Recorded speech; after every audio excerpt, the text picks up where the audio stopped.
man.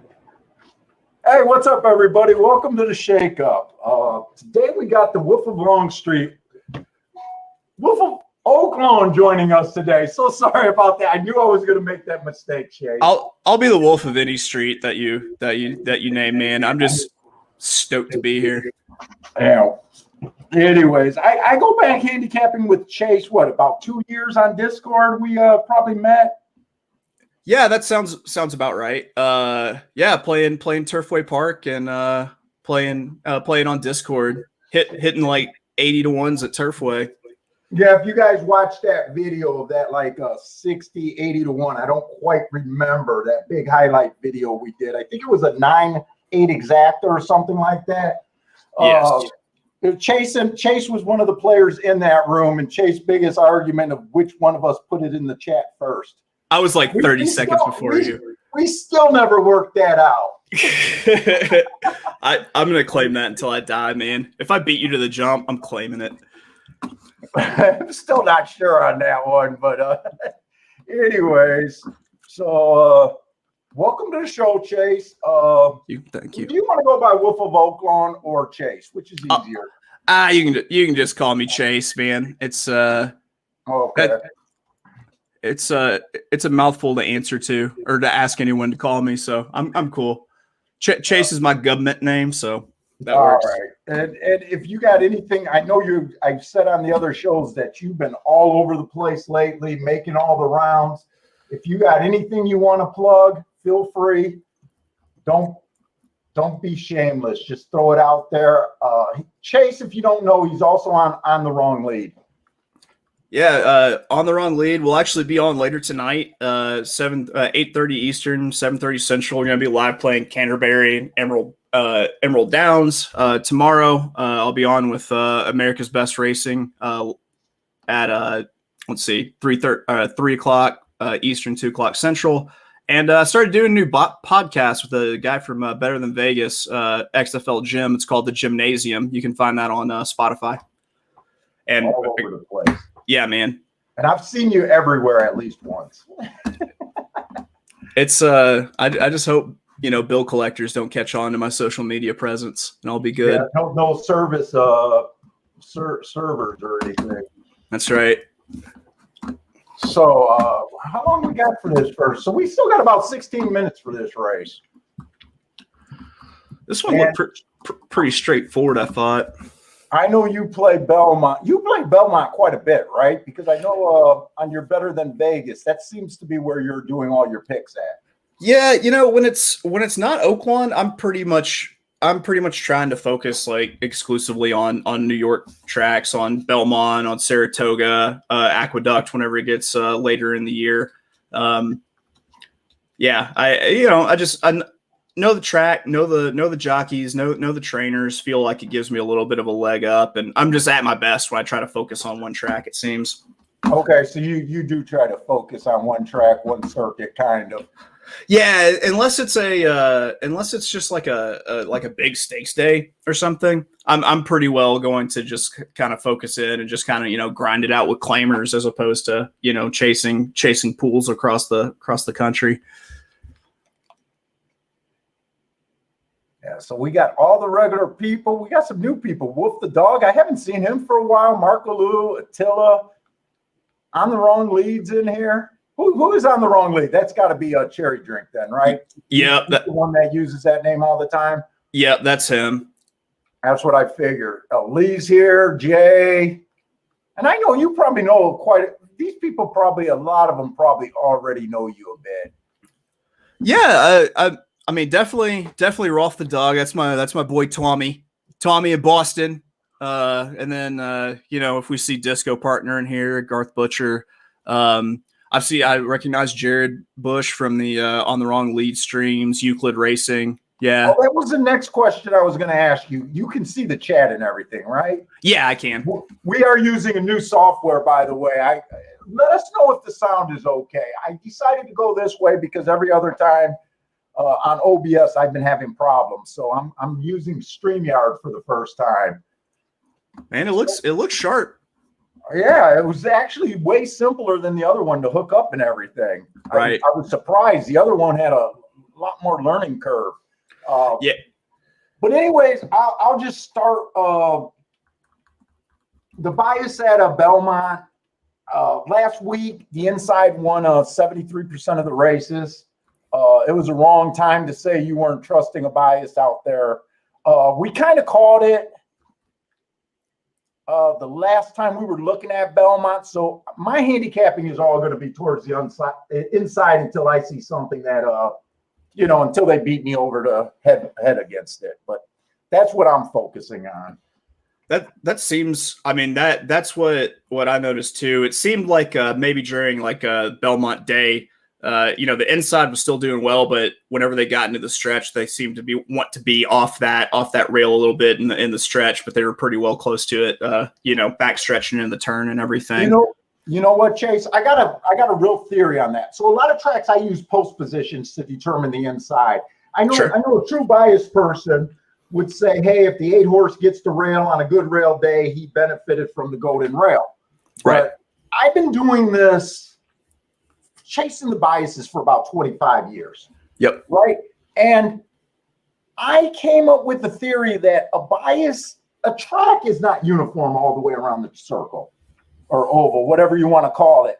And a lot of these tracks where you do see the inside, Gulfstream's another one where we do see a lot of 1, 2, 3s winning all the time. And we do see that crazy, they're 5, 6 wide on the, down the stretch. Right. I have an overall theory that a lot of these tracks, and Belmont might be one since you mentioned that they are wide down the stretch. But to me, I'm thinking the bias might be, on the back stretch. Yeah, where it's the most important spot, and don't worry so much about the angling out once they get in the stretch. The damage has already been done to the front runners, or not the front runners, but the outside horses. No, I 100% agree. Like, it's often like, the rail in the back stretch is good, and so like you're handicapping, especially if it's like speed favoring and rail favoring, you're handicapping for the horse that will actually win the first race, the race to the rail on the lead and everything. And then you just hope to God you got someone competent who will keep, get the horse off the rail a little bit when they hit the turn. So how easy was exclusive quality in 4 exacta? And now did 7 run against legit bias in that Belmont? Yeah, did you think of it? Did you wonder? That's the first thing I thought. I couldn't play the Belmont because of that. I mean, he just looked like the horse once you decided that the inside was okay. The 7 horse. I know 7 was the hot horse. Everyone was on the 7, and I thought the 7 made a lot of sense. The 7 made a lot of sense, but it was just it's kind of like, a boxing match. As soon as the gate broke and you got punched in the mouth and the horse didn't actually break to the lead, then it just didn't make sense anymore. And so, I do think you have to consider like Hot Rod Charlie, how well that horse carried, running that fast. And you have to think that horse pretty much had that inside path, like the entire trip. So it makes sense that because I was expecting that horse to just fade like crazy. Like, I was on Rock Your World, but I was playing trifectas with like Essential Quality and Rock Your World keyed on top and trying to get some prices in underneath. And that had to be just the fucking worst Triple Crown superfecta of all time. Yeah. Paid like $6. That's what it paid for 10 cents? Yeah. Someone told me they hit it. I was like, frame that motherfucker. Like, you will never get a worse exacta. There's some tickets. I know when I watch some shows and I'm like, when they use the boom or bomb or whatever they use for a big hit, and you're looking at it and it's like, dude, that's a $7 combination. Can we use something other than boom for that? Yeah. Let's get away from showing off that ticket. A lot of people use the boom. I call the audible. I go with the bang. I feel like the bang. Yeah, well, bang. On the shakeup, when every once in a while we get ourselves in a bad situation where we do hit a double that's paying like 6 to 1, 10 to 1. Normally a double that we're trying to throw off the paper, but every once in a while you're playing more combinations in your lowest ones, and we're using the word, it's a puff. There you go. Puff. You can't do the boom or bang, but we'll let you get away with puff. By the way, Garth Butcher told me I needed to fill in on the Wild Bill roll and like eat some leftovers and smoke a few cigarettes and have a couple glasses of whiskey. Dude, I like your humor. You'd be fitting good with Bill, man. You'd probably get along great with Wild Bill. The times that I've seen him on, like I've really enjoyed him. He's just, good old fashioned, just like dry kind of just like, older dude humor, and he's fucking hilarious. And then he disappears off the map on me. Yeah, dude. It's part of the allure. It's part of his marketing strategy. And you know what? If he comes back, he'll be like he never left. Right. That's the MO. That's the MO. Yeah, I'm back. Won't say anything. Well, there won't be anything. It'll just be, hey, what's up? But anyways, this first race, we got a claiming 20,000 non-winners of 3 lifetime. Like I said, I'm going to be focusing on the inside here until proven otherwise. I'm with you. I really liked this 3 because I thought it was going to get the stalking trip behind the early speeds of the one Respect for All, and then there was another outwardly drawn one, the Liam's Fire. I think the 1 beats the 6 to the rail, and the 6 is more likely to fade, and so I like the 3 coming up the rail behind them. And so what I was trying to do was play a little trifecta, a little part wheel with 1-3, with 1-3-4, with 1-3-4-5. And toss out Pure 40 because fuck that horse. Pure 40, huh? He's annoying just because I hate these horses that just fall on one race samples for me. Our boy Rolf the dog used to own a piece of Pure 40. And really? Yeah, and so Discord was like all about, betting Pure 40 until about like the 15th time when he was still a maiden, and they were like, fuck Pure 40, man. Jesus. And I'm just looking at his last 10 or 12 races on the form. The only time he comes through is he's basically chalk. Right.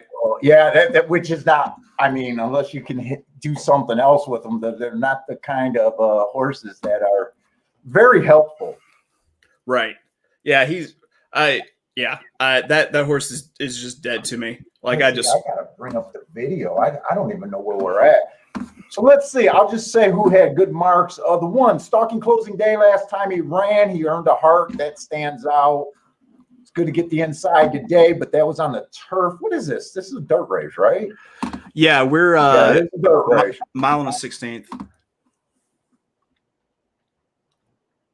And Chase's 3. The 3 looks really good. He 4 races ago, he ran against the inside bias. He comes back. Wins his next race, being the fastest winner of the day. Proved his speed figure again on a 1 race sample. That's a little annoying. And then he earned 2 hearts last race at a higher. This horse, he does look like he deserves to be the favorite when you consider everyone else as a non-winners of 3. Oh, he still can. He still has that condition non-winners of 3. I just seen he's been running at a lot higher. Yeah, non-winners at 3, but when I look at these races, like I hate seeing horses that have run about 24, 25 times. Like if I can find a horse that's run, like 15 times or less, my eye is naturally drawn to them a little bit more. Just I know for a fact that horse sucks, but I'm not sure if you suck yet. Yeah, and it does look like your 6. 6 also has really good marks. But like I said, I'm worried about the outside. Here's the problem when you're a biased handicapper. The 6 has really good marks. I wish there was more races on his last race. It was a 1 race sample. That's a terrible speed figure, terrible finish. I wish I had an excuse there.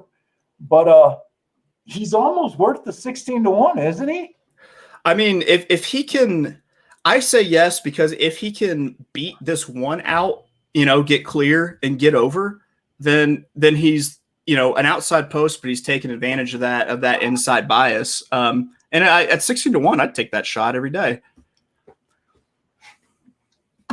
Yeah, God damn, if he was on the inside, I'd be all about this horse. That's what pushed me to the 1. If I were going to win bet any horse here, it would be that 1 at 4-1. But yeah, I'm doing my try, and then I'm going to try to take this 3 into a daily double with the 2 and 3 in the next race.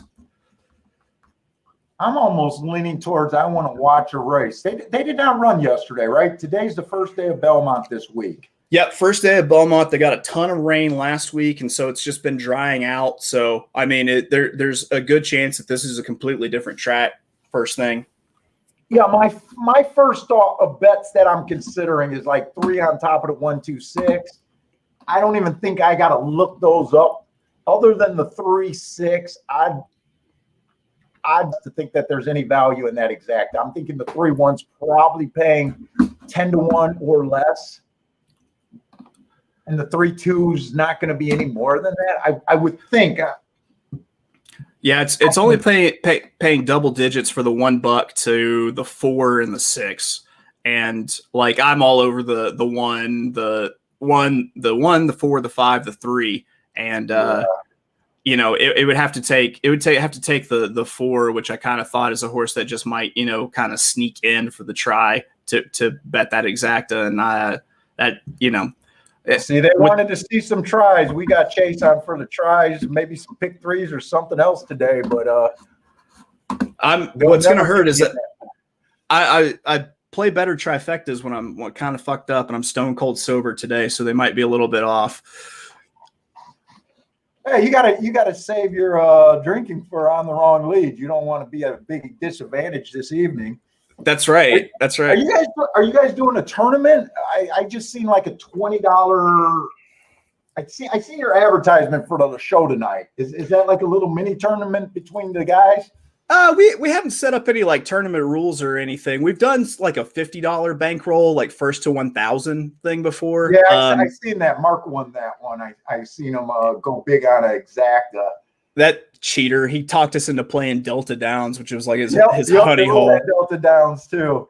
Yeah, I'm not sure if we've got any like rules or anything for it. We've gotten a lot of feedback of people who want to hear like wagering strategy and everything, and so I kind of thought small bankroll wagering is its own kind of thing, and so I was like, let's. You want to know what, Chase? I used to buy into small bankroll wagering. I completely changed my opinion about that. Right. For the longest time, I used to be like everyone else. A working guy comes to the track with $200, for the weekend, want to make it grow, right? That's right. Probably your average player, right? Right. $200, not too much. Guy works, all week and he wants to enjoy himself at the track.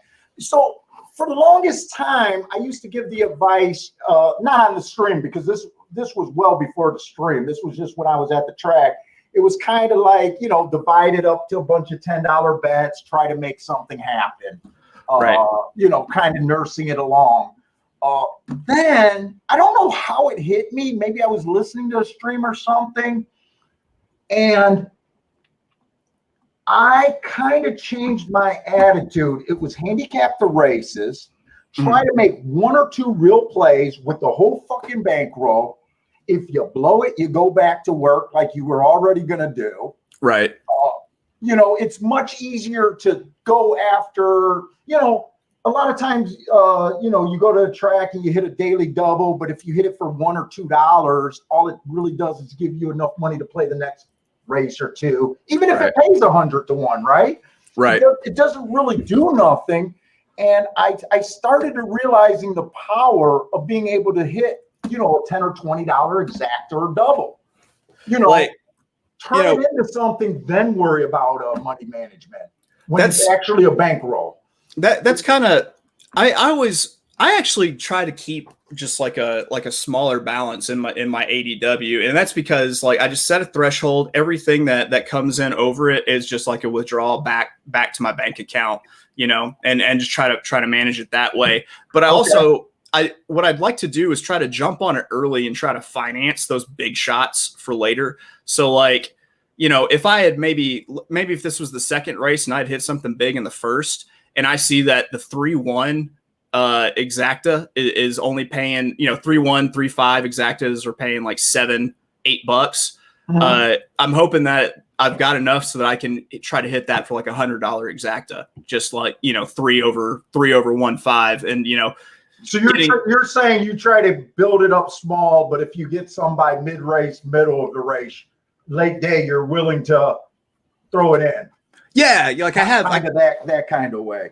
I have I call it my wish list plays. Like, I have the stuff I'm definitely going to play every day, but I have these wish list plays that are like, if I can hit something and take from my profit, and I'm kind of betting with house money at that point, like bet it at a scale where I'm not giving everything back. If I hit it, I'm probably up really big, and if I'm not, I'm still up. Okay. But you take out after big hits, huh? You try to keep a minimum amount or what you're comfortable with in your account. I got 2 kids in daycare, baby. Those things are them shits is expensive.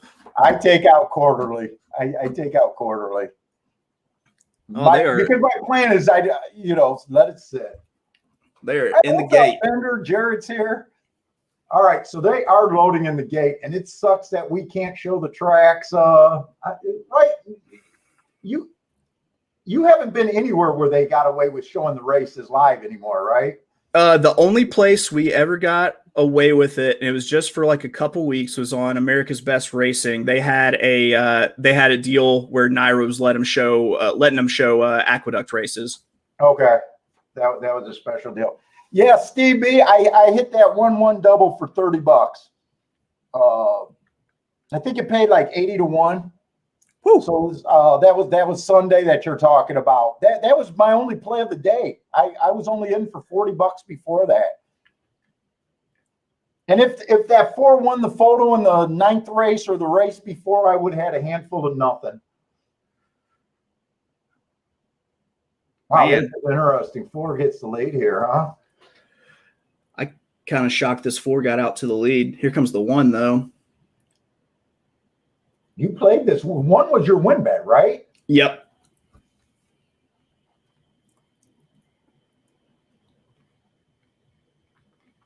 This is why no matter how much you like a chalk, I just don't think horses are worth even money. I just don't. Ooh, I need this. If you would have made me say who was my top choice there, it would have been the 3 hands down. Right. I just think that having those rules, and look at this 6. As long as it's not pure 40. Oh my God, 30 to 1. Whew, how did that horse get up there? Kind of wish I dropped a win bet on that 6. Hey, you got to respect the hearts. I showed them these are the 3 heart horses in the race, and it's a try.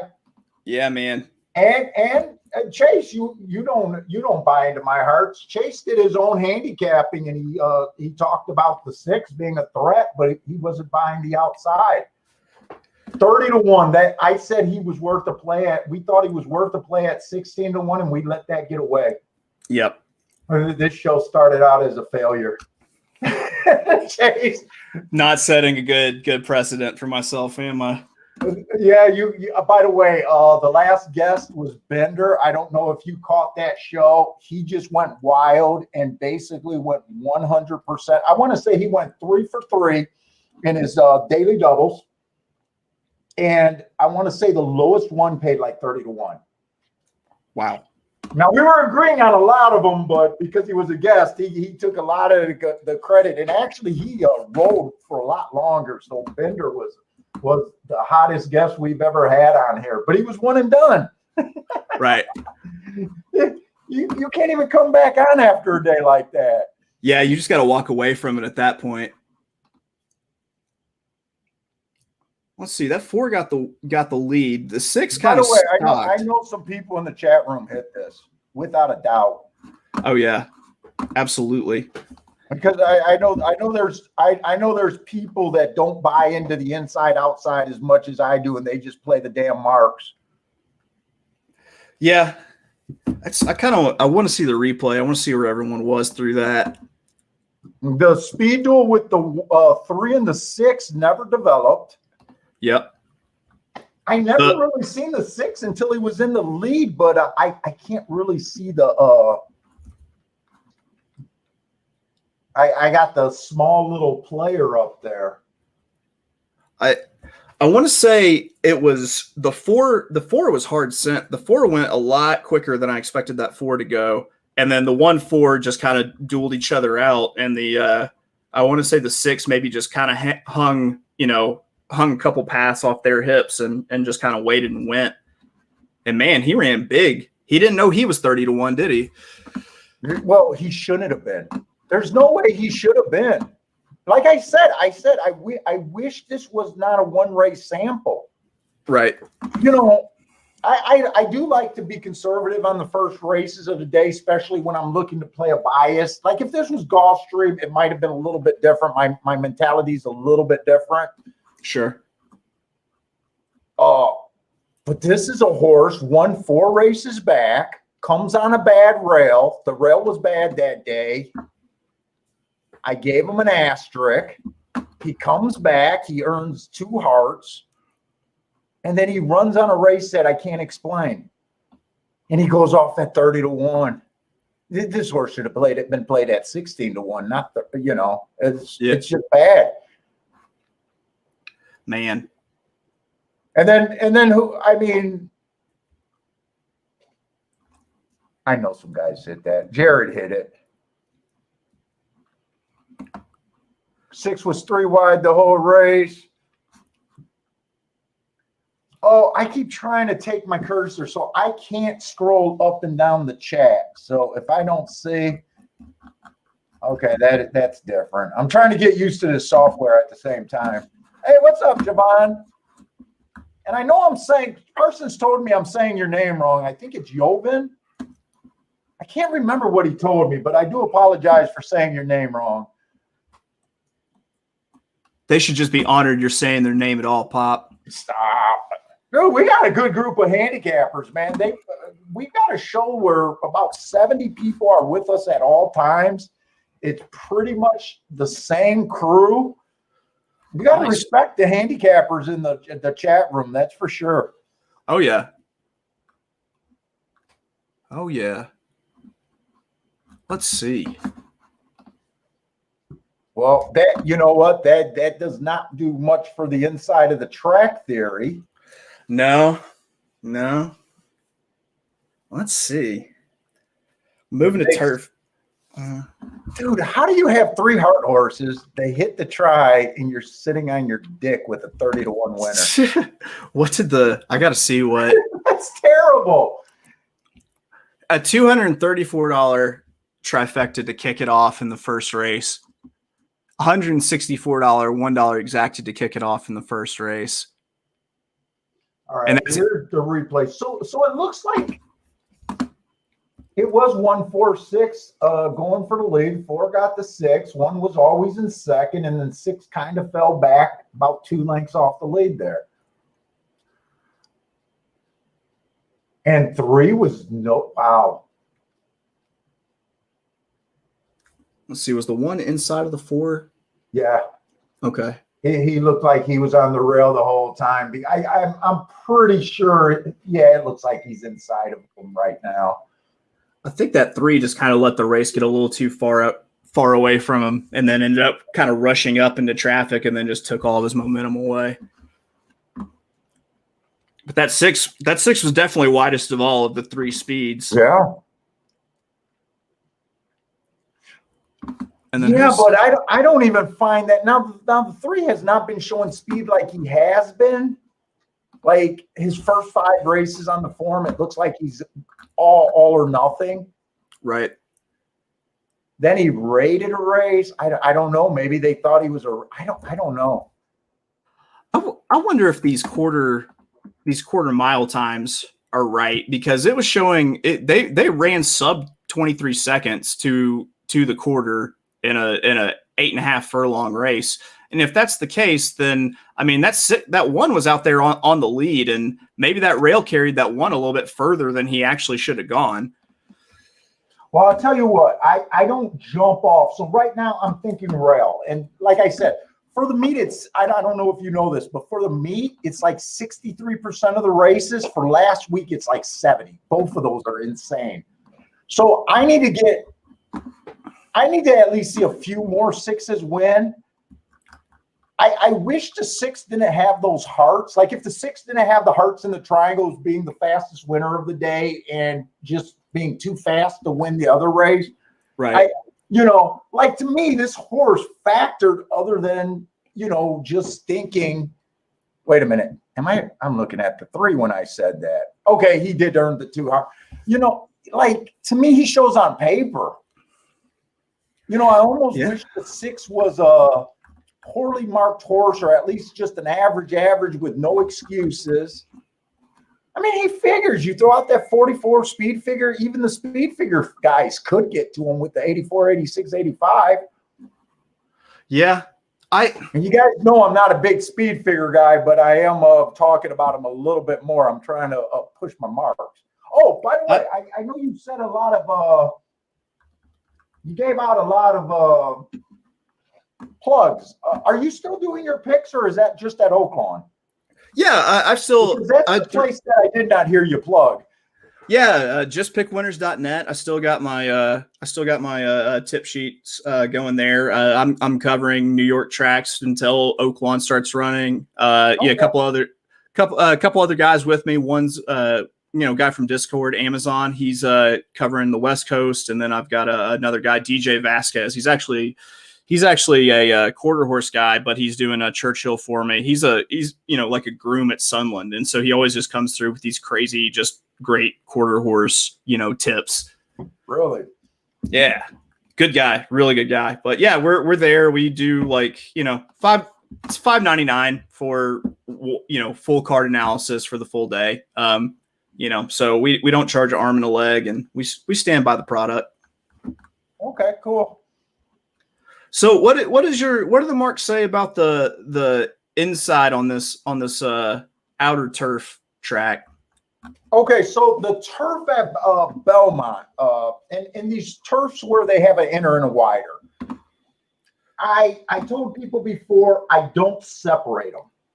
And the reason I don't separate them is because it will never give us a daily read on the track. When they separate them, you got 1 and 2. If they run 3 route races, you're going to have 2 on one of them, 1 on the other, right? Right. So I just group them all together. Overall, and I have played with it, but overall, I got to grab it because I haven't been. But I think the last time I checked, the routes are just playing. I'm pretty sure mathematically even across the board. Okay. Like you can find a daily bias, but for just saying, hey, you want to go into the day thinking this, I just don't think it's there. With the turf tracks, the only thing that I really separate out is how they play to speed versus off speed. To me, like the inner track, because it's got that tighter turn, it seems like early speed can kick away a little bit easier because everyone has to slow down to take the turn. Okay. And the widener, the outer turf track, seems a little bit more fair to closers because it's that big sweeping turn. They're not having to slow down to make the tight corner. They're just, they tip out and they make that one big run. Okay. So this is what I have. I got them going wire to wire, 27%. Not impossible, but not to the terrible point. They're able to go wire to wire. I got them stalking 40%, but Chase, I know you've been watching a little bit, but I got definitions. So wire to wire is basically any horse that has the lead or within like a head. Okay. So sometimes there's like a horse that breaks 3 by a head, I'd have them as a wire. Someone would argue, yay, stalk. Sure. But I can't do that. So my stalking definition is 1 to 4 lengths off the lead. Okay. The first call.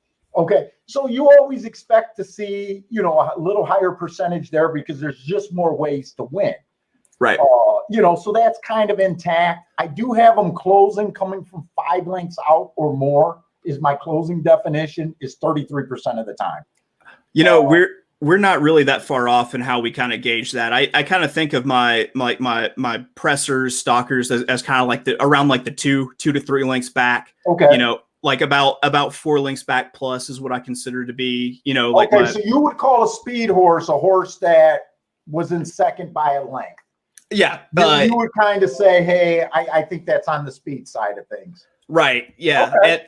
And I agree with you. It's those pressers that are like the 2 to 3 lengths back, because they're always the more versatile run styles. They're the ones that if there really isn't any speed in a race, they're the ones who are actually going to go up and take it. If there is speed, they're going to sit right back off. So yeah, you're spitting gold out here, man. They just have so many more ways to win. And then what I do have is post 1 through 3 is winning 46%, which is a high number. That's a high percentage. But when I always determine if it's inside or outside, this is what I do. I like to look at the two extremes. So I like to look at post 1 through 3. Then I like to go to 7 on out, right? Right. And I expect to see a huge dip there. Well, the dip here isn't huge. It's 24%, not impossible. Like when we're talking about Gulfstream, it'll be like 8%, 7%. Right. Huge, a huge drop off. Almost to where, I'm saying 24% is still a little bit better. It's almost 1 in 4 races are being won by 7 on out. So it's not like you can just throw 7 on out blindly. And then 4 through 6 is winning 30% of the time. So I would say the track's slanting towards the inside. If that's what you want to use to get off, if you're splitting your bet between multiple horses, and you might want to angle your thoughts towards the inside, but it could also get you in trouble too. When I used to do, I used to do a sheet for myself that was pretty similar to your marks in terms of like keeping track of like post positions and everything. And what I would do was take the winning post position, and then I would like divide it by the number of horses that were racing. So if the 3-hole won in a 12-horse race, it would be 25%. Okay. If the 9 won, it would be 75%. And so then as I was keeping it, I would, have those percentages, and then I would take the average of the percentage. And if I had a track that was pretty neutral, pretty fair post position wise, it always sat around like 50%. If it was like 40%, yeah, like 40% meant that there was a pretty strong like inside bias. Like 60% meant that it meant that the winning horses were starting to the outside of like 40% of the field, or they were starting to the outside of like 60% of the field. And that was how I tried to like kind of like, normalize it a little bit. Okay. Back when I had a day job and was avoiding doing actual work. It would be 75% in a 12. Oh, but because that gave access to 75% of the field being able to win. Yeah, Well, that means they started to the outside of 75% of the field. Oh, okay. So I'm trying to wrap my head around that. You just kind of blew my. I'll send you my spreadsheet. I haven't kept up with it in a while, but it's I'd look for tracks that had like that 40%, so I could say, okay, if the winners were starting to the outside of like 40% of the horses, that means they were to the inside from the middle, and or look for like the 60% tracks, like Prairie Meadows. That was like a 60% track. Like whenever I was keeping track of it, like the outside was always winning. So I know you're a bit of a biased player, but I don't know if that's like, if you're at the extent where I'm at, where it's like my main focus. What kind of handicapper do you consider yourself?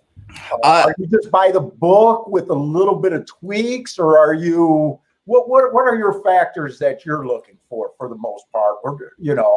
When I go through a card, the first thing I'm going to do is evaluate every single horse for three things, 3 check boxes. Do I think that the class fits? Are they facing the right competition? Okay. Are they being worked? Are they in shape, or can I see that they're maybe being like raced into shape? And then I do like an average of like the last 3 speed figures when I throw out like trouble trips and, races on the wrong surface and stuff, to just kind of get like an average. And then I see if they're at least as fast as the field average. So, those horses that get those 3 things are the ones I'm considering. Then I'm looking at pace, and seeing how they fit in the pace picture. Okay. And then when I have, multiple horses that fit in that pace picture, that's when I'm using like bias to separate them out. Like, okay, these are the, two horses I liked that fit the pace picture. This one's getting a little bit better post draw. So I'm more inclined to go towards that horse. Okay. So more, I'd say more by the book with a little, enough of a respect for bias. Oh yeah. Like it's something that I watch quite a bit, and for the longest time, I did it pretty much like you do, with the tracking with spreadsheets and everything. And like, I honestly, if I weren't a lazy fuck, I'd probably still be doing it. But right now what I try to do is, I keep my eye on it. I just try to watch it. I try to look for like visual cues as to what might be going on, like with the bias and, okay. So I'm more like day to day than like long run.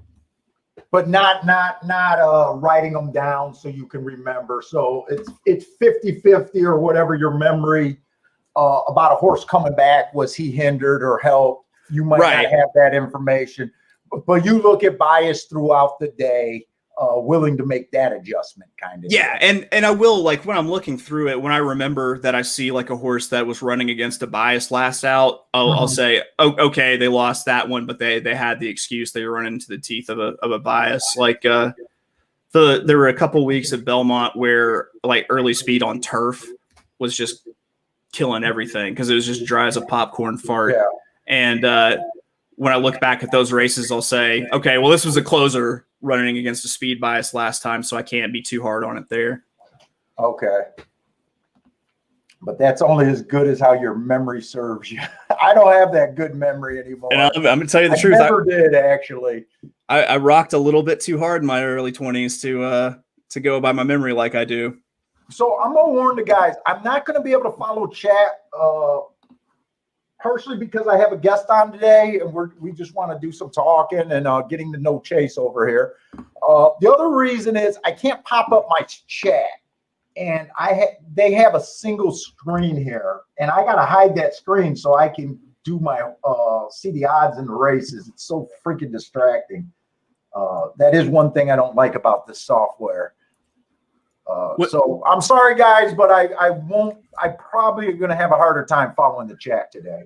Here, I'll keep an eye on it. Here, let's see. Yeah. On the wrong lead. Cherry Drank says class doesn't matter. Yeah, I agree to a point. Class I respect, but it gets me in more trouble. It gets me off of more horses than anything. Bad speed figures. I think are terrible, but class, every time I try to toy too much with class, I've been doing better. I've been doing really good by keeping all my old forms now that I mark up at Gulfstream. I've been keeping them, and what's really helping me is looking up these starter allowance races. That's when I'm best on class, by looking up and seeing what type of horses he actually ran against, Some of these starter allowance for 16,000, you'll have 3 or 4 $62,000 claimers in there, and the horse is going back to 16,000 claiming, and some of them, pull up really strong like that. And then other times you look it up and you're like, oh, this is nothing but a 12-5 claiming race. So that's my biggest play on class for the most part. Other than that, it gets me in trouble more times than it's worth to use all the time for me. Right. So let's see. Attila asked Chase, you're a class trip handicapper respecting bias, facts, etc. What about betting, money value betting, etc.? I'm taking who I think is going to win, and when it comes to betting, I'm either going to see if there's no value there, and it's value that I set in my own head as to. I always set a floor price with my win bets. Like, this is who I want to win, who I would win bet if I were playing this race. If it goes off anything less than 4-1, I'm not going to touch it. And neither of us was smart enough to pick a 30-1 that we both thought figured. No shit. Yeah. That's the funny part. So this is not the right race to get neither of our opinions on value. Now, Marco's got a good question. He says, do you guys believe in jockeys getting hot?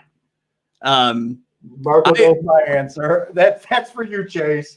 I was gonna say, like, I know you just, yeah. I sometimes there, but it's you.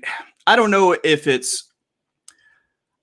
I don't put a whole lot of stock in it because sometimes you just get the best jockeys always tend to get the best horses. So if Irad wins 5, he was probably on the best horse 5 times that day. You know, I just look more of like, what did jockeys do best? Like, what's their move? Like, I know Luis Saez is going to send. Like, I know Rosario is going to take his horse back like a dick bag and try to close from the clouds.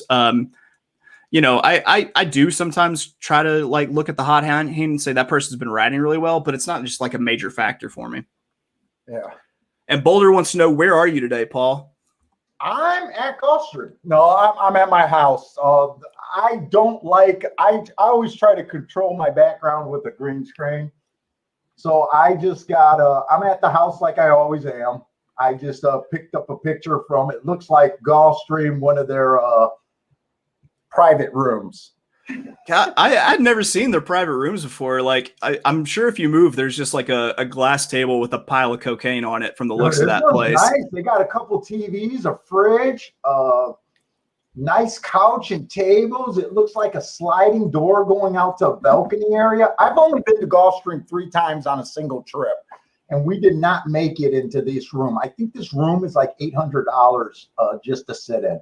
That's a bit above what I'm willing to pay. Yeah, dude, I'll sit somewhere uncomfortable as hell if you don't charge me for it.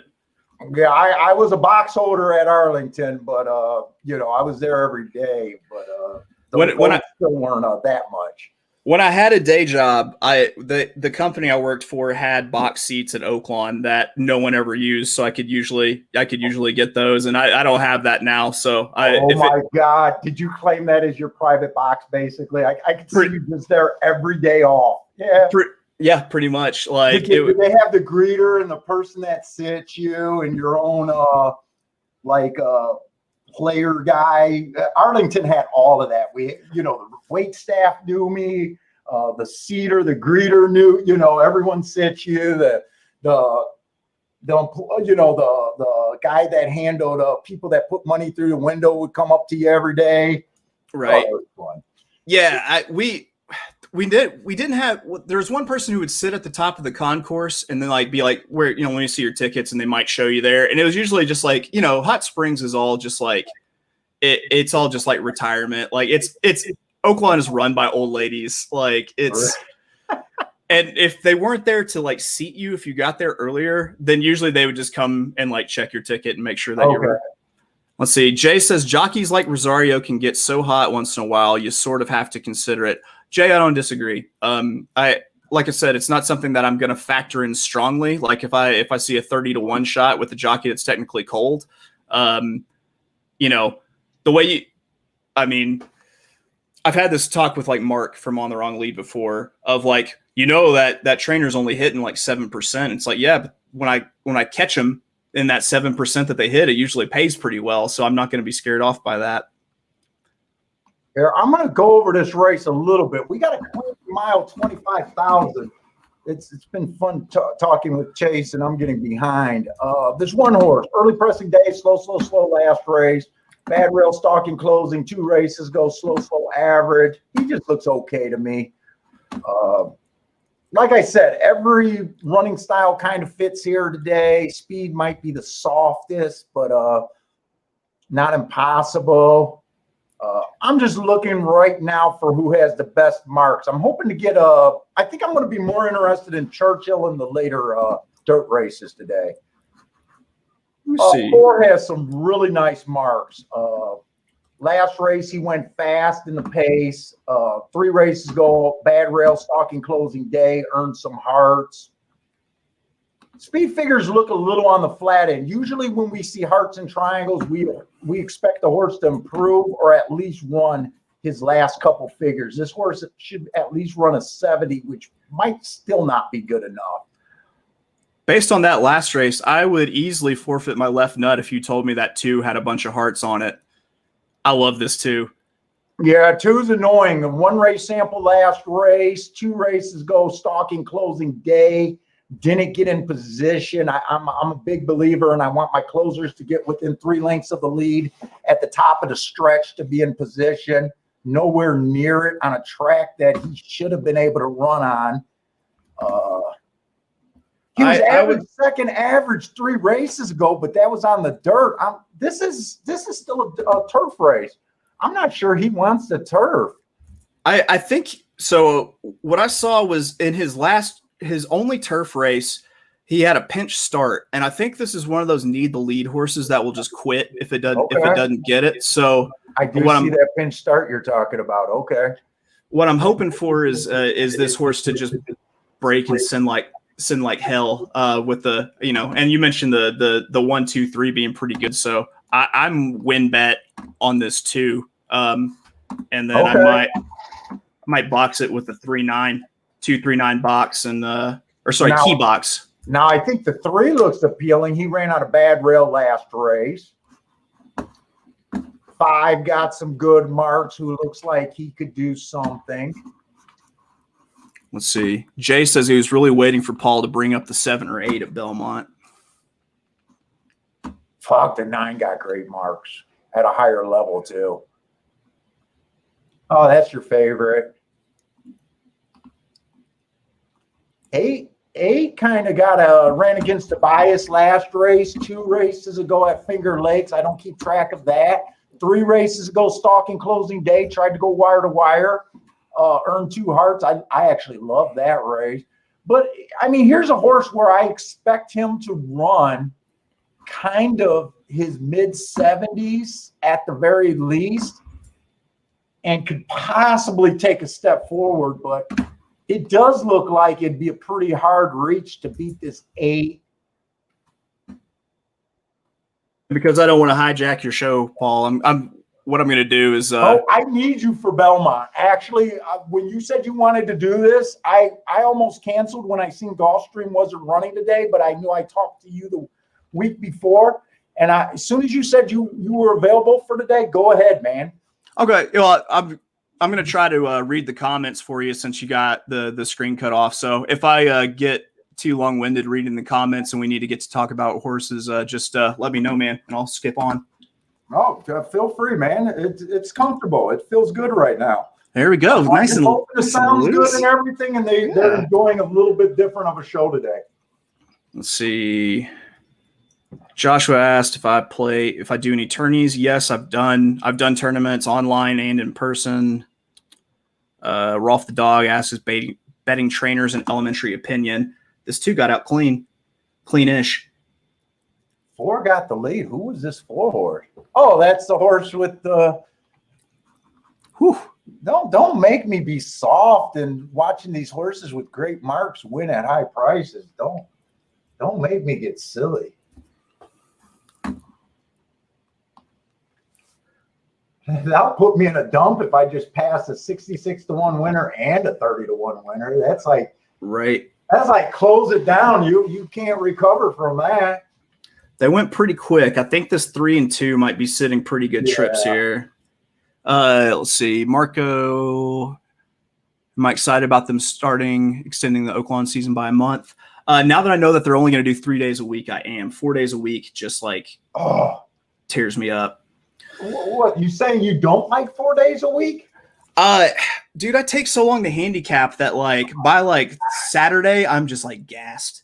Dude, I'm hating racing now that everyone's going slower meets. I love the 5 day a week shit. Right. I love it. I need it.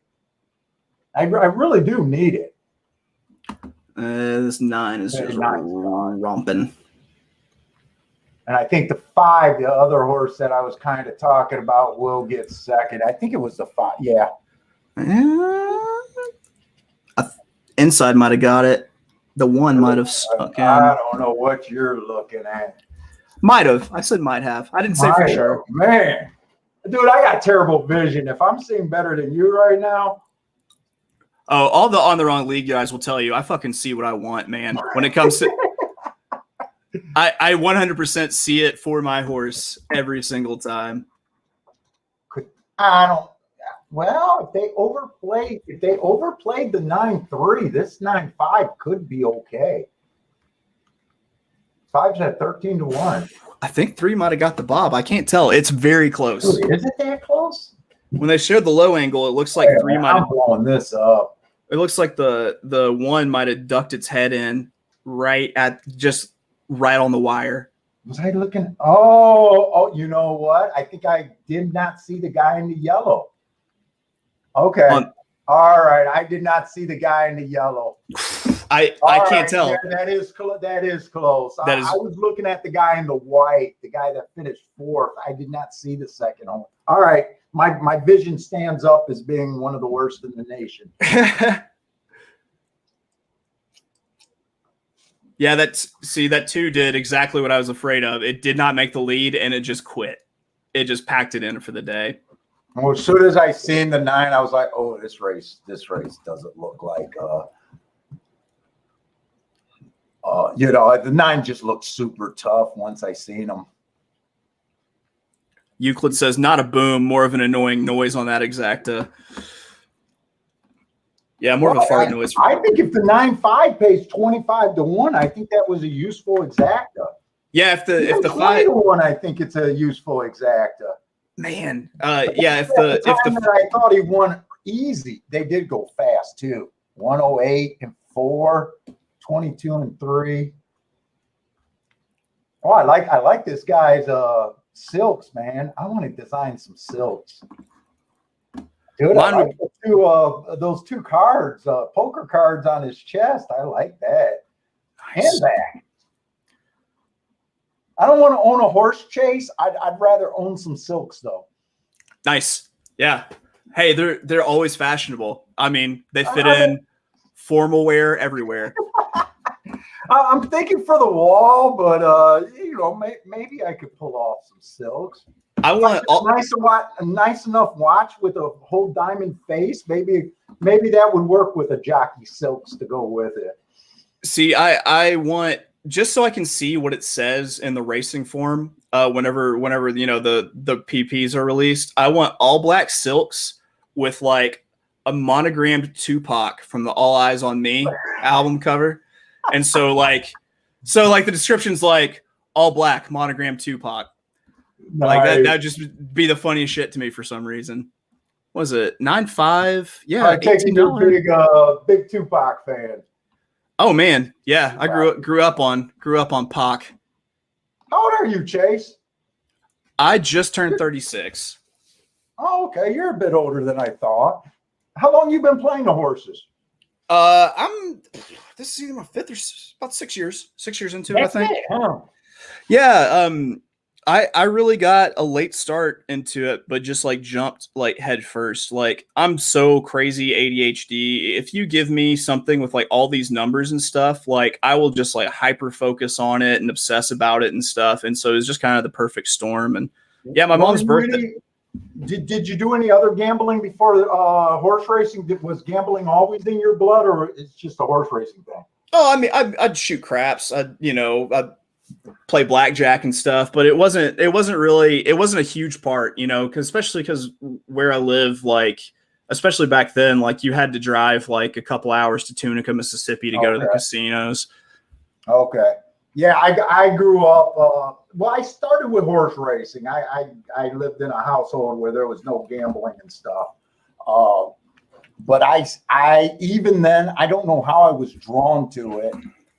But I used to read all the blackjack counting cards theories and all of that. Right. I used to play a little bit of craps. I tried poker. But horse racing was the only thing that really made sense. And I'm like drawn to you with all the numbers, all the numbers and the story behind everything. But I'm not a guy with any history. I know I'm always shocked, and I always tell people, when you talk to me, I'm not the type of guy that you could talk about jockey connections. And I'm always so shocked because you're relatively new, 5 years old in the game. Right. And you could talk circles around me, probably the history of the game, who won what races, knowing your big horses, knowing connections, and none of that shit interests me. If it's outside of like if it wasn't just like a horse that like everybody knows, like outside of like the last 6 years, like Okay. I'm usually like after they race, I just kind of forget about them until they pop up again. Like you know, like I don't think about them until they're actually running and actually like dependent. You know what? You know, I might actually have a chance to make money off of them. Just from watching you on the league, guys, you guys tend to. I just take it, or maybe that's the direction of the show, but you guys are definitely more into the better racing. Oh, dude, Mark. So Mark, he before Discord, he like only played Saratoga, like, and he'd been walking around the backside of Saratoga since he was probably like 8 years old. I think his aunt dated like an exercise rider or something, Okay.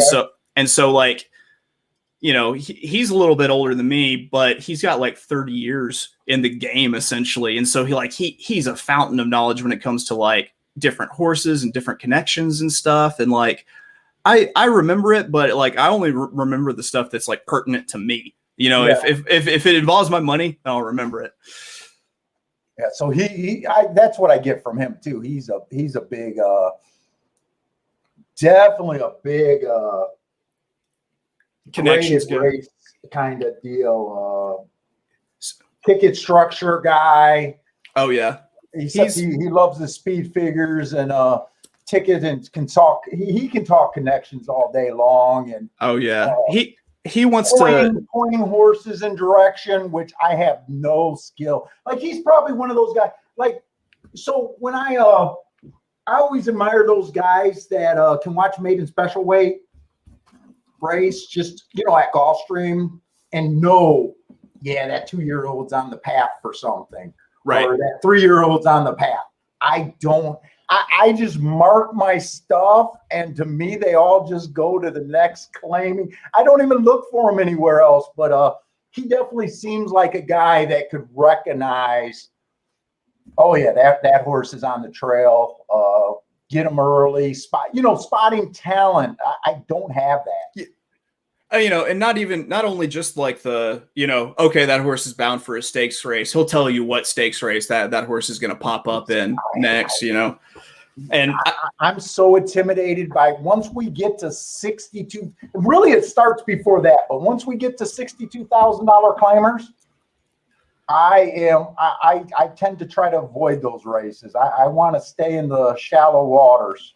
I love playing claimers. Like, to me, claimers are just so much more straightforward of like, all right, this is what the horse can do. Like, I'm not having to think about people's like business motivations and shit, Yeah, man, I do pretty good on the big races, especially once they start getting after the Derby. But before that, Parsons, who I play with privately all the time, he's always like, man, you got, you do really good on those races, but the comfort level is just not there.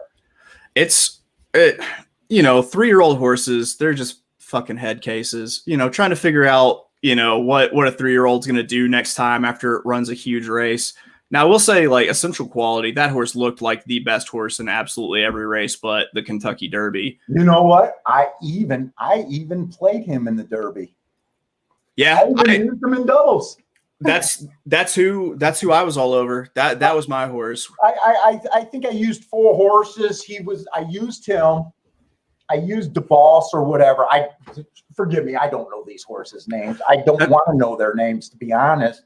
That's funny because Cole just had the comment, Paul, you don't even know a damn horse's name. I don't. I try not to. Bingo. Even when we get to claiming races, you get to these Harry He races and Travie boys, these $6,000 claimers that sometimes can work their way up to like allowance 30,000, which I just have all the respect for in the world.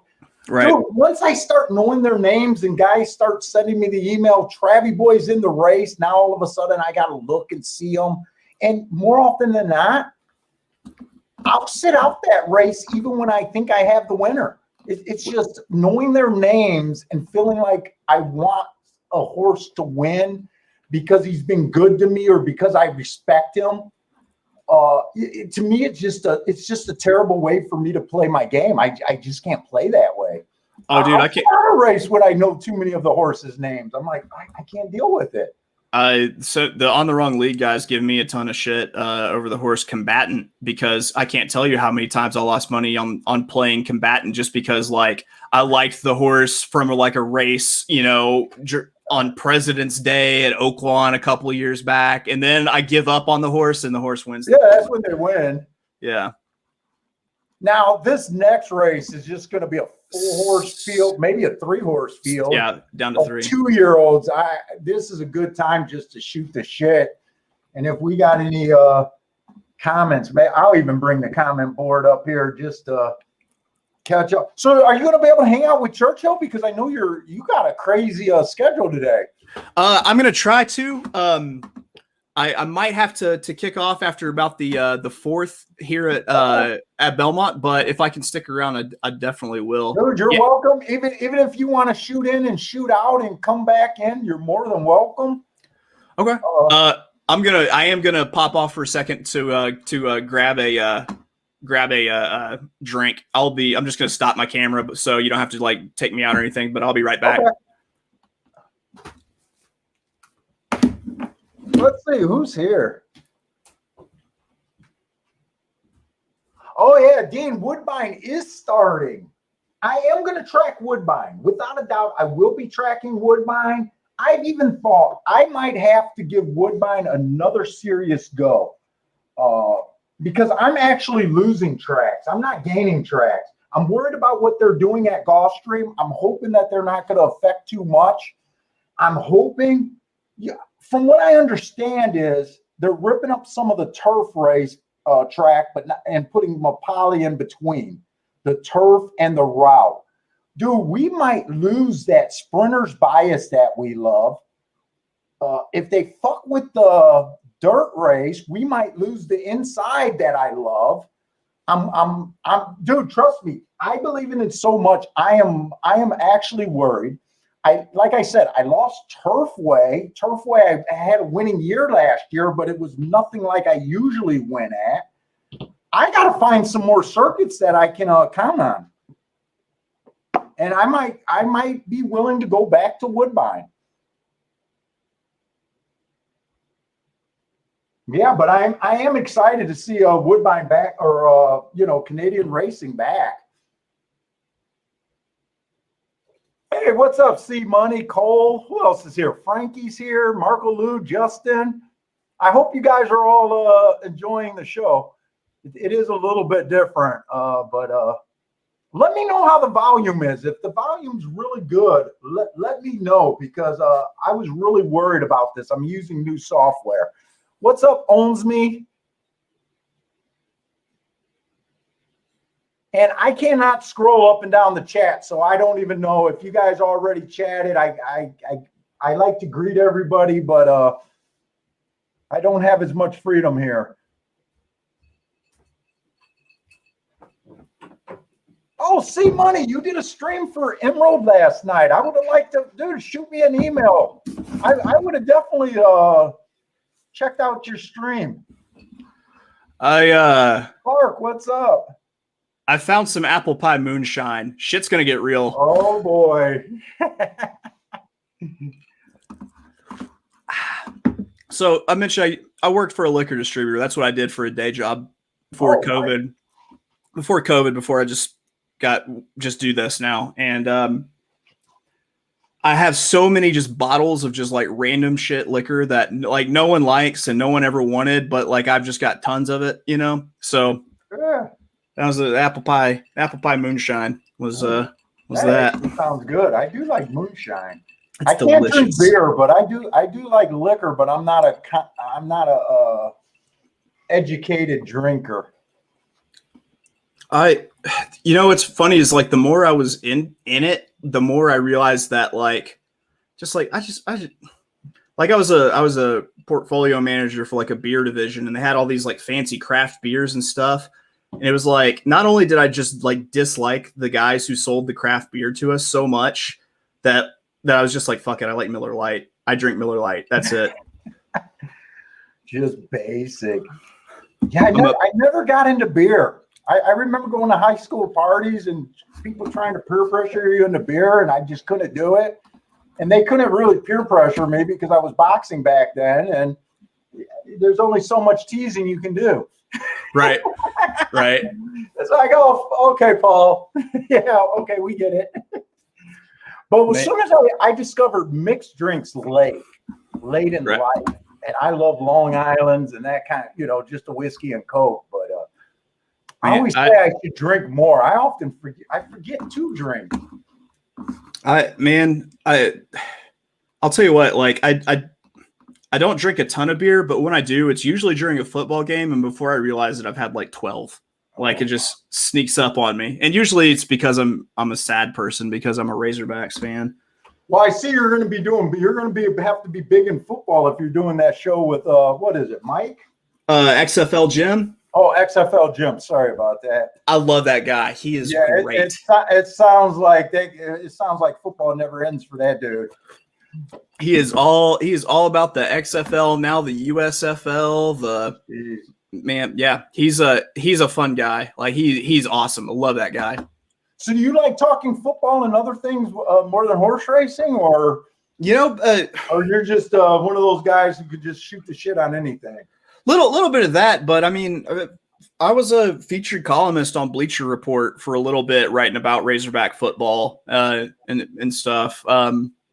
It's always I was all about sports just in general always.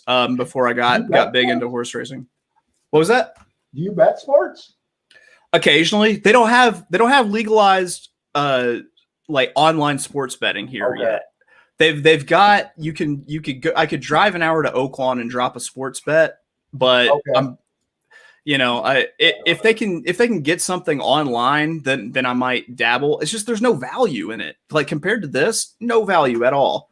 See, I keep saying that, and I'm making the comparison because I'm dating myself. The last time I played bet on sports was when you used to get the parlay cards.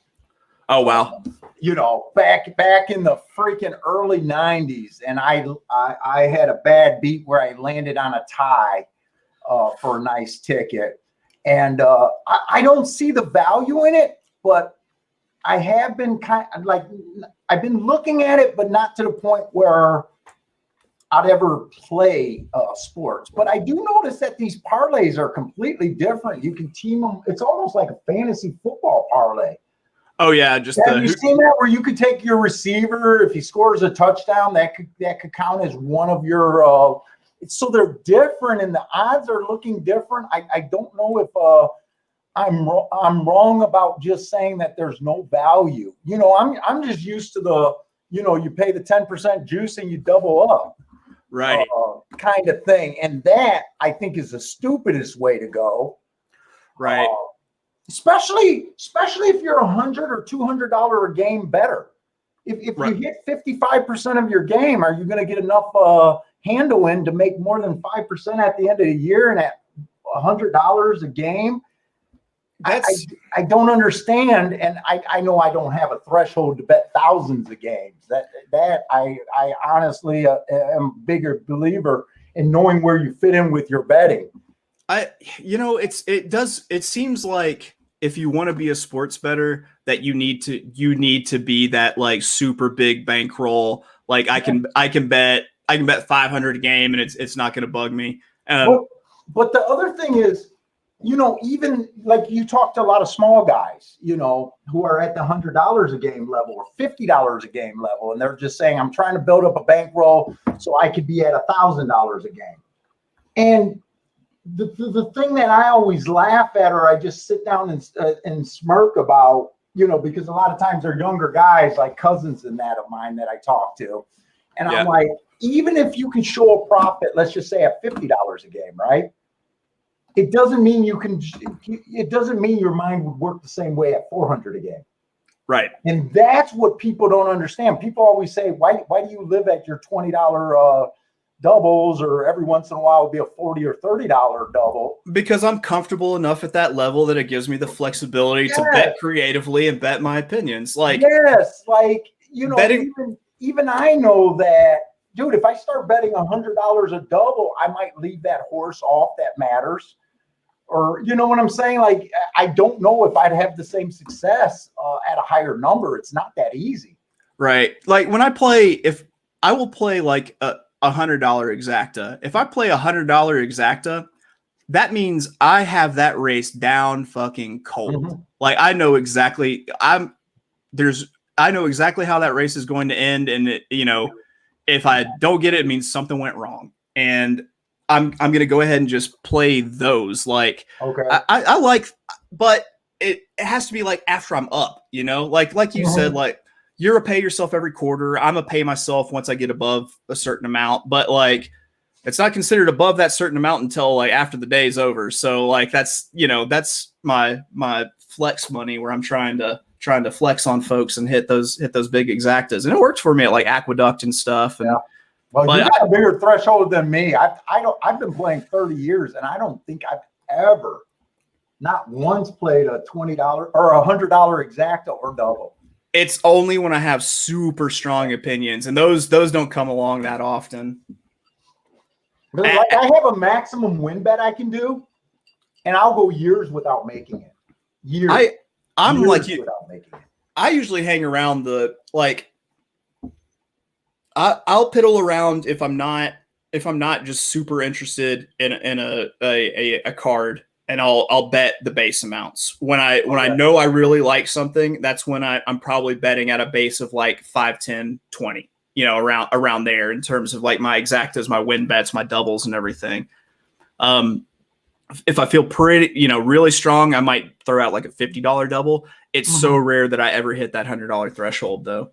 Yeah. Well, another thing that I always tell people, you gotta have your maximum bet, you gotta have your medium bet, and you gotta have your play bet, your small bet. Yeah. And you gotta know that a lot of people, I noticed just talking to a lot of people and getting emails that they don't realize when they're, and a lot of times it's because they're smaller bankrolls, so it's not like really their fault. I get it. But like a lot of times, you know, you hit that, you know, you hit it for $2 or something and it doesn't move you. You really got to know, you really got to have a medium and a maximum bet. And that's the difference between, you know, really getting the power. If I have a really strong opinion and that opinion is based on the chalk winning, that's when I'm like at my like maximum. Like really? that's when I'm really scaling up, because I'm trying to hit that multiplier effect. You know, at like $5, a $5 exacta at 9-1 sucks.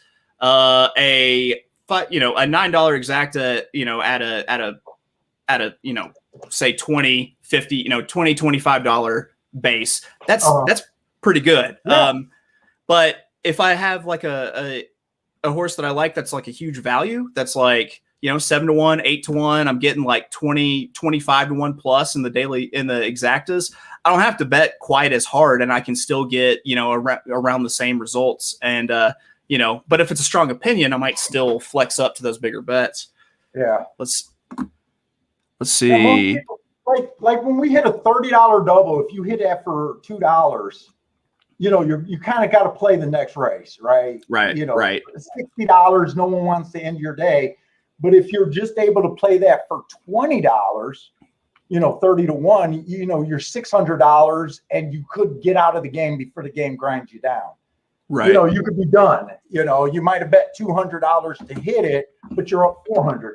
That, you know, that's the difference that I try to preach to a lot of people, of knowing why you're going for a race, having the reason why you're going for the race. But if you can't separate your bets for maximum or medium, because I mostly play my medium bets.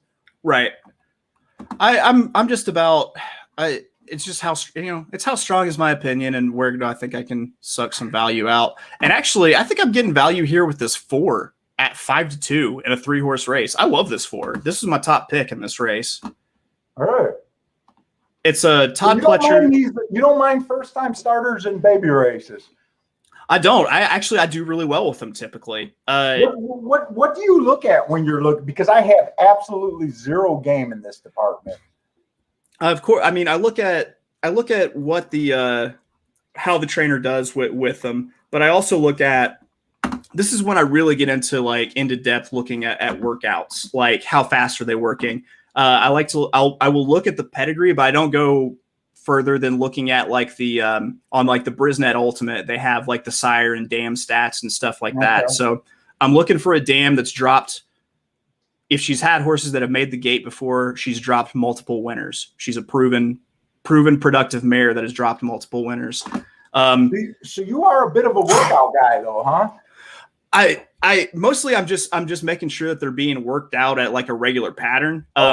But when it comes to like this, like I'm seeing on this For Amazing Dream on the 21st of May, the horse worked 47 and 4/5 out of the gate, and then it worked 50, which is a slow workout at 4 furlongs on May 28th. I love this pattern where they have the big like flex workout, and then they have just like this slow leg stretcher back to back after that. Yeah, Asmussen does now, this too. When I realized how they do workouts and they don't check the horse's tattoo or chip or whatever they have in them now. I know they used to have a tattoo, and when I hear it's a big old clusterfuck and half of them it's too dark to see, and the trainers don't have to announce which horse is running at which time. Right. I just think there's too much room for trickery. I just as soon as I found out and heard enough sources that I trust of how they go about doing the workouts and timing them, they don't even use the timer. A lot of times it's a running clock, so they have a clock running, from what I understand, and then they do the math afterwards. Can you imagine if the NBA or NFL did shit like, what if the combine was just like this running clock during like the 40-yard dash? It's insane what the kind of stuff that we get away with. I've even heard of stories. I don't know if they get in trouble or what kind of trouble they get in if they put shoe polish on the horse to hide his markings. Oh my God. Just don't trust workouts. Let's see. I just don't. Stephen Marshall says, Chase, I've gotten drunk with your old coach, Brett Bielema. I'm sure that was a fun time. That dude can fucking party. Attila says, Chase, are you into his horizontal bets time to time? Do I bet pick 6, pick 5? I usually stick to daily doubles, at most pick 3s. When there's if I feel really confident about sequence, I'll play a pick 5 or pick 6. Oh, really? I thought you guys were all pick 4 guys. That's just why you're on the show then, huh? I'm more of I would much rather play exactas and daily doubles. Exactas, trifectas, daily doubles. Okay. Yeah, I know a little bit about you guys. I know we talked in the chat room at Discord and just from watching your show. So yeah, they're huge. They're huge in those big sequences. Like I don't like to. Mark always was a big. I know he's a big horizontal bettor. Oh yeah. And I think Chase became that way, or not Chase. Caleb. Sorry about that. Caleb's a little bit of both. He's more of a horizontal player. I don't like to fork that much over for a sequence. Like I feel like if I can't hit it for about $16, then I probably don't have any business playing it. See, I'd rather. Now I know your one big ticket that I seen you hit. What was that? A pick 5 or pick 6 or pick 4 for 16,000 or something like that? I was in Discord with you when you hit that. It was a pick 6 for 14,000. Now I did multi-ticket that. I ABC'd that. The ticket that won was a $14 ticket, but I had like $200 in that just because I felt really good about that sequence. And my God, this 5 is running. Head start. I kind of like how this might work for the 3 though. For the 4 though, they've seemed to be going like really fast today. I don't know if the run is off or what. Yeah, this 4's sitting in a great spot. As long as we beat this Chad Brown horse at 1-2, my God.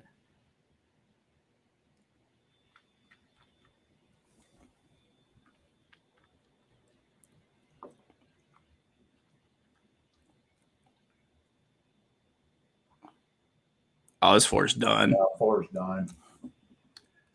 That 5 broke for the lead and was the 6 might get him. I think the 5 looks okay. Yeah, I think that 5's gone. Yeah, I hate Chad Brown horses on the dirt like this. I will bet against those 100% of the time.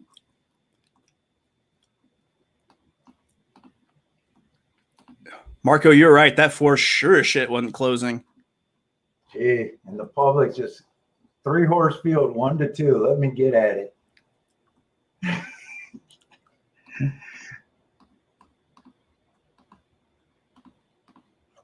2-1, not bad. Not bad at all. Steve Asmussen. Let's see. Did he have the ass man power move going? Yeah, that was all named trainers there. Even I know these guys.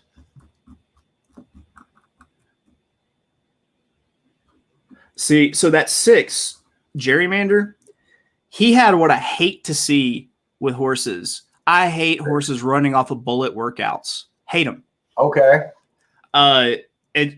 I'd rather see like a horse run a bullet workout and then come back, run a bullet workout, race, and then race again. I'd be more likely to bet the second time. Last 2 races, you might have been a little bit interested in him. Yeah. Yeah. If not his last 2 races, last 2 workouts. If they did the blowout the race before, the bullet the race before. Although that's a faster time. Yeah, he was just the fastest on that day. That was a really quick. Yeah, I remember, I think my first year in racing, I used to look at Lasix and bullet workouts. I think those were some of my angles back in the 1990. I feel like there's no other angle that will like just cost you more money than a bullet workout, a horse coming off of a bullet. Because I mean, especially like claimers like we like to play, that's more like that's like a commercial more than anything. People are seeing that bullet workout and they want to put a claim in the claim box. I run my my past performances through a generator where I get my times adjusted. They always have the thing where you can ask for more workouts. I want them to put a thing in where I could eliminate the workouts altogether. Yeah, I don't even want them on my paper space.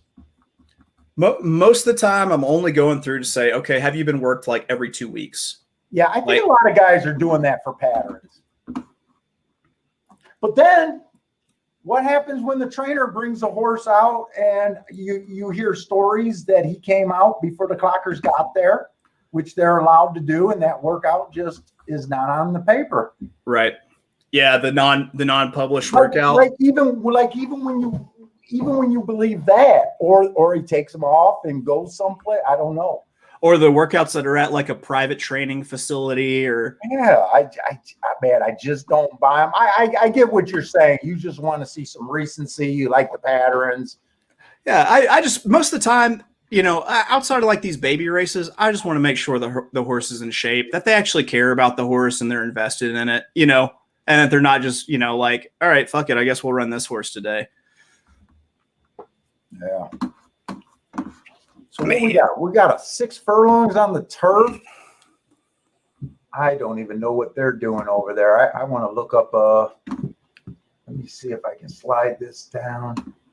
This was one of my better than Vegas picks in this race. I want to watch what you do though. I am just like, yeah, I love watching you handicap. Got that locked down better than Vegas. Hey man, I thought that was a cool platform, what they're doing.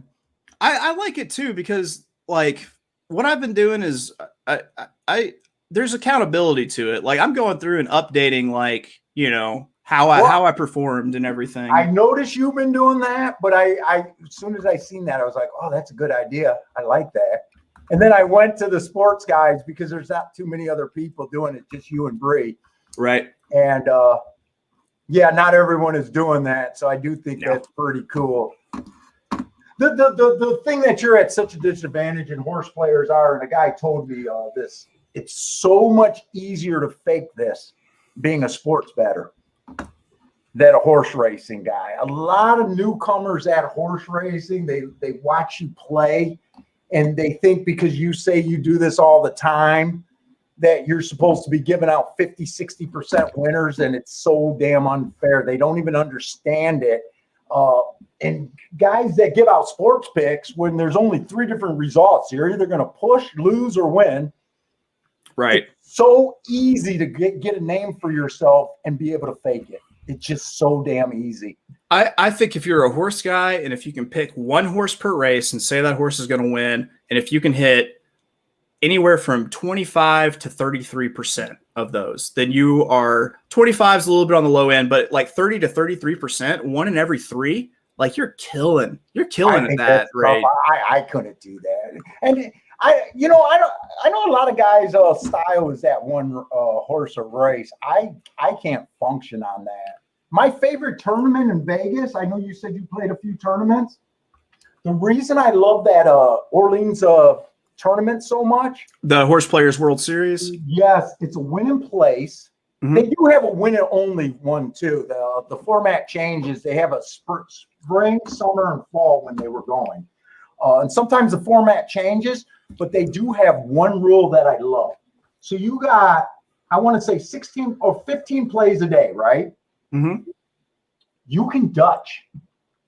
Oh. So if you have a race, so unlike the other tournaments where it's just, it's same win in place, but if you wanted to use 3 of your plays in a single race, That's nice. So you can slam your opinion. Okay. I cash because I Dutch. I say I got 7.5 plays. I'm willing to Dutch 7 races a day.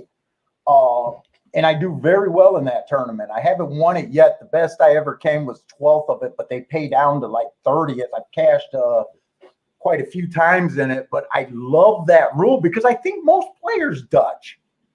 So when I play at the on track tournaments, I play at the ones at Oaklawn, and they're like big, like grand prize for if like you win their big event is free entry and like travel to the Horse Players World Series, to that tournament. Okay.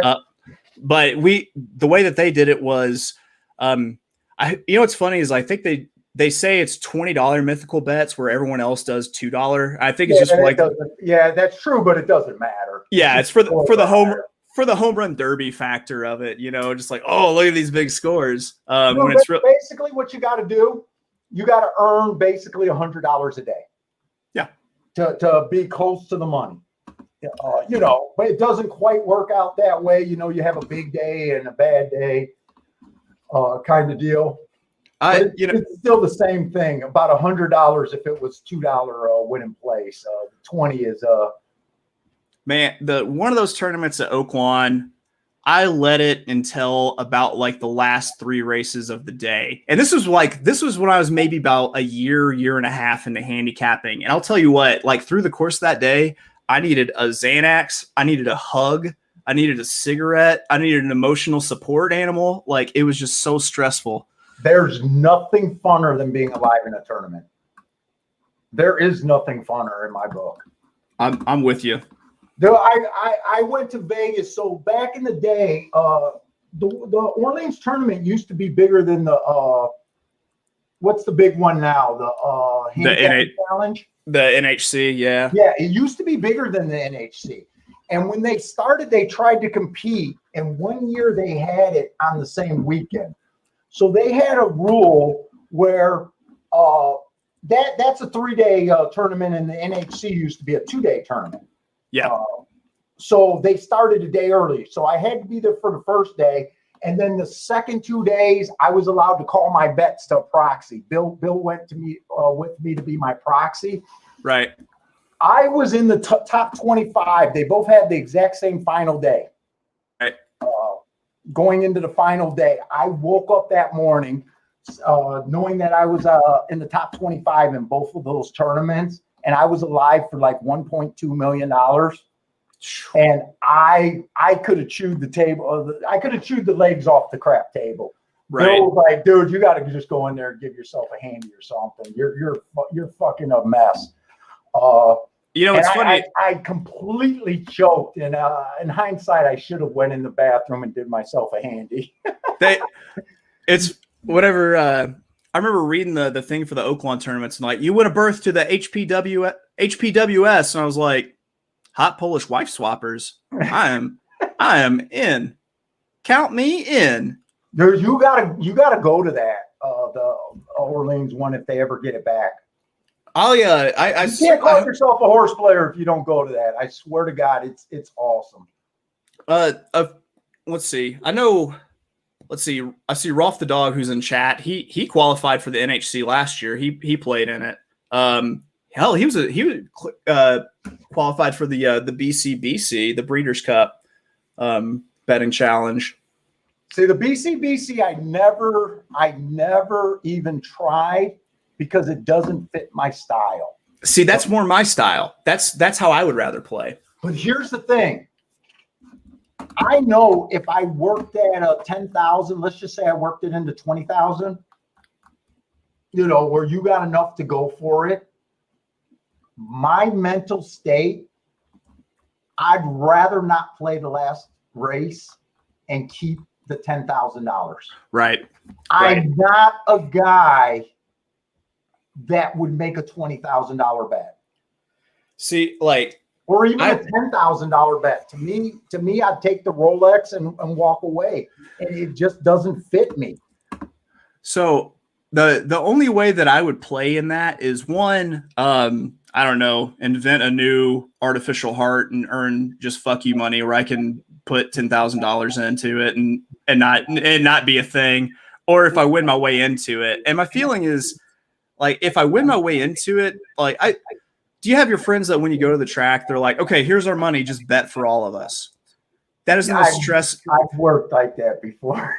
That it's the most stressful. To me, betting with someone else's money is so much more stressful than betting with my own. And I put it on par with making those, say you're a small bankroll guy and betting 75% of your bankroll on one race. I get so stressed out with that. With if I won my way into the BCBC, I'd be throwing out $5,000 trifectas like it wasn't a fucking thing.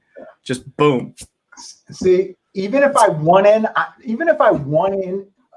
the BC on a $16 feeder and got it, dude, I would do the same thing. If I worked that money up to 20 grand, I would stop. At that, because I know me. I know me. Let's see, 20 grand divided by 16. At that point, you would be getting 1,250 to 1 with your $16 entry. I'd take that. Yeah, that makes a lot more sense. I might be on yours. Yeah. In fact, they got a small one at Hawthorne. I want to say it's a $300 buy-in. And I think I worked it into 20. It was either 16 or 2,600 going into the last race. And I didn't like the last race. And I was my wife was there, and I just looked at her and I was like, you know what? On any other day, if I turned 300 into $1,600, I'm walking, and I walked away. I didn't even play the last race. Man, that works. I mean, it's you got to know where you fit in. And I follow that because I respect those guys. I honestly respect those guys that can. Do that. If at the end of the day, if I can just put enough money in my pocket to buy a Mazda Miata in poor condition, just cash money, then yeah, I'll totally walk away with that. That trying to live that Miata life. And I know when I say that, people are there being like, yeah, you're supposed to be a gambler, this and that. You don't got no heart. And I'm like, I just know where I fit in. I know how hard it is to survive in this game every year. It doesn't mean you're less of a gambler. It just means you like money and having money. Good. I'm just a conservative. I'm a conservative gambler, believe it or not. I know it's a weird thing. I don't think it's, I've found I do my best if I set up my 4 or 5 plays for the day. I play those and then I don't even watch a race. I take a walk, I take a nap, I do something like that because, I get sucked into playing stuff that I probably shouldn't be playing. Stephen Marshall's won 120,000. I think he said he won that 2 years ago. Whew. He said he bet back 25,000 of it. It was like eating popcorn. I would have cut it off. I would have cut it off at 20, so I walked away with 6 figures. Dude, that would have been my. This is my mindset. I would have that 90, whatever it is, left over, sitting there in the bank. Well, they would have taxed it, so it would have been a lot less. But I would have just been crying for the next 3 weeks about blowing 25,000. Right. I know me. I know me. Man, yeah, when you're giving away 7/8 of an Escalade, that's it's kind of a hard take at the end of the day. Think about it. Oh, I'll tell you I what. remember when I cashed the $66,000 and walked away with I think they took like 22,000 out, maybe more. I don't even remember at Arlington. Man. Dude, I was walking out of the parking lot, like I skipped to the fucking window. After that, I remember walking so slow and feeling like I got robbed. Right. All I could think about was the 22, not what I had. Right. Not the 4 bands that I had. I'm thinking about the 22. I'm like, and I called my wife. I was fucking depressed, and I called my best friend, and he was like, "Oh yeah, tell me another sob story." Yeah, you know what I He need? hung up on me. I got a great business opportunity for us. We come up with burner social security numbers, and then we just stock Twitter for guys that hit gigantic tickets. Be like, hey, you need a social security security number to take care of that. You'll be like that. What was that? Vegas Dave or something got busted for fake. Yeah, yes, man. I remember. So that was that series they did on like Showtime or whatever. That was about like the sports betting. That had that Vegas Dave guy. My lord, it's one. So I do the tip sheets. I do stuff like that, but I strive to be absolutely nothing like that. Like I never put my winners up on Twitter. I'm never like talking shit in front of like a rented car or anything. We're not going to get you when you finally get a Lamborghini. It's going to be yours. Right. Oh, I didn't see the show. I kept trying to see the show, but you got to pay for it on a thing. But I seen like him on YouTube right during that show. Right afterwards, he was just going through his sports packages on the computer, and he like racked in like I think he racked in like a little bit over $250,000 just on his sports package. The crazy one was this would be spoiler if you haven't watched it. So if you haven't watched it, cover your ears here. There was one of the guys in it who like ran a message board and was like supposed to be like big into it. He and his wife ended up killing themselves, and they're like, and he's like one of these people that's like managing like millions of dollars, and they're interviewing one of his friends. They're like, he got into the horses. Like someone would give him a horse, and he'd see it at like 1 to 2, 9 to 5, and think it was insane value. And then like he'd lose, hundreds of thousands of dollars on the horses. And it's like, well, yeah, if you're dumb like that, that makes sense as to why you went broke. Well, that's a problem with having sports guys turning to horse racing. Right. I mean, they think 6 to 5 and 8 to 5 is value. We thank you for your donations in that case. I mean, that's one of the bad things.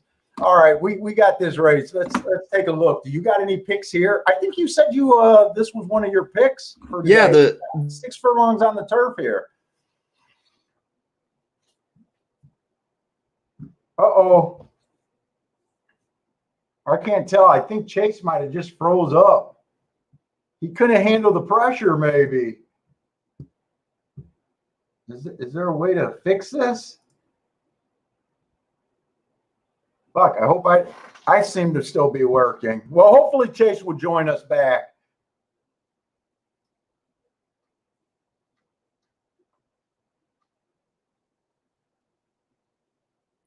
Let's see. So we do got a 6 furlongs optional claiming 45,000. On the bias reports, this track just seems pretty damn fair. Stalkers are dominant, but that's about all I got. Nothing really. I think he's just going to call back. So there's 2 horse. I want to start with 3 races ago. Early pressing day, average.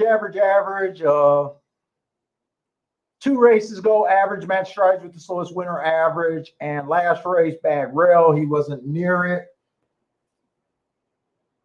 Average.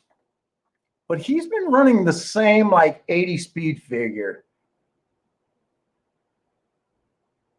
The 3-horse, average last race, no speed here. Last race, 2 races ago, he ran on a bad rail, came back. Let's see if anyone looks good.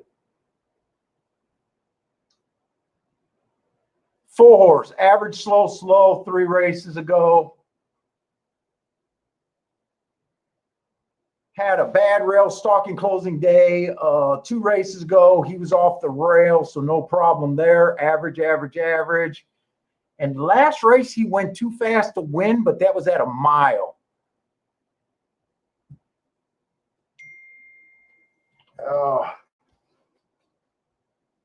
Yep, he said he'll be right back.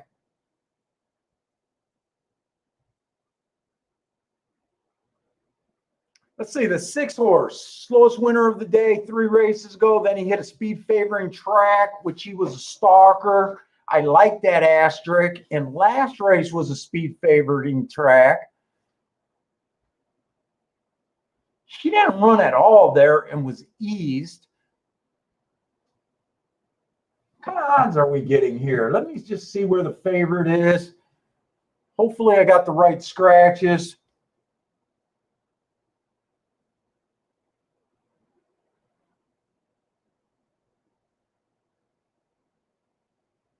Seven is a favorite. He had a bad rail last race. Man, it's getting hot in here again.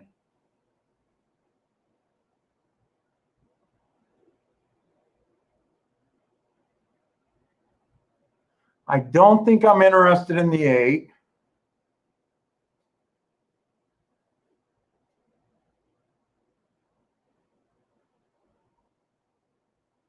A lot of these horses ran on May 6, I see. May 6. May 6 was a bad rail. Who's all out of that race? Let's see. The 10, the 8, the 7. 7 ran the best of the group.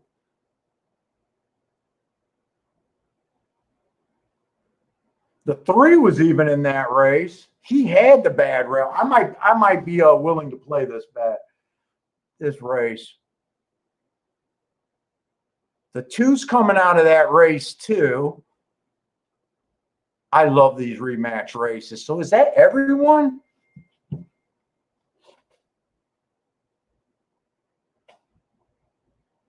Oh, Chase likes the 6 here. His internet took the dump. So he likes the 6. He thought that the 6 was the speed.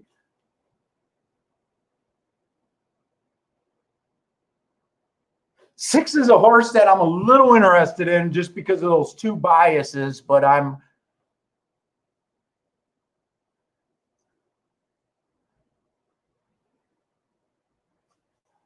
let's see, if the rail was bad on May 6th, the 7 was actually the closest to the bad rail. It says he was 4 wide. I think the 7's going to be tough here. I like Chase's 6 a little bit, a little speculative on if this horse bounces back.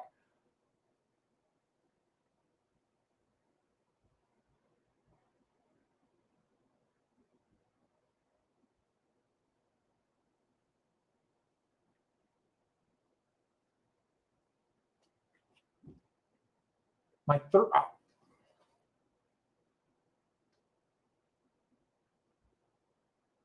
Wow, I'm shocked the 6 is 3-1. My first thought is to box the 3, 6, 7 here.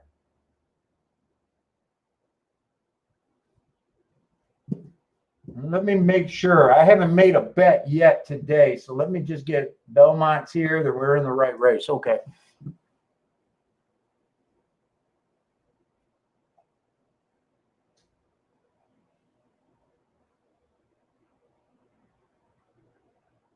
I think I want to bet this 3-horse to win.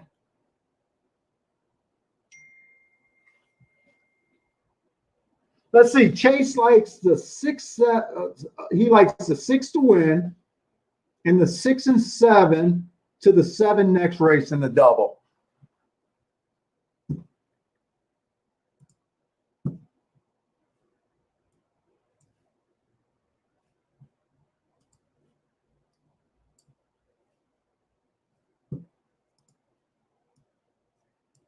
He likes the 6 to win.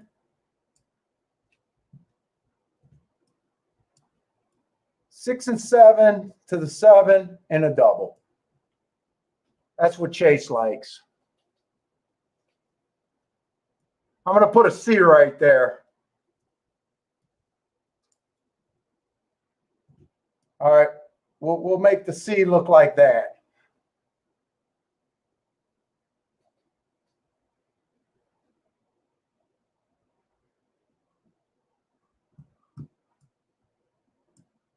I'm interested in the 3 to win. 3, 6, 7 in a box.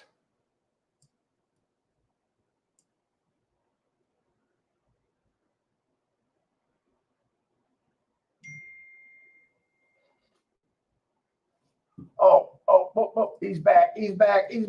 All right, there you go. Chase, I threw up your bet here. 6 to win, 6, 7 to the 7 in the double. Hopefully you can hear me. Oh, shit, are they running? No, he's working out.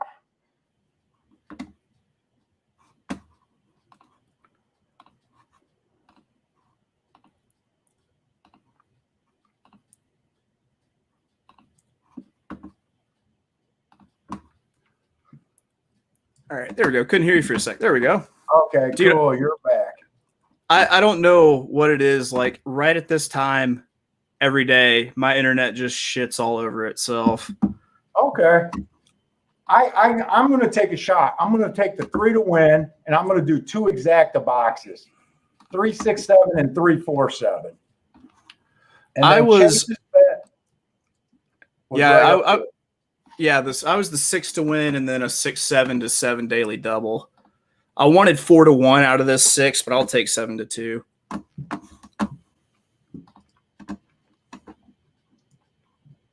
Let me get this in. Did I miss anything good?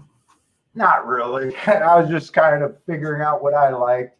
I kind of like your 6 too. I'm just shocked that he was such a short price.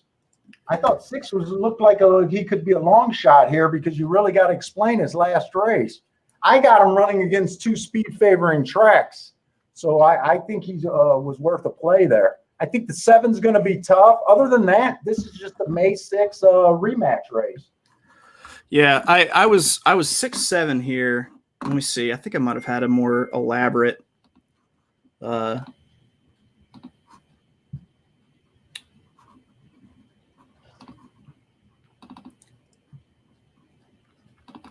Let me get these. God damn, it got hot in this room. I was a trifecta that was 6, 7 with 6, 4, 7 with 3, 4, 6, 7. Wait, what was that? You want me to? Is that what you're doing?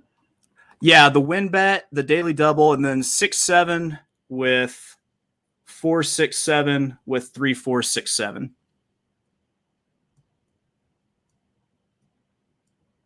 That was a 4, 6, 7. Yep. Oh, that's a try then. Yeah. Did I say exacta? I'm sorry. No, I don't hear. Who did you have for third? 3, 4, 6, 7. 3, 4, 6, 7. Oh, okay, so we got the same contenders here. All right. Those guys that want tries, they can play tries now, or at least hear about some tries.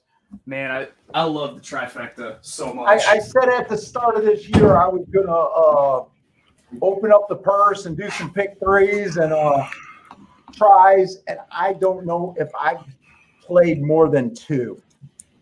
Okay. I'm so damn set in my ways with my bets. My thing with trifectas is I like them. I love structuring them.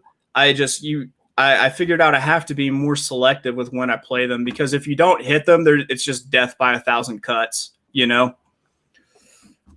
Now, do you double up and go heavy at tries, or are they basically a base kind of bet for you, or are you all over the place with the amounts that you plan for? I'm all over the place. The times that I will kind of nut up on one is, say I've got like a horse that's like 4 to 5 that looks like it's just a guaranteed world beater. I'll key that one horse on top. I'll put and then start handicapping for second and third place, and I'll put like the longer shots in there. Do a 5 to. This is the second time I kind of heard you say that when your top choice kind of agrees with the favorite. You don't mind hammering a favorite.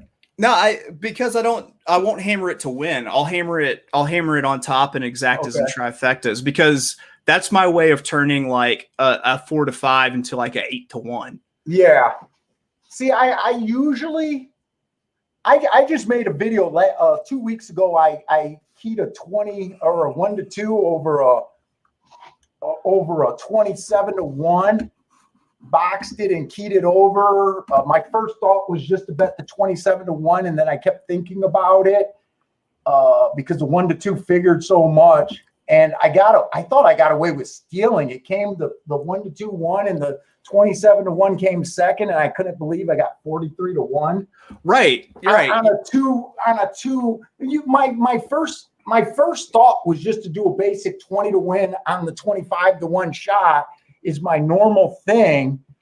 And then for some reason, I was doing a lot of yard work. We redid all our landscaping here and had like 30 hours of work on a Memorial Day weekend. So I probably only played the race because it was one of the few races I got in the house away from the mother-in-law and the wife to actually play a horse race. Right. And that's probably the only reason I caught it instead of either because my first thought was just to take the 27 to 1 to win, not even to place. He paid $14 a place, but the value was all in that exacta. And with those, sometimes even if you do the exacta, just like the value isn't there, because like the exacta is like a $2, $3 for one sort of thing. At that point, I'll back off. But when I have a horse that I feel is like a guaranteed winner, like I'm going to try to use it however I can to make money off of it. And it more often than not, it's playing like the trifecta or the exacta instead of just win betting. You ever watch that Scotty show, Equine Edge? I haven't. I was actually just talking with him earlier today though. You know him. Yeah, dude, he is. I think anybody who sends him a DM on Twitter, like he responds to everybody. He and I have been talking for a couple of years. He is so fucking nice, man. He is the nicest person. That's how he comes across. Like, I don't like his handicapping, but I love watching the show in his action. I love watching his action, and he just seems like a fun guy. I even started thinking that that's a weakness in my game of not, because he'll tee off on chalks. Right. And, I either try to beat him or sit out. Oh, this race is off. So the 6 did get the lead here. Let's go. Like I said, I like the inside, the early speed on the inner turf, because everyone's going to have to slow down whenever they make this turn. My key horse, the 3 horse, does not look like he's running. The 6 is loaded. I do have a 6-7 exact in the box, but I only got that on 1 ticket. I really need the 3 to get up in there. I did 2 3-horse exacta boxes. Kick away. I won't have the 6-4. I used the same horses you did, the 3-6-4. Come on, 3. Oh no, that's the 10 on the outside, isn't it? Oh, this 4. Wow. Is that the 3? Come on, 3-4. 3-4. Get him home. Boom, baby. I think it might have gone 3-2, man. Oh, was it 3-2? Okay, I got the win bet on the 3, though. There you go. 3 I think was 14 to 1. That was a horse I've been on a couple times, Dancing with Daffodils. That's a horse that I like, and I just you know what? I'm going to get you buying these damn notes. Right. I'm going to get you. It was a replay race. The only reason I liked him was the May 6th race. See him on May 6th, 2 races back. The comment is bad rail. All the horses, other than the 7 was in the 3-hole. He was in the 1 horse, and all the other horses were 4 wide or farther. And that's the only reason I get to these kind of horses. 17-1. There we go. 3-4. Someone nicked the 4, or was the 4 never up there? I think it was. The 4 was up. The 4 was moving late. That 4 just kind of exploded up the rail late, and then I think it's 3-4. I think it's 3-4. Where is the 2? it comes flying up the outside. No. 3-4. Oh, 3-4. 3-4. There you go. There you Woo, go. Belmont all of a sudden. 3-4-2. There you go. Let me see the probables on the Stephen Marshall says boom. $82 on the exacta. With the 17-1 on top. Okay. There you go. Well, we get the win bet and $82. That seems like a little short. Oh, or 82-1. 82-1. Can't be 82 for 2.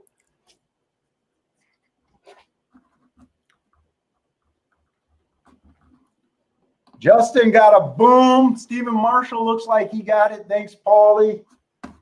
There you Stephen go. Marshall's been hot too. That's a good hit right there. That's a real good hit, Paul.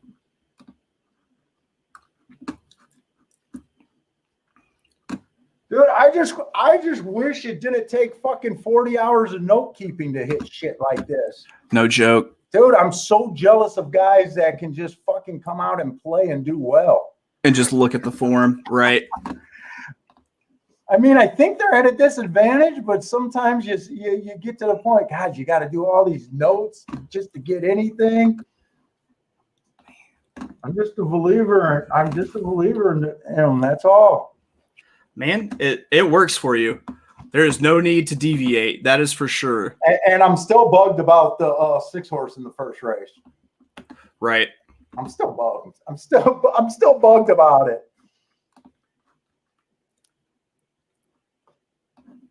Let me turn up this fan. I am dying in here.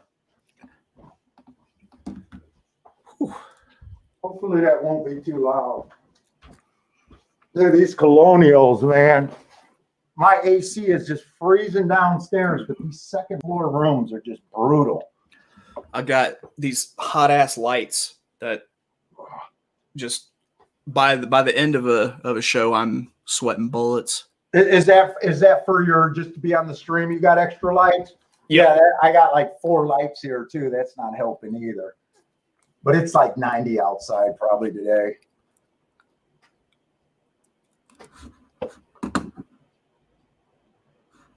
I can't wait to hear what this tri pays. Markaloo, what are you talking about? That May 6th was a terrible race. That was a key race. 17-1 winner. Can't be terrible. $180 trifecta. All right, show's yours now, Chase. Yeah. All right. Well,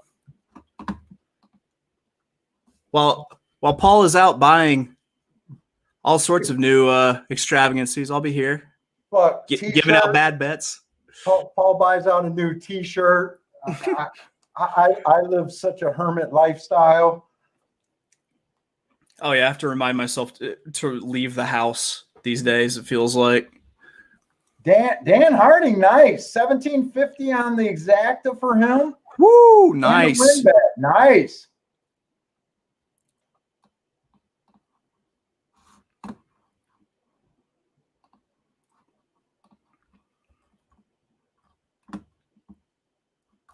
Yeah, fuck. I can't believe Attila's teasing me because I usually walk away. I don't feel like I can walk away right now. I still can't watch a freaking race. That was the longest race I probably watched. That I can watch a race that I don't bet on. Right. And it's worse. When I get a horse that breaks, usually I sit here at the computer. If my horse breaks and really looks like he's in position, my key horse. That's probably why I didn't just do it instinctively, get up, because the 3 was always the 3 never looked good. The 3 never looked good till late. Man, that horse You came know, it was flying. 7.64 that was up there. Usually when I watch a horse get the lead is when I want to walk, you know, that I got to bet on. Right.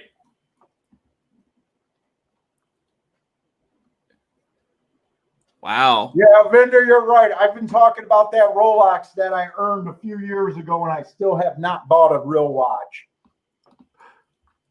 I keep looking. We'll be going to Vegas in July, and I'll be doing the Pretty Women. I'll be at the watch stores trying on all the watches, and I guarantee I'll come back with nothing again. Sir William with a $74 Quinella. That's rarely do you see a Quinella pay that well. Dude, rarely I see someone that actually admits they played the Quinella. That's the bigger shock. That's a bet that I don't even remember that they have. Very few tracks still have it. So I take it New York's a track that still has the Quinella.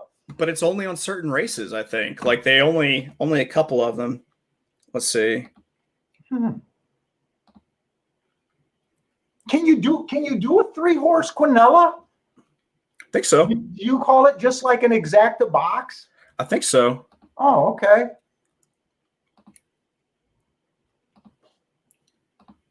Yeah, that was the only race today that they. You're in Vegas till the end. We're going middle of July. We're going like July 12th to July 19th. I think we're going. Going to Vegas. Of the week. Oh, I'll be playing Parks all week. Parks, Mountaineer. Who knows? I don't mind. I don't mind Indiana Grand right now if I'm playing in the middle of the week. Parsons and I was on the phone talking about Indiana. I think Indiana is probably, other than Churchill, probably the premier Midwest track right now. Does that sound about right? Yeah, I think so. I mean, I hate to call Indiana Grand premier, but it's definitely a step up from Ohio, Louisiana Downs, and those tracks, isn't it? Oh yeah, I agree. It's especially in the middle of the week. I think it's pretty close to the best product you're going to get, but it depends on if they get weather or not. It just seems like it just pisses rain on Indiana constantly. Well, there was a big bias last year, and it looks like the bias is there this year. Okay. Speed on the dirt, but I boycotted them. They were the worst with timing their races. You know, I do all these daily profiles and daily charts, and they'd have literally 3 or 4 races out of 8 or 9 that the times aren't available. It was ridiculous. I was even trolling. They got that hot chick, and she was on Twitter putting out her Indiana T-shirt with her like riding a horse on her. They were cute T-shirts. I wanted to get one for my wife actually. And all I could think was troll her and be like, "Oh, you're buying that instead of a timer for your track." I was pissed. She's a hot little blonde though. This up in the 5th. Oh, what do you think of this? Was another one of my like plays that I really liked, was playing this 7. Well, I'm not sure about inside outside, but they got to beat me a few times. So we got 6 furlongs claiming on the dirt. I just got to do what I usually do. The 1-horse Bad Rail early pressing day last time he ran off a layoff. He was just average. Last race, the inside of the track was good. He's just been running his race. Let's see who's marked. The 2-horse, 3 races ago, he earned that nice 94 speed figure while the inside of the track was good. Said he was 3-4 wide. He started in the 5-hole. If he can repeat that race, he might be interesting. 2 races ago, the inside was good. It was an early pressing day. He didn't get he came out on the deep side of a stalker, almost a closer that day, and he ran on the outside, or at least started on the outside. So I think he ran against the track that day. And last race, the inside was good. He had the 8-hole, so he catches my attention a little bit. Oh man, the first to Churchill Downs just creeped up on me. Really? We're 5 minutes. Holy shit, I'm having too much fun.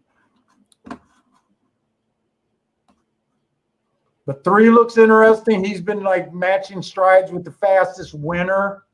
I think you can throw out that mile race. I'm not sure he's a complete miler. Full Horse is probably the favorite. He had a good inside last race. He won while he had the inside. I might be a little against him. 5, I'm not. I don't think I'm interested in the 5.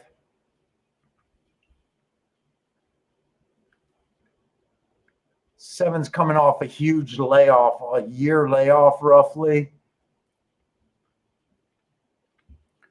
I'm looking at the first at Churchill Downs, and I see a horse I like that's fine, and I'm DMing the trainer right now to see if he's live or not. Here, let's look at that race because I don't know how interested I am in this Belmont. Are you interested in this Belmont race?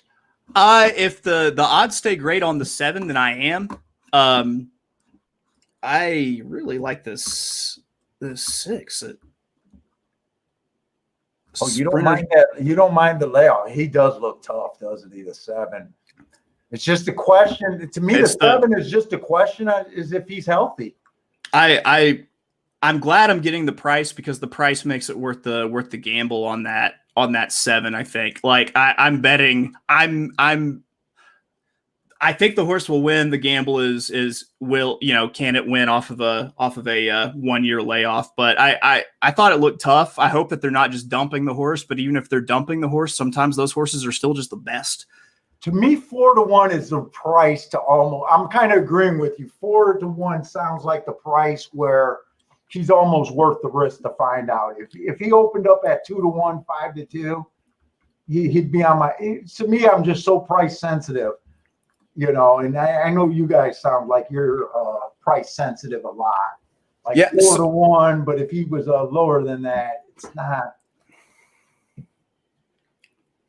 Who did you like at Churchill? This looks like it's a short field, 6 horses. I got nothing super special here.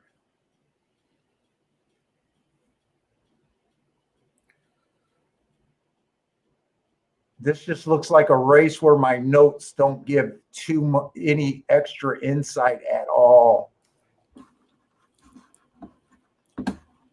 I'm on the 6.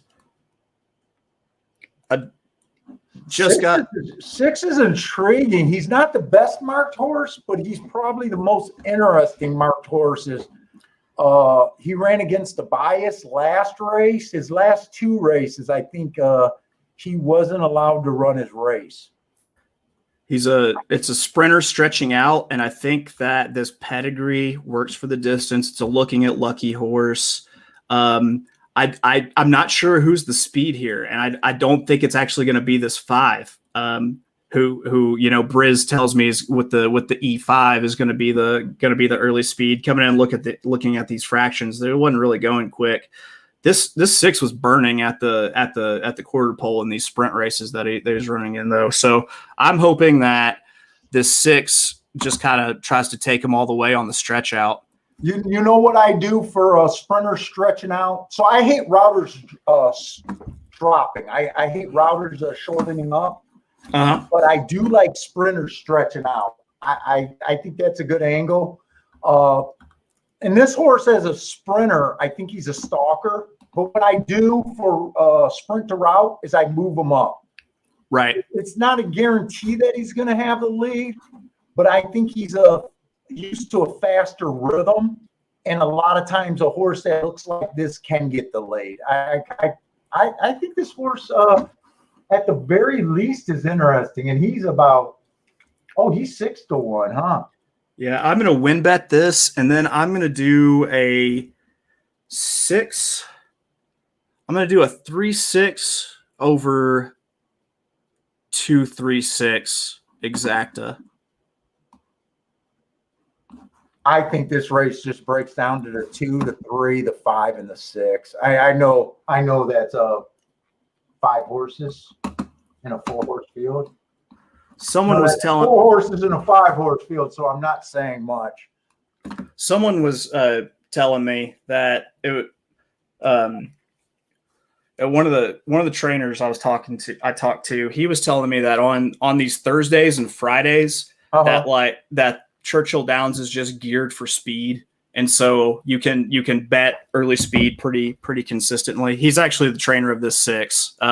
He said the horse looks strong. He said fitness is a concern. That's what I just heard from the trainer on the 6. You got trainer info. I have one trainer that I talk to.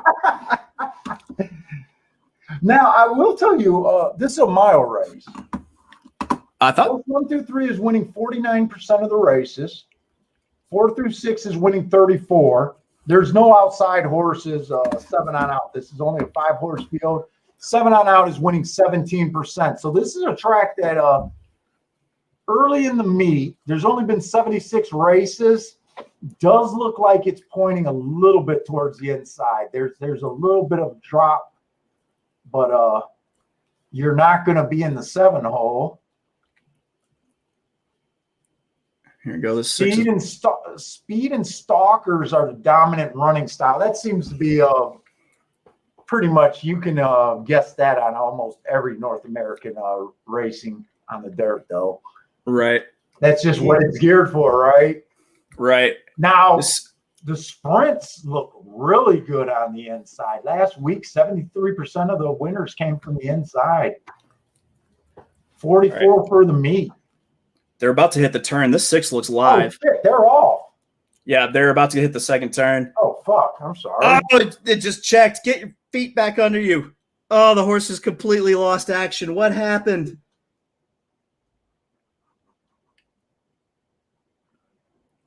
I can still hit the lead there, huh? I can still hit the 3-2. It just won't pay anything. That's it. That something happened and spooked that 6, and he just completely. I want to say the jock lost the irons for a minute and just, man, that was a bummer. That horse looks so friggin' good. Back to Belmont, where I'm a giant. What is this going to come in? Is that the 2-3, 2-3-5? Yeah, that's not gonna pay. That's No. I think that was 4-5 over 2-1. That horse had so much run in it, Paul. I gotta watch that. I always gotta watch these trouble. I don't know if the horse was just green or if something made him check.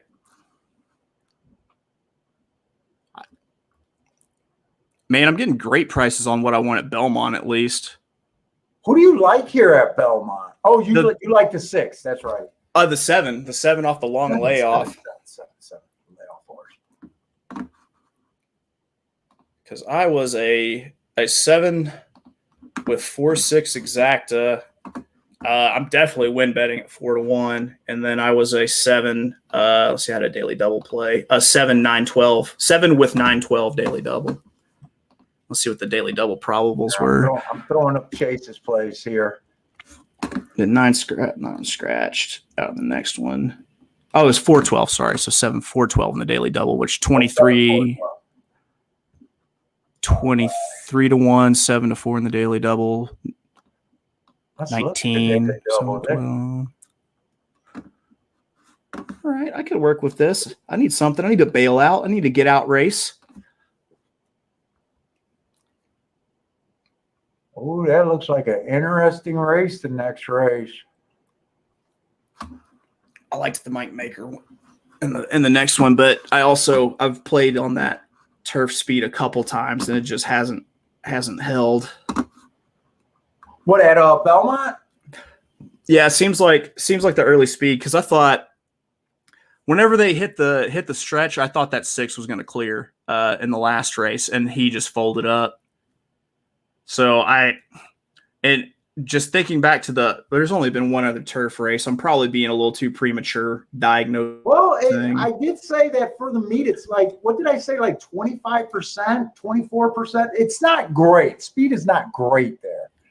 Yeah, there were a couple weeks when it was just killing. Like my birthday, it was all speed, and I was able to make a killing just betting speed, just betting who's going to break first.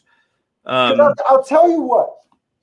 usually, like I chart so many races and I do these bias reports for so many different races, even the ones that I don't sell. Like I keep a lot more that I don't sell. And for a track to really be like off, where back end closers like never have a real high percentage, right? Right. But 35% is actually super high for a closer.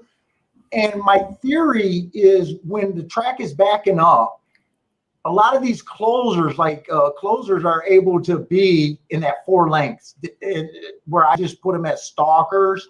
Right. When I go back and look at them, like most of their races. So whenever I see like this track right now is, I think it was 23% wire to wire, 40 something and 35. I don't know if those are the exact numbers without looking it up. To me, I just got a warning, like speed's not impossible, but I'm leaning towards you really want to be a stalker or a closer. Right. See, I always want to take, a higher price on a closer as like the minimum that I'm willing to accept, because there's so much in a race for a closer that's absolutely out of its hands. Yeah. And, it has to get the clean trip. It has to, so can't have, front runners are so straightforward, but with these closers, like with a closer, I want a good price unless the horse is just, Well, the worst bet in racing. What's that? Short price closers. Worst bet in racing. Right. Short price closer. Now, long price closers, I can get behind. Short price closers, they're almost always a play against in my book. They're to me are the worst bet in racing. I mean, that makes sense because they either they have to be absolute world beaters that can make their own setup, just those push button horses that will just go. The other problem, even when I got a closer track, it's still a struggle for me, and I still spread. Even though, like Tampa Bay, the only reason I won at Tampa Bay for the last 2 years is because that turf route race has been favoring stalkers and closers, right? But whenever we get on a closer track, it's so hard to just zero on one closer. I think closers are not only where they can get in the most trouble and they need the pace setup. I think there's a mental thing going on with jockeys. Sometimes, to me, it just ends up being a position game. Right. I think there's a human instinct to not try when you see you're behind by 15 lengths. To me, sometimes these huge rallies are the jockeys are almost the last to know about it. Right. So I usually, even when I got a deep closer track, I'm still spreading and hemming and hawing, because to me, it's more of a position game. And sometimes you get these raggedy horses that just so happen to be 6 lengths off the lead and just had a jump on the other closers. Right. It's just a hard thing to hit. But when it works out, it's brilliant. Oh yeah. There's nothing sweeter than having a horse just drop out of the clouds for you. Yeah, and that's what I always tell new people. I know a lot of new people. The most exciting thing is having, like you said, a horse drop out of clouds. And if you talk to a lot of new people, they love that closer move. And I try to tell them it's much better, especially in America racing on the dirt, to avoid those horses than unless the track's playing really favoring it. Yeah. I very rarely will come up with a closer unless I think that track's backing up. Right. Like, was it Oaklawn to start this meet? The first 2 weeks was just closer central, just closers. And it's always been kind of a, off pace, slingshot swoop. There it is kind of track. But, like it was insane how early speed was just dying. Your track is the track that I geared up to a few times, and I've always leave it. I've technically only won it 1 year. had a winning meet there, and it was because I did less than 20 plays the entire year. I wanted part of the reason I think it's a tiring track that favors the stalkers and maybe even a little bit towards the closer, but I do think it's a stalker heavy. Now this year I thought it was outside a lot for long portions. No, I agree.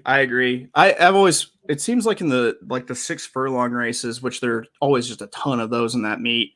It's the way far, especially when they get double digit, 10, 11, 12 horse fields. It's always those really far outside posts that seem to do well. And let's face it, if you don't respect class there, you're probably already at a little bit of a disadvantage because that's real racing.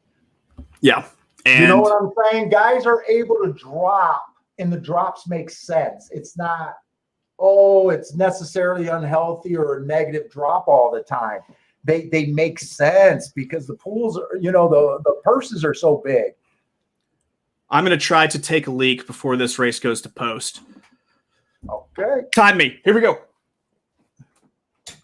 Let's see. Let's bring up the chat here.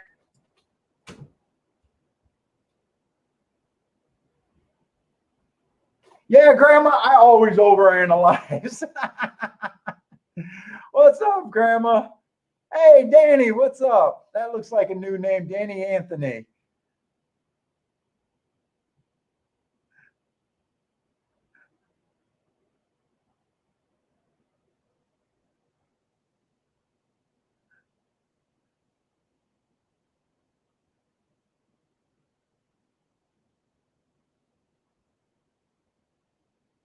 Ryan, no, I'm at my house.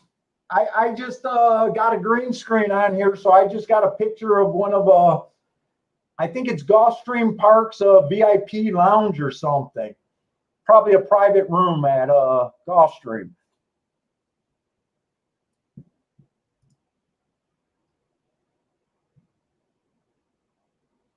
And if you guys joined us late, I'm using different software. It does not allow me to go back and see all of the chat. I'm having a harder time keeping up with the chat. Plus I have a guest today, so if it seems like I'm ignoring you guys, I'm not doing it on purpose today. See, Stephen Marshall's got the 5 and 7 to hit the dub here. Cole's on the 615 box for an exacta. Small bladders. Yeah, I had to take a leak whenever we started, but I've been powering through it, and I drank some apple pie moonshine. So dude, I get up all the time. Actually, when I'm running and looking at the races on the other TV during my nervous energy, half the time I'm taking leaks then. If I can get, I squeezed out a poop every once in a while on the stream. Oh, man, that's how you give yourself a hernia right there. Yeah, 7. Let's see. I'm not about this race. At 3-1, I love this 7, and I feel like I'm getting for this short of field pretty good odds on my exacta that I liked. 11-1, 7-4, 23-1, 7-6, and the exacta. The daily double, I was over the 4 and the 12, 18-1, 20-1. I'll take those for sure. I'm a little interested in the 2 and the 3, but not enough interested to bet here. 3's at about 7-2. I think the 7's extremely dangerous. I don't understand him. I understand him. I just don't want to play is he healthy or not game myself. I don't think I understand the 6 horse. I 100% expect to get beat by the 4, the favorite, because I can never get on the right side of a Wayne Potts horse. Now, the 4, I don't like his class level he's been competing in compared to these. I'm playing a class game. The other thing I don't really like about him is I had his last race. The inside of the track was good. He was the slowest winner of the day, and he won on the inside. Now, he did win under wraps. He won by 6 lengths, so maybe he didn't exert himself. But I think the class combination, and there's some bangers in here. I don't know. I think the my biggest opinion is I think the 4 could get beat here.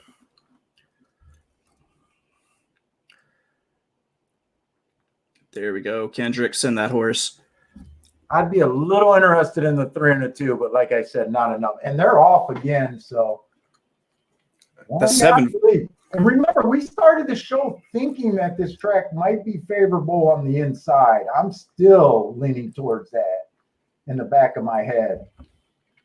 I know we've seen a 6-horse win at 30-1, but I thought he had some things.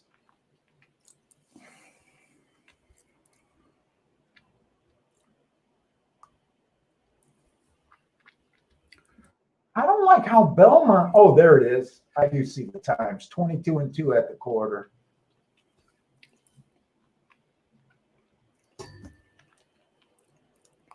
Get aggressive, Kendrick. If you get aggressive, this is yours, Kendrick.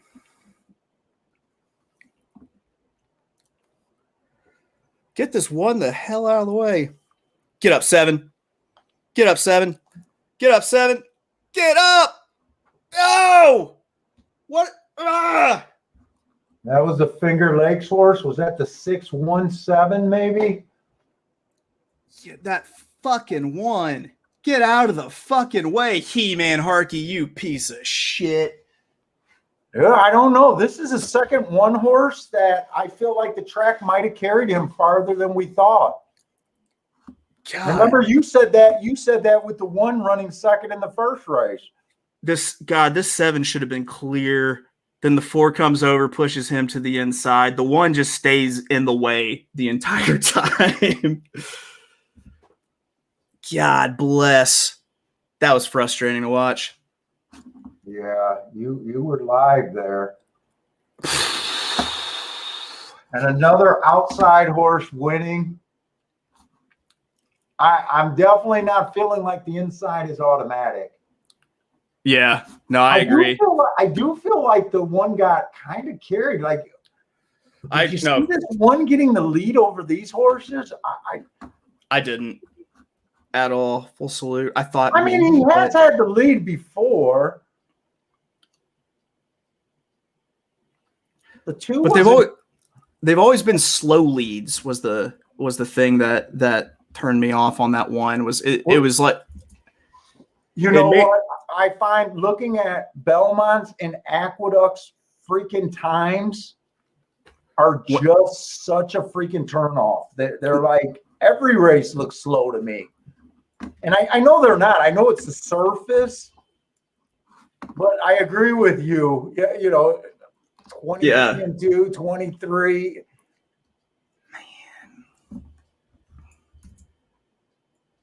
Oh, He-Man, why didn't you just get the hell out of the way? I don't know if that 7 wins if the 1 gets out of the way, but I feel like he had a pretty damn good chance if he did. Damn it. All right. I'm about to call it. You're about to call it? Yeah, I'm going to get my beauty sleep before I log in with the boys later. You want to hang out and do this again? Just let me know, man. I had a pleasure hanging out with you. Dude, anytime. I love the amount of, chat engagement you get. You got some great fans watching. Like that's for sure. So thank you guys for letting me give you just dog shit bets for the last couple hours. That's fine. But yeah, man, I loved it. Anytime you'll have me back, I'd love to join. So not a problem. All right, take it easy. Watch On the Wrong Lead tonight. I'm glad I felt enough need to try out this software. So it worked out well, I think. Yeah, I think so. No one's complained about it. We haven't crashed. So yeah, I'll be looking to have some people on. There you go, man. So, all right. Have a good one. Man. Have a good one. Good luck tonight. All right. Thanks, man. All right. Take it easy. All right. Well, hopefully you guys enjoyed that, man. I actually had a really good time talking to Chase there. Good guy. Yeah, this 6 was part of the reason I didn't want to bet that race because I felt like the 7, I didn't want to play that game, and I didn't want to I didn't feel like I understood this 6-horse that much. Going to Finger Lakes.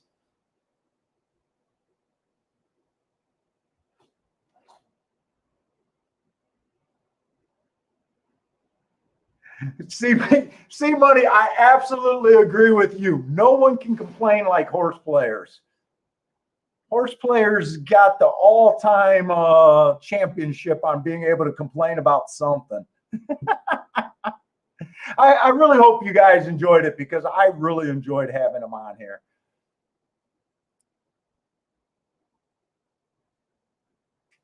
Grandma played the one horse over there at every time she plays for value, they end up second. 9-1 on that one horse was a good bet. I didn't quite see him.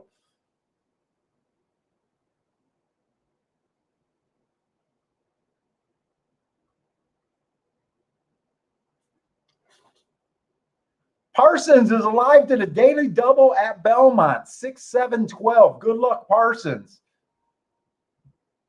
Now I'm going to be able to bring this dashboard up, so I should be able to take more part in chat now. But if I don't see it, there's only about 20, maybe 15 chats at one time that I can't see. I can't scroll back, so.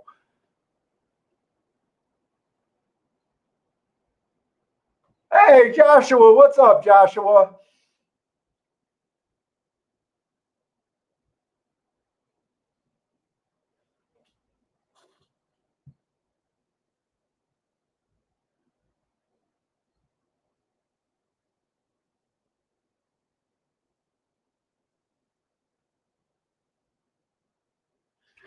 Grandma singled the 8 in the next race. I just don't know if that's Belmont or Churchill. I think Churchill's coming up next, so I need to figure out how to put my screens where I can see all of this at once. So what do we got? We got Churchill. 7 minutes to race too. That's enough time. So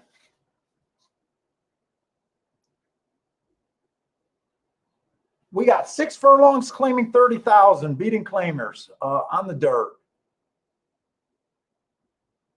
And I think, let me just grab my Churchill bias reports.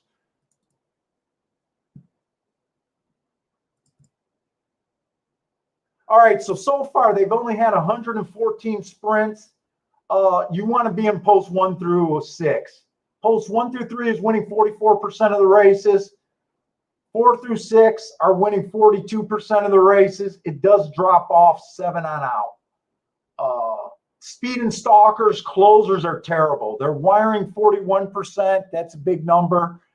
Stalking 51%, and coming from 5 lengths out or farther, 8% of the races. Last week, they only ran 15 sprint races, but 73% of them was won from post 1 through 3. So it does look like last week there was a huge inside bias. And even on the dirt last week for the routes, they won 60% of the time. So let's see what kind of field we got here. We only got 6 horses in the field, so really they can win from anywhere in this race.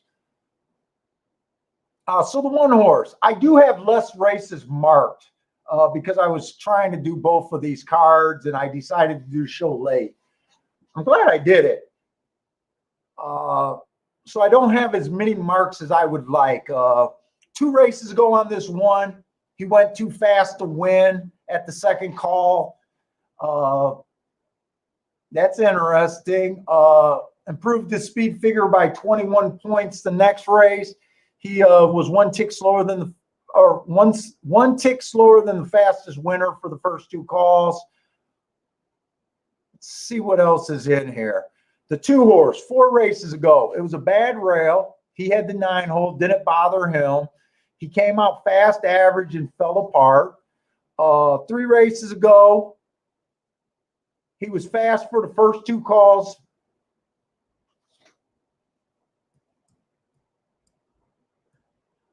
before falling apart.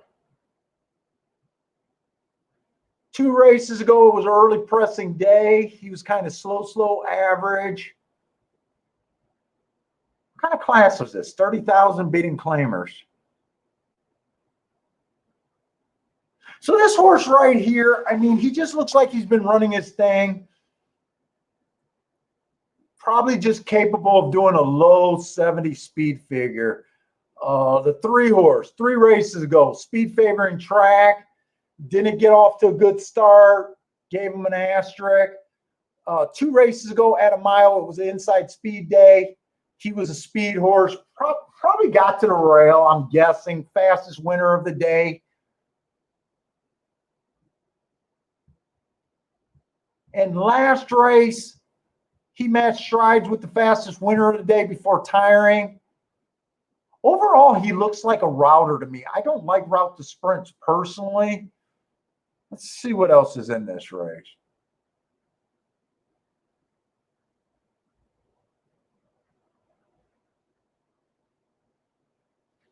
Let's see, the 4 horse, average, slow last race. Oh, 3's the big favorite. Okay. 2 races ago at a mile, he matched strides with the fastest winner before falling apart. He finally won last race on a stalker day, which he was the slowest winner of the day.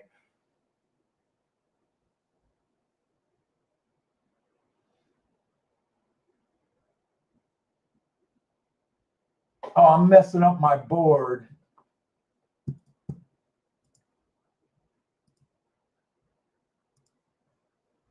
Four to 1 on him.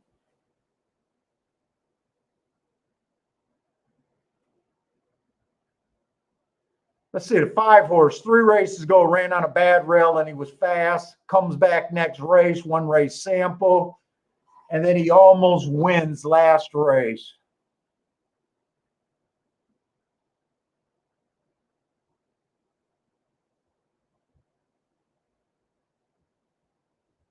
Six to me looks like the most intriguing horse. What kind of odds is he at? 7 to 2. There's no one with any real value. Let's see, 4 races ago, he won while being average. Comes back his next race, 3 races ago in a little stakes race. Average, second average. I like that race.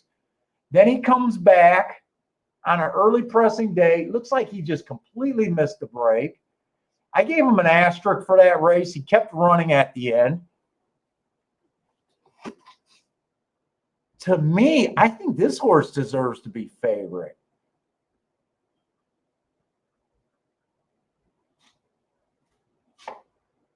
They're betting the 3.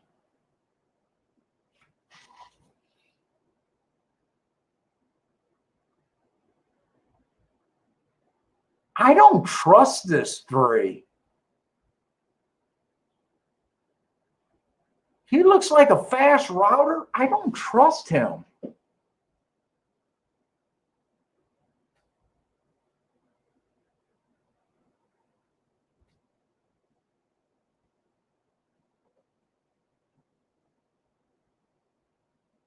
Dude, I'm going to do a Dutch bet. Whoa, I'm running out of time if I can get it in.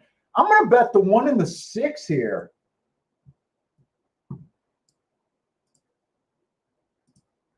What? Oh, no, that is 1 and the 6.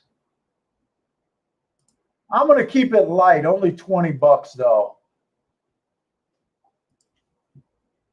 1 and the 6 to win at Churchill.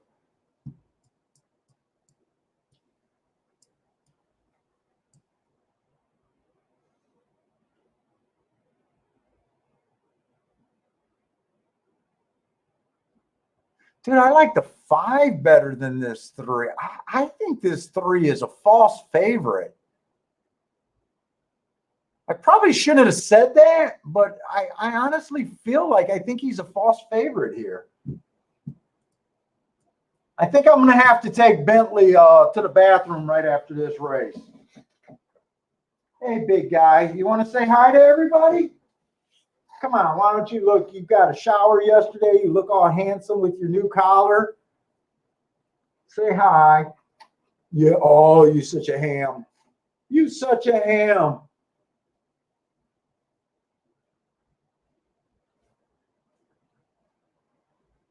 Oh, you're lonely. Mommy's on a little girl's trip. I think she went to North Carolina or something like that. I'm not even sure which state she went to.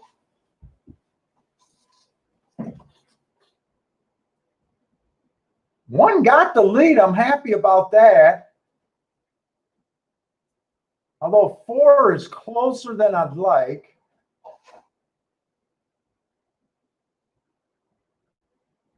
And I think the 6 is in good position here. Come on, let's go turn. Let's go. We're going to go to the bathroom right after this race.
Well, I did not like the 3. He managed to get second.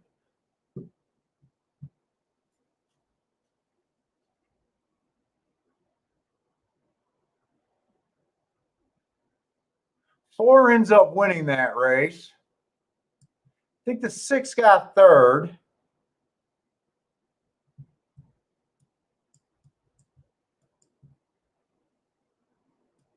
think that came in 4.36.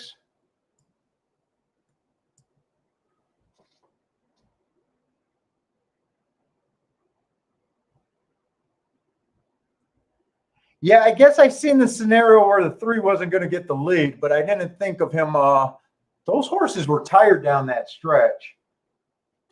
4 went off at 5-2. Let me take Bentley to the bathroom. Come on, Bentley, let's go outside real quick.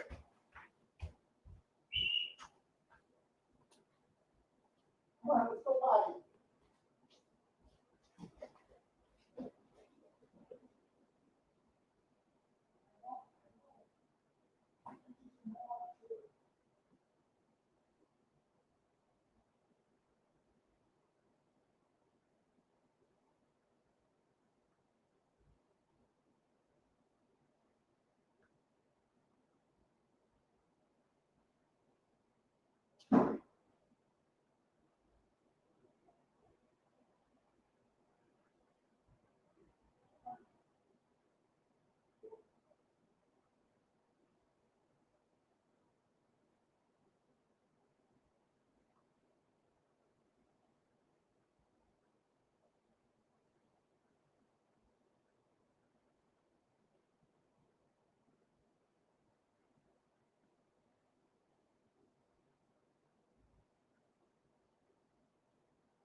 All right.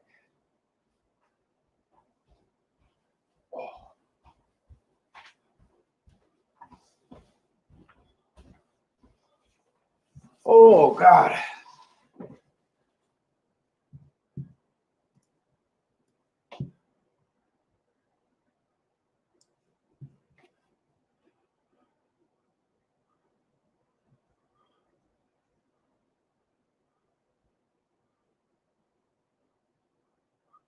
Oh, did Chase hit that try? Chase gave out the stream when he had to make up for his handicap, and nice.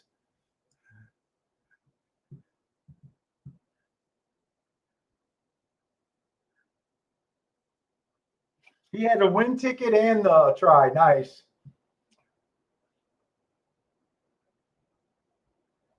He choked on the big stage.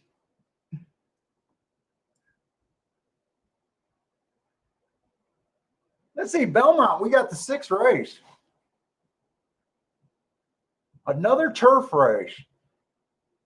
Mile and 16th on the turf, claiming 35,000, beating claimers. And I thought this race, I think Parsons got some doubles alive. I don't remember. I think he's alive to 3 horses here. But when I glanced at this race, I thought this was going to be a good race. I'm not sure how good speed is. We were kind of talking about that speed's wiring like 20-some percent, 23, 24%. Not impossible. This one horse, 3 races ago, went too fast to win. Usually when we see the hearts or triangles, we expect the horse to run the same speed figure. This horse does have an excuse 2 races ago. The rail was bad. He had the 2-hole. He went too fast to win. But then he comes back again. Bad rail again. But he was in the 10-hole, so that didn't bother him. It was an early pressing day. It looks like a track that he should have ran well on. He was 1 tick slower than the fastest winner at the first 2 calls and then slow at the 6 furlong mark. Put it this way, I'm not believing in speed right now. The 3 horse.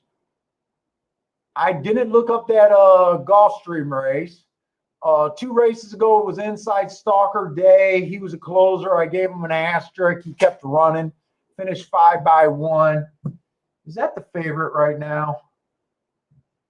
Co-favorite.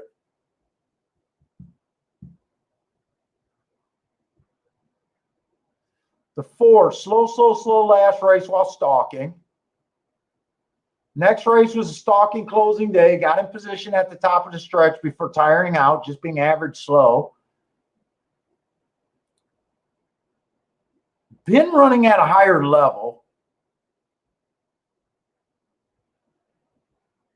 If he runs his 83 speed figures, he's probably going to be tough here. I guess I can understand why he's being bet.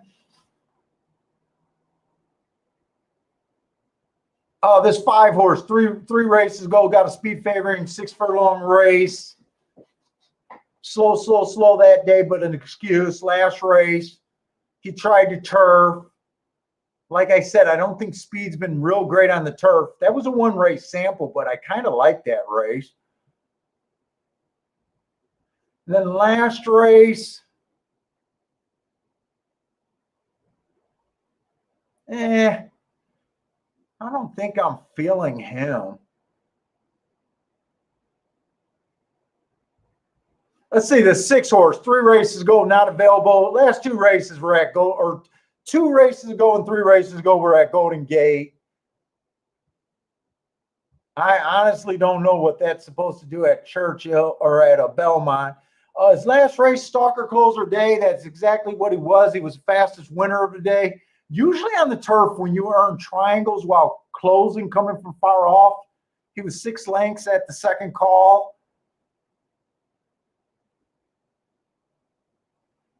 He's a little on my radar.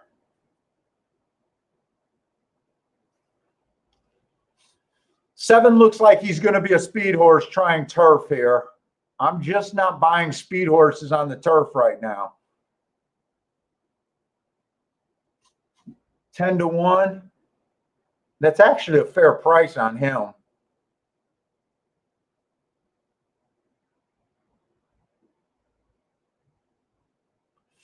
Let's see. I didn't look up these Tampa Bay races, but for the most part at Tampa Bay, it was a Stalker Closer track. And that's what he is.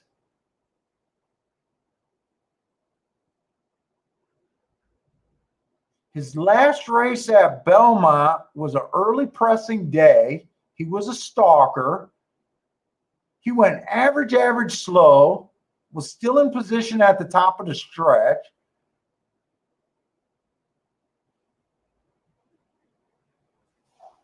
That almost looks like a slow pace that he couldn't cut into. I'm not used to looking at these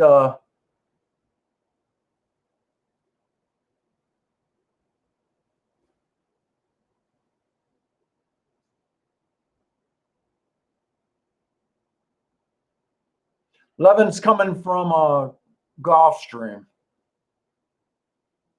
Bad rail stalking closing day, 3 races ago, gave him an asterisk. He then hit a stalking closing track 2 races ago.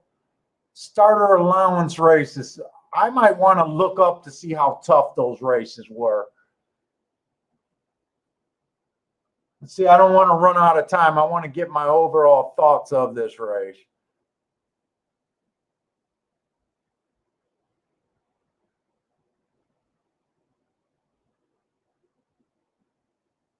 They're betting the 4 and the 3.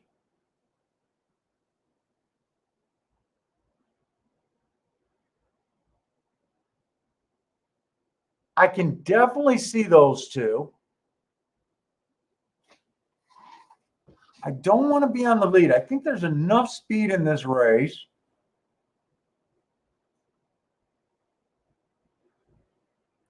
Six is a little intriguing to me. I'm running out of time here. The 7 I would like if I thought speed was holding up.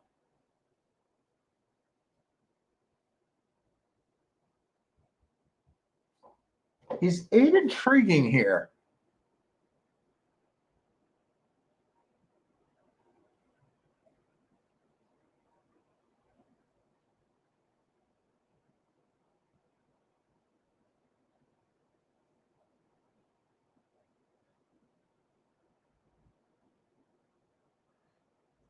I don't think I have a choice. I think I'm sitting out this race.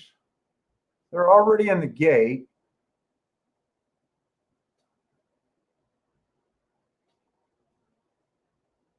Eight's the only horse that's on my radar that would irritate me if he wins. If the 3 or 4 wins at 5-2, 7-2, I don't really care.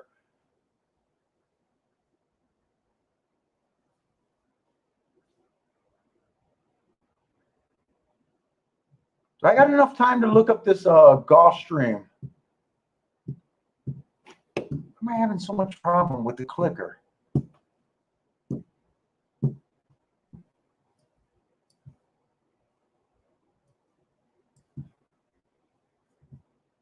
Let me see the racing form.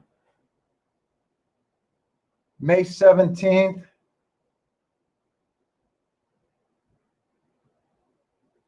How don't I have that racing form? Oh, March 17. Okay, March 17. It's coming out the 5th race.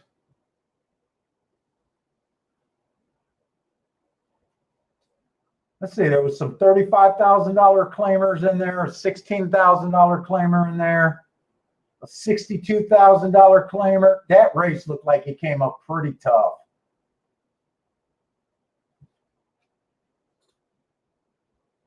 What is this 11's odds at?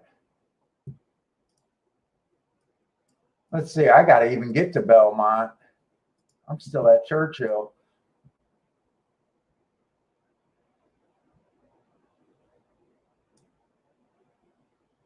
Ten to 1. He's definitely interesting. I think my contenders are the 3, 4, 8, and 11, but I'm not playing this race. Let's see if speed holds up here. I don't think it will.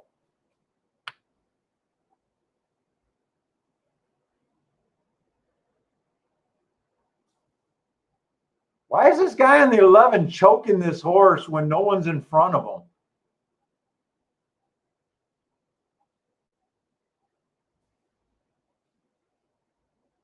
$23 and 4. That's definitely slower than the other turf race we've seen.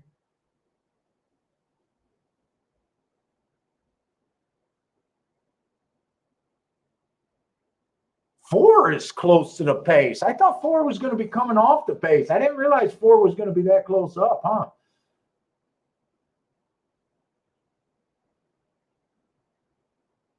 Four looks like he's moving easy, isn't he?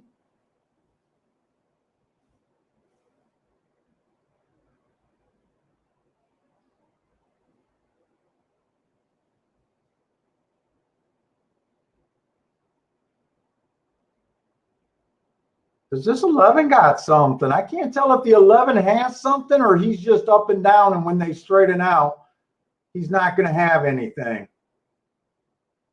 Come on, 11, get him home. He was at least on my radar.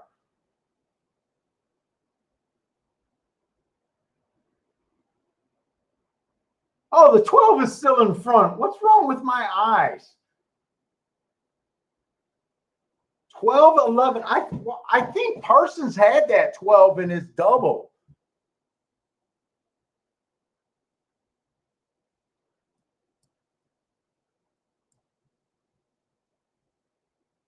Yeah, I don't think I like speed horses right now on that turf. I think 11 got second easily. I thought he did. I think he came in 12, 11, 4 there. I think Parsons hit that double, if I remember right.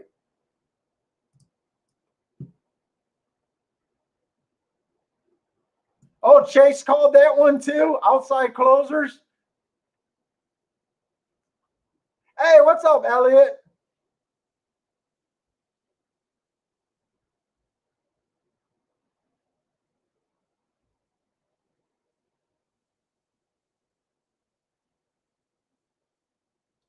Stephen Marshall on a boom there. He had the exacta and a win. Yeah, that's going to be a nice exacta. I'm pretty sure the 11 got second for you.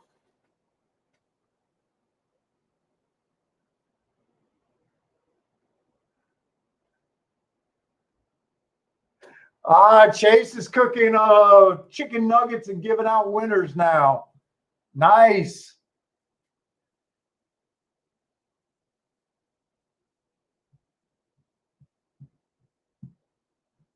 Yeah, my biggest surprise that race was just the 4 being that close.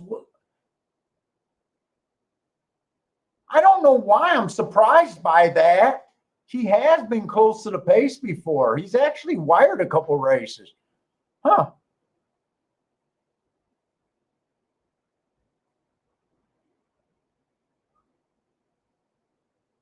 Three, I did think was going to be too far back.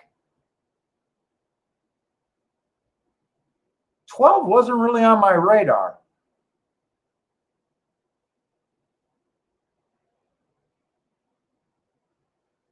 He does have some good marks back here with those seconds. One race sample and last race, he was eased. Huh. He didn't run at all last race. The eased angle again. Let's see, 5 to 1 over 7 to 1 over 9 to 5. That's nice. Take it easy, Dean. Yeah, I don't know. I definitely got Gulfstream handicapped for tomorrow. I'm by myself tonight. I don't know if I'm going to have a second track for tomorrow, honestly. Because I got to get started on Saturday's card. I'm actually behind. But who knows? Sometimes I'll start just getting carried away marking up forms.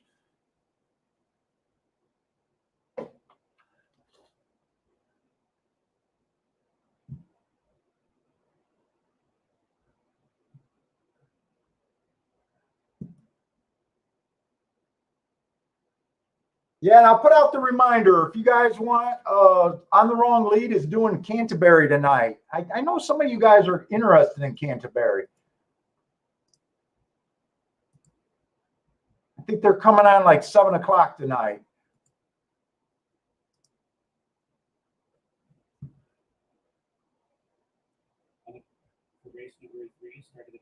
Oh, shit. I got to keep those off. Okay. Churchill Downs, what are we going into? Race 3.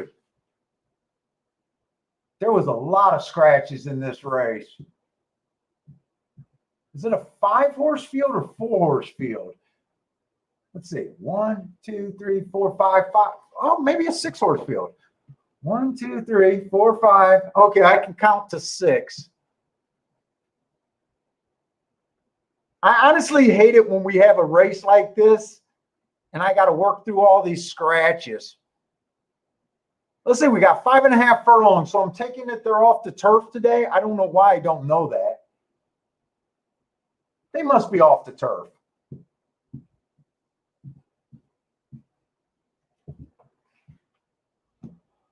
Dude, what the hell with my clicker?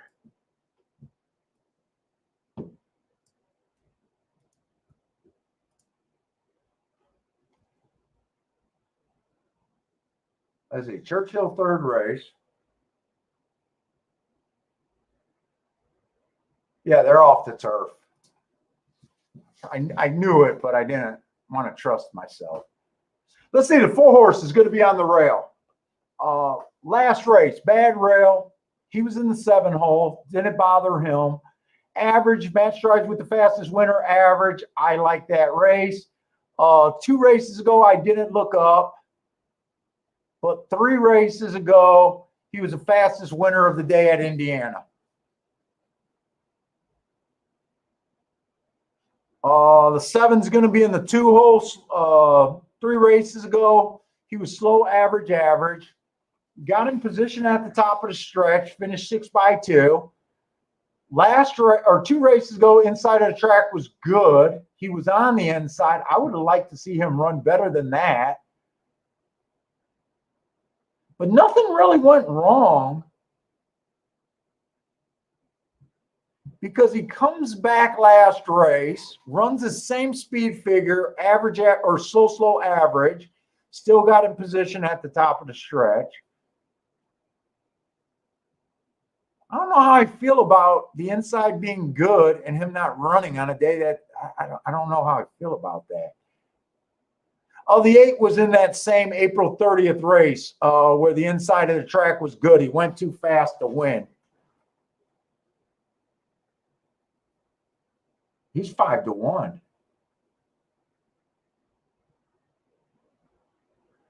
And we expect him to run his same speed figure, roughly an 87, if not get higher. He did that his next race. But it was a 1-race sample, kind of hard to get out of it. So if you guys are using the marks, whenever you see these seconds and averages or seconds that keys off a good race or hearts, look, starting 4 races ago, it was an early pressing day. He went match strides with the fastest winner, average. He comes back, steps up in class, improves his speed figure, earns another second. Didn't win, but he did improve his speed figure. That's really all you can ask for. He comes back, improves his speed figure again, earning 3 hearts. Comes back again and improves his speed figure again. I mean, I like pointing out these patterns. And I'm going to be making more videos on my website. I did put a new video up there yesterday, but just on my website, not on YouTube. If anyone's interested in checking it out.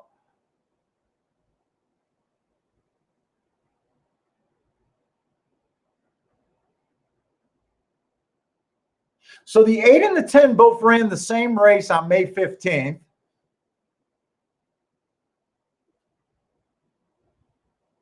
The 10 was a little bit quicker early. This is 5 for, is this a turf? Oh no, they're off the turf.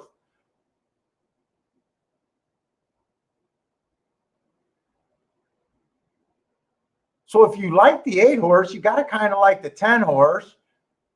And there was a couple more horses in this race. The 11's coming out of that same race, and he beat them all.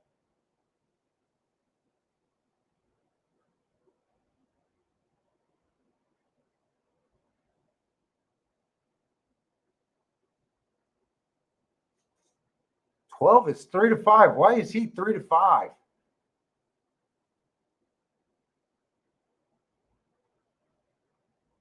mean, he looks okay, but 3-5?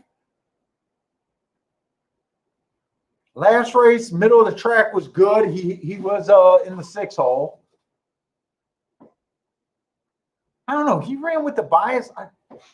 Do I want to try to beat him? Come on, Churchill. I just lost my video feed. There we go.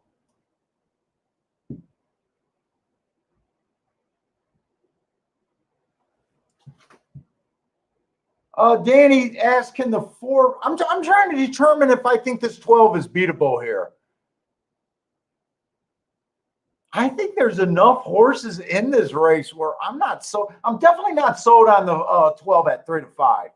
If I play this race, I'm leaving the 12 off.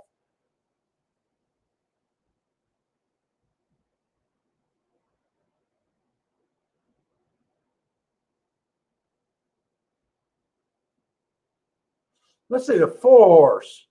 Fastest winner of the day at Indiana. Then he goes up to a grade 2. He's probably not a grade 2 horse. And then he runs with the bias last race. He's lightly rated. I can see him winning.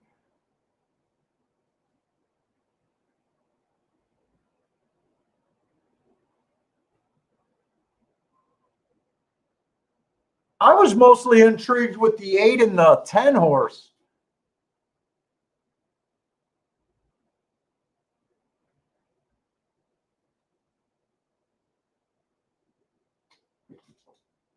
Eight's at 5-1. He did run his best race. He did go, he did that at a mile.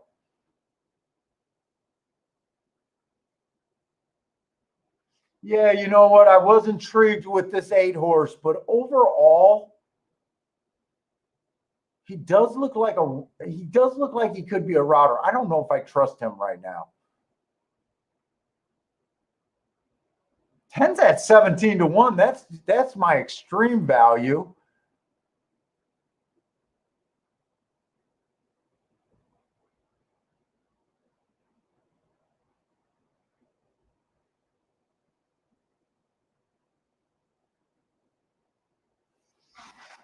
Let's see, is the inside of the track the place to be? I'm trying to think what won earlier. I know the bias reports are kind of saying post 1 through 6. 4 horse definitely got some kicks, and he's on the inside.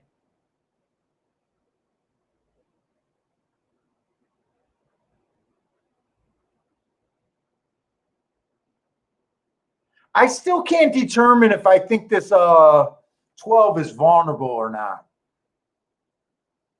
I don't think he's a legit favorite, but I don't think he's a false favorite. Like I think he's just a vulnerable favorite. Like, I wouldn't be surprised if he won. And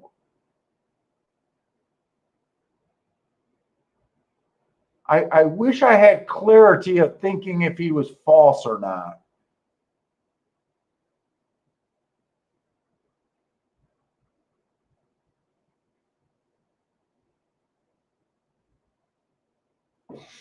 I still got a minute.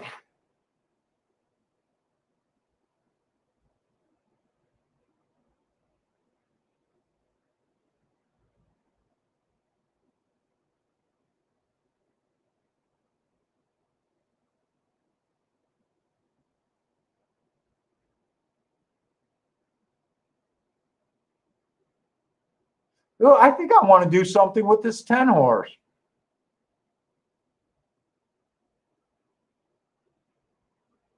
The only thing with this 10 is I'm trying to decide. This is on the dirt.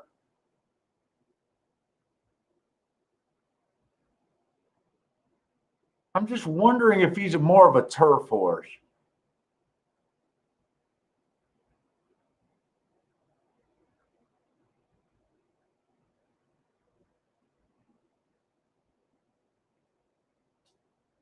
If I was to do it exact, it'd be 4-8-10 in a box.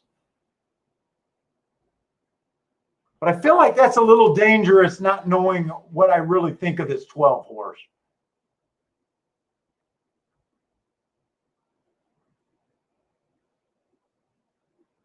Ah,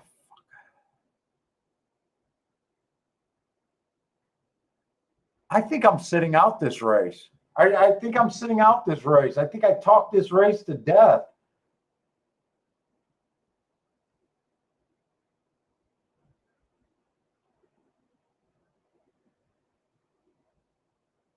Wait, what's going on? Are you guys saying that this race already ran?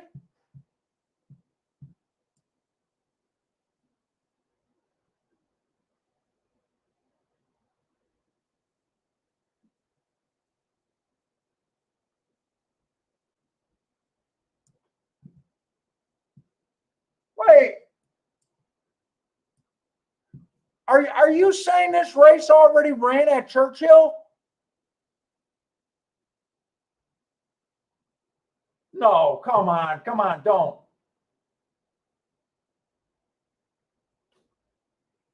Let me close this.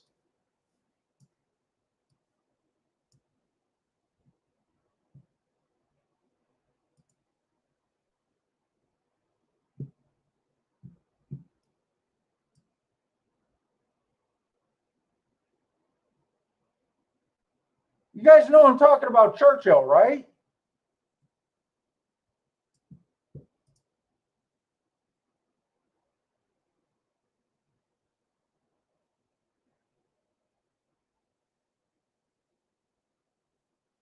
It came in 10-12.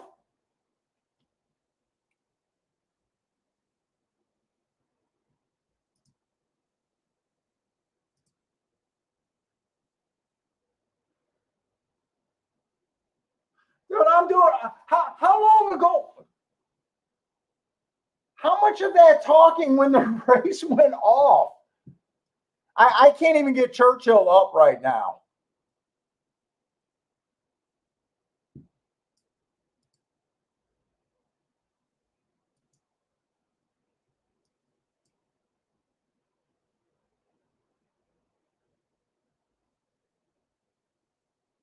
I can't even get Churchill up right now. Did anyone hit that race?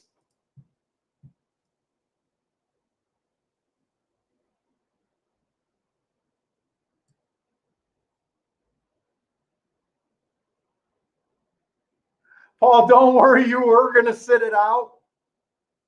10-1. Okay. All right. I'll accept that the race went off because I have no choice.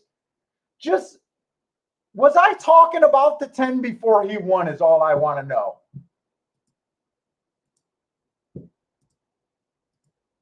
I might not be able to do Churchill. I can't get the video up. I keep rehashing this video.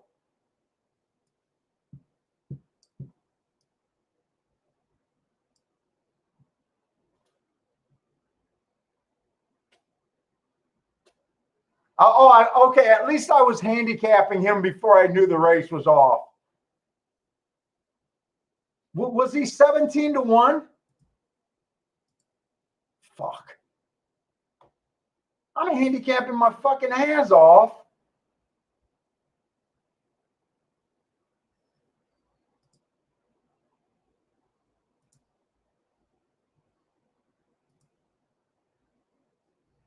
Let's see. I'm going to close out my betting. Let me close that out and see if restarting it helps me.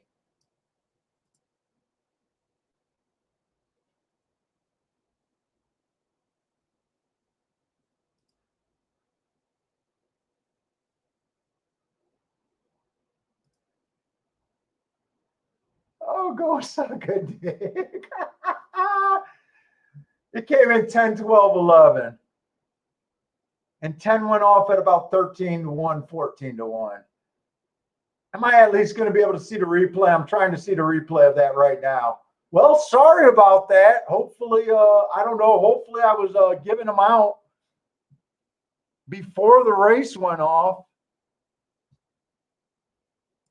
Did he go wire to wire?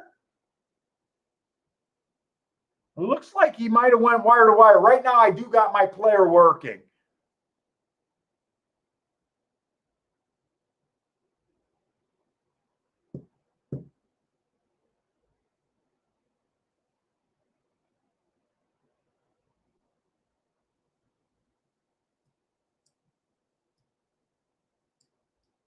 Oh, come on, that's handicapping your fucking ass off and you can't even play. I have no idea what I would have did. My first thought was doing a 3-horse exacta box and doing a win ticket. I would not have had the exacta though. I was going to leave the 12 off. All right, let's see. Hopefully this won't happen again. And I am using new software. I think what happened there was my stuff just freezed up. How has the since I am using other software, have our other races we've been on a delay, or has it been pretty good? You know, I expect to have like a 30-second, maybe a minute delay, but let me know if you guys can spot if I've been behind the whole time.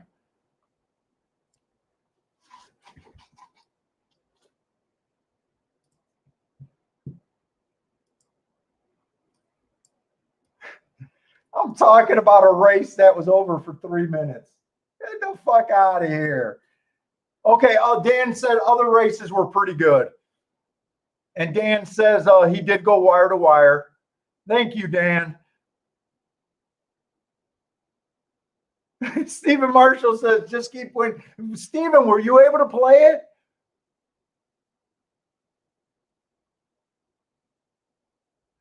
C Money, yeah, I go between Bet America. My money's in Twin Spires. So when I usually do the stream, I have the video on Bet America. And I don't know why I do that. I used to do it because I used to show that. Bet America seems to work a little bit better for me than Twin Spires. I honestly don't know which platform. Oh, no, I was using just Twin Spires today because I was able to bet and I only have one video on. Twin Spires, for some reason, usually tells me that it's usually the website is using a lot of data for some reason. In Bet America, I don't get that readout. So maybe that's what it was that I was trying to use my Twin Spires video. Oh, you did hit that, Steve. So at least I brought attention to him before the race went off. That would have sucked if I was doing 100% talking when before the race went off. Oh, I had the right idea. Yeah, I know Bet America is Twin Spires, but they're two different accounts. And for some reason, Twin Spires, I don't know if it's the cookies. I keep refreshing my cookies. But for some reason, the video is always worse on Twin Spires than it is Bet America. But I know they're the same company.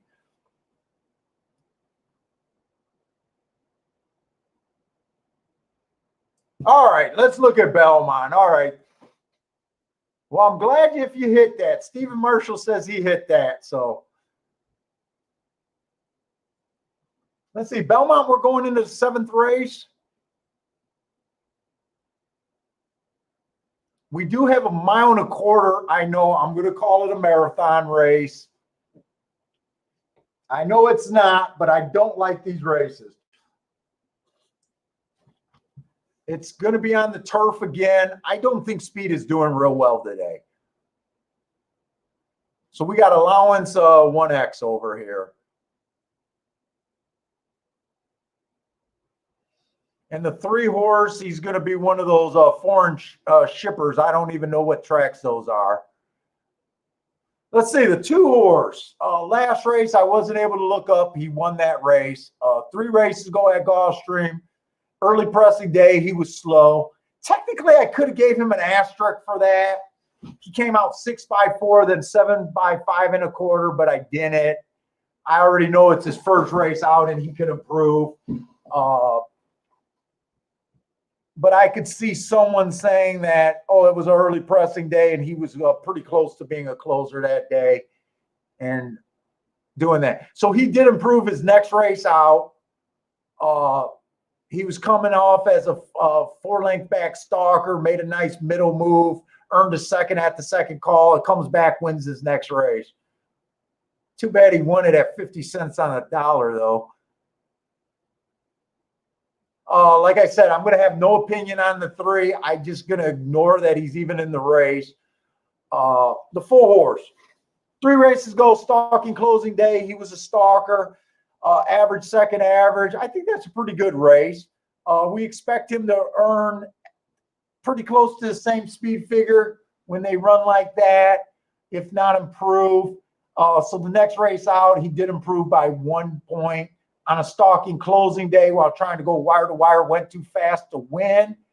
I do expect to see improvement in his last race speed figure wise. It kind of did the opposite. It took a dip. He's not a true speed horse. He's a little interesting. He went average, second average last race. I think this horse can improve again. And fuck, I don't have as much marked in this race as I thought. So I can't mark the 3. And I didn't mark the 5 and the 6. This is already making me uncomfortable.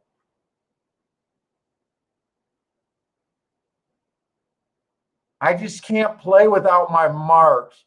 And ignoring 3 horses is a lot more dangerous than ignoring 1. How much time?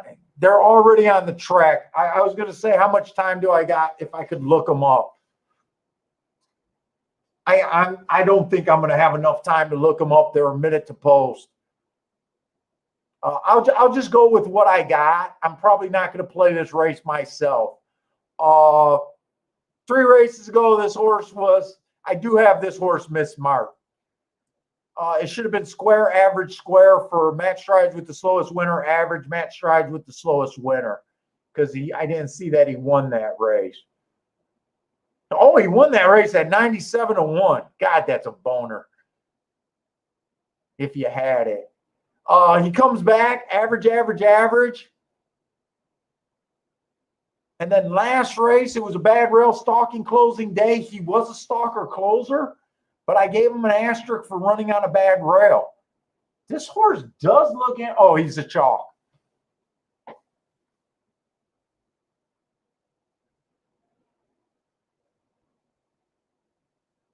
They're already in the gate, and I know I'm not going to play this race. Not with 3 horses that I don't got marked up.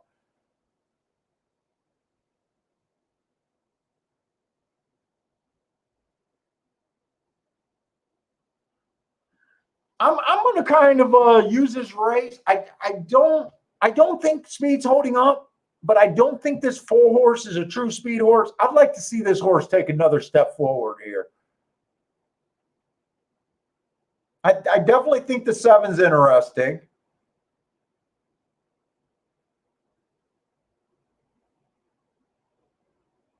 And I think the 11 will probably run his same race. That might be good enough to be in the money. But I'm mostly rooting for this, I guess, 4-horse to improve. And it does look like my video player is playing Churchill right now. So hopefully, and right now, just so we can kind of figure out if I'm on that big of a delay, they're just now loading. It looks like they're just now loading the last horse or two at Belmont. It looks like they're loading. Yeah, they're loading the last horse right now. It's so much easier for you guys, and they're off. It's so much easier for you guys to figure out the delay when I was able to show video.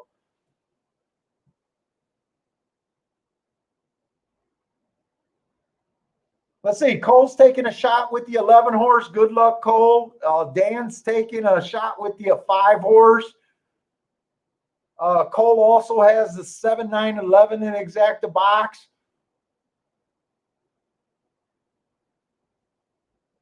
William Horton likes the 7, 9, 11 also.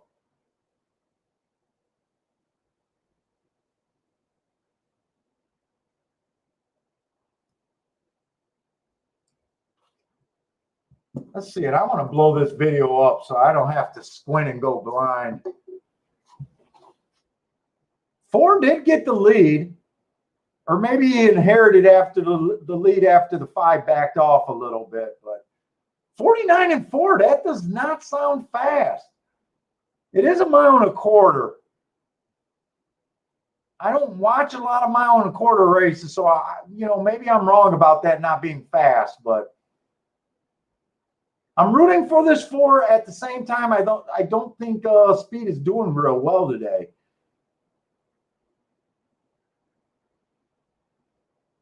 I think it was 4, 7, and 11 is what I'm kind of cheering for right here. And it looks like the 4 is going to be in deep water about now. Unless he's able to shake again. Wait a minute. This 4 looks like he got some horse, does he? Feel like my voice is cracking everywhere. Can we keep this 4 going? I don't mind. I don't mind. He's done.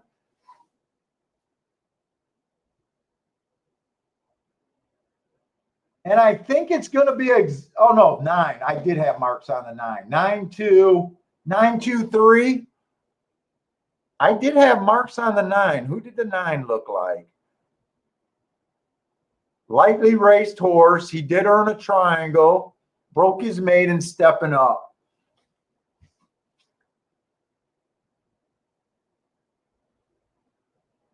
I wonder if he was a price here.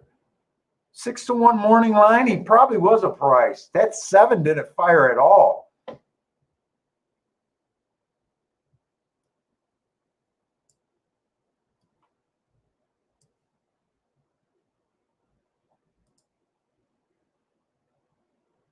Oh, 9 was a bet down. He was. Am I in the right race? Yeah, High Truth.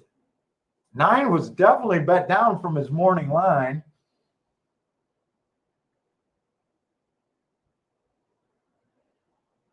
Boy, I'm kind of glad that I didn't have those 3 horses marked where I knew I wasn't going to play that race. I can tell you that.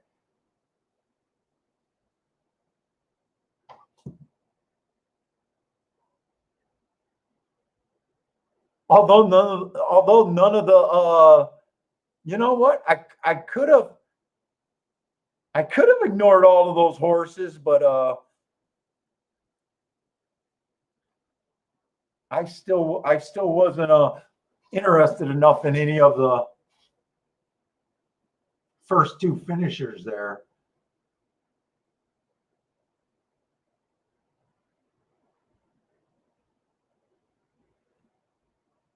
So they went 24 and 4, 49 and 4, 115. And they came off the pace there. Definitely came off the pace.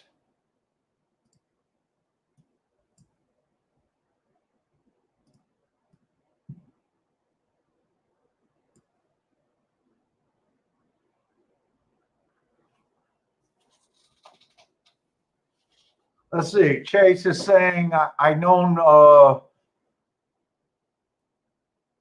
think known agenda wasn't that good. Oh, I agree with that. I don't think the Gulfstream Park horses were that good.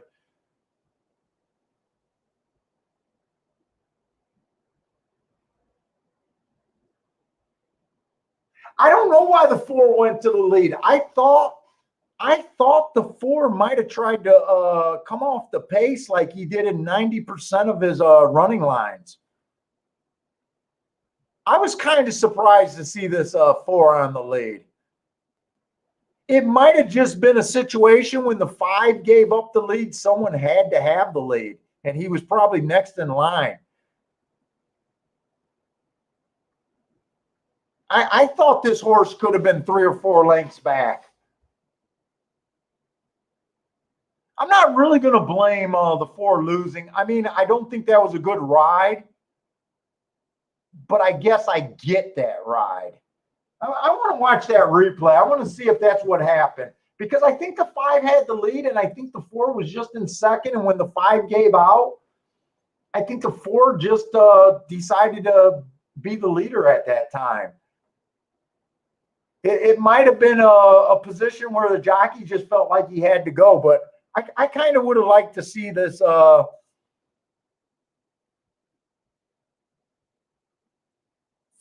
not really go to the lead. In a way, I kind of picked that race up late, and I don't really think he was trying all that much. I don't think I'm going to blame the jockey on that.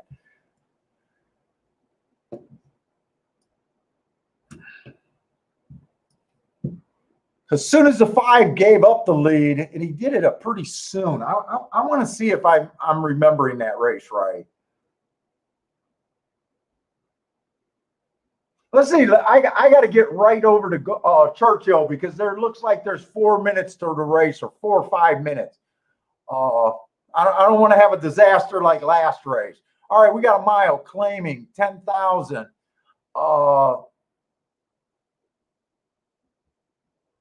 On the dirt. 3 races ago, this one horse basically matched strides with the slowest winner of the day. And just missed. That almost looks like a race where they got a slow pace of the day. It was the slowest race of the day, and he was just off the pace. Maybe he was a little hindered by that move, not being able to close in the pace. If I had more time, I'd look it up, but I don't think I do. So I'm guessing on that one. 2 races ago, he was average, got in position at the top of the stretch, just couldn't finish it out. There is a common horse in this race that beat him that race. And then last race, he tried the turf, went too fast to win, stepped up in class too. I like that race. That's the race that's catching my eye. 2-1, I'm not that excited, but let's see what else is in here. And I definitely want to see the horse that beat him on April 25th. He ran 3rd and someone ran 2nd. The 2 horse, 4 races ago, bad rail stalking closing day. That's exactly what he was, and he was off the rail. So I'm not that crazy about that race. Next race, it was early pressing day. He was just slow, but he looks like a closer. Then another early pressing day, slow. Last race, he ran against the bias again. Stretching out, that might help him. Sometimes it's dangerous to look at a closer on a track that just keeps favoring speed and stalkers and buying too much into these asterisks. Like if I thought the track was backing up right now, I'd be a little bit more excited with those 2 excuses. But I'm just guessing that the track's probably going to be just speed and stalkers like it usually is. Let's see. It's the April 24th or April 25th. So this 3 horse was in that April 25th race, but he wasn't the one that beat anybody. 4 races ago, he just came out of the clouds on a stalking closing day and just looked like he was awesome. He earned a nice speed figure, but the track was in his direction, and he still came from 24 lengths off. I don't get fooled by these horses. He then comes back, runs an average race. Speed figure drops back. It was at a higher level. This horse just looks like a one-run closer. He did run against the bad rail last race. If you like this type of horse, that might help him out. 9-1 is at least, I feel like, a fair price on him if you like him.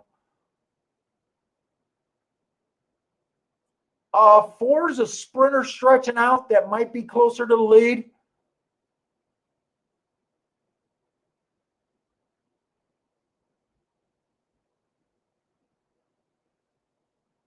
This is the horse. The 5 horse was the horse that beat the 1 horse before.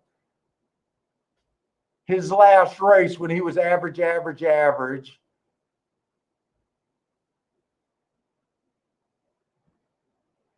Let's see. He was 4x4, 3x2, 3x1.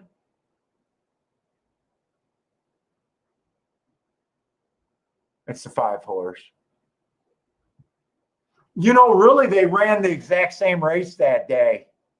Well, they're first and second choice, and I guess I can see why.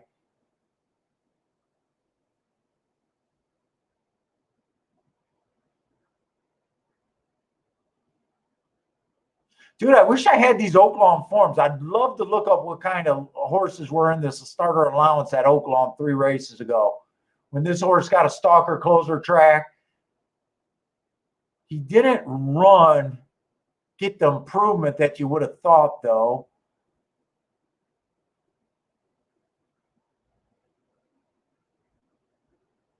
Dude, I do think the inside of the track, this 7's 14-1.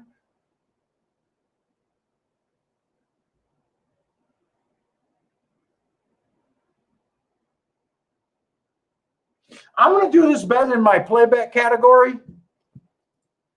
I'm going to take the 7 to win, and I'm going to wheel the 7 first and second with the 2 favorites. If I can get that in even. I think I'll be able to get that in. I'm doing this in my small bet category, though. Let's see. If I do the 7 to win, I want to do the exacta with him in second first.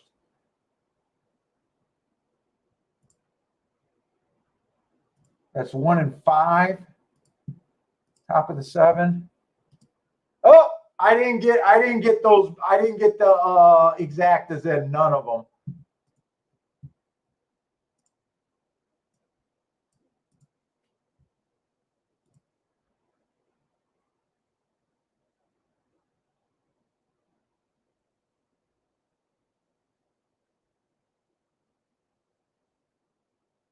I was even trying to get the exacta with the 7 and second and before the other one because I don't do wheel boxes or whatever they're called. The 7's already hooked by the 5 horse. I think this is just going to be chalk. Yeah, I think this is just chalk. 7's trying, but it looks to me like he's trying way too hard already. And the 1 and the 5 are just moving easy. And the 7 looks like he's going backwards. Okay. That's only going to cost me $20.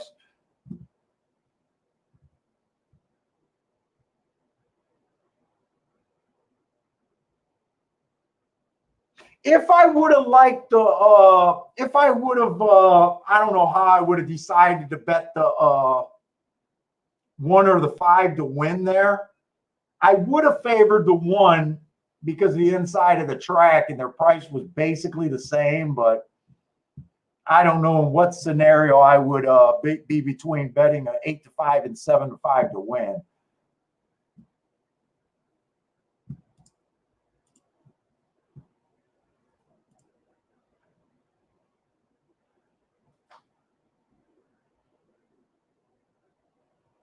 Let's see. Chase bet that race if the 5 stayed over 2 to 1, so he probably got saved by the odds going down there.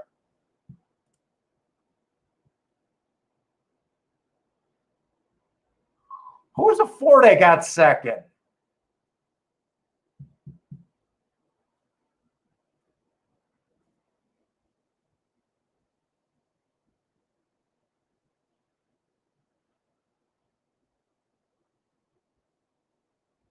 Let's see, they're off the turf. That 10 horse that won, what post was he in?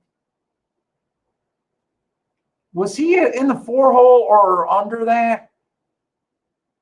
Let's see. The 4 would have been in the 1-hole. The 7 would have been in the 2-hole. The 8 would have been in the 3-hole. Yeah, the 10.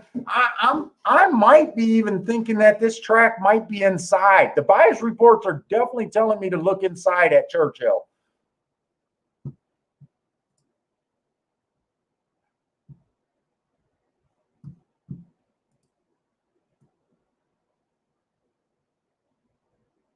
Four got blinkers added today.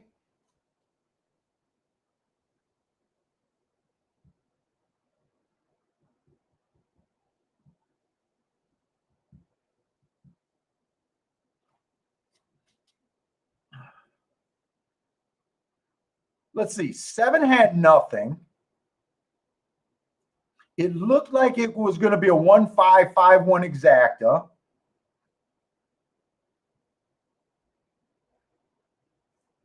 The 2 was nowhere. The 3 was nowhere. I'm beginning to wonder if that just looked like a race where the 5 kind of blew his load chasing the 1 horse. The 7 took himself out because of the outside or just not being good enough, whichever you want to go with. The 3 would have been back by 100 lengths just looking at his run. I want to watch that replay again. I almost feel like the 1 was much the best. The 5 got tired kind of chasing him. Maybe the inside is a little bit better today. And maybe that 4 just sucked up because he was the next horse that wasn't getting tired and got the benefit of the 5 trying so hard to get this 1.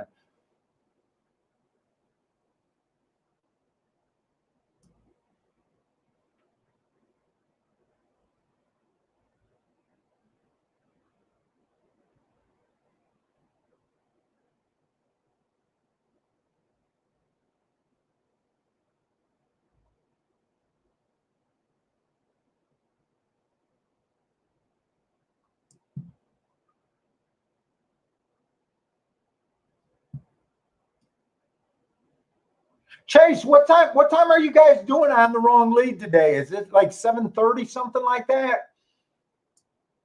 Throw it up in the chat if you want.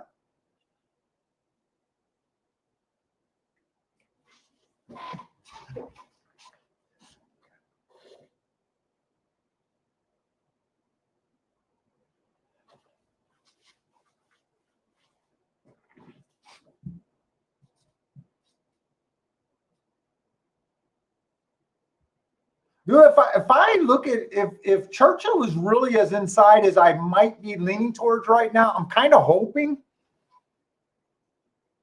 if I handicap another track for tomorrow, it might be Churchill. Or it could be Belmont too. I don't know. It'd be I don't know. I don't know how bad I want to handicap tonight. The wife's out of town. I got an appointment with internet porn. I got to get my Pornhub hours.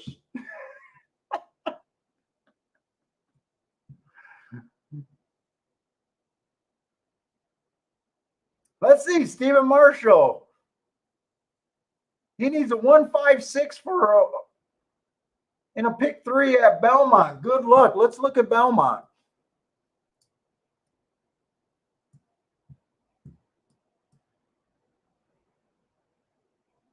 Yeah, I think I got to work on Gulfstream Saturday first because I don't want to do a show, then have to do 2 hours on freaking Gulfstream to get the marks out. Fucking brutal. I can't sit at a computer that long.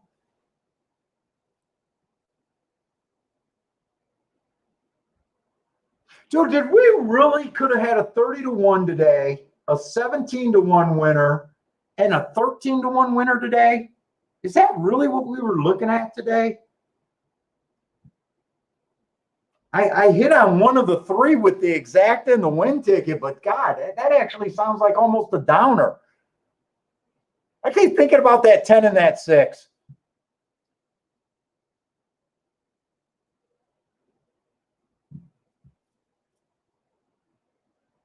I want to say Stephen Marshall hit all three of them. I think he hit the 13-1 and the 17-1, and he might have had the 30-1.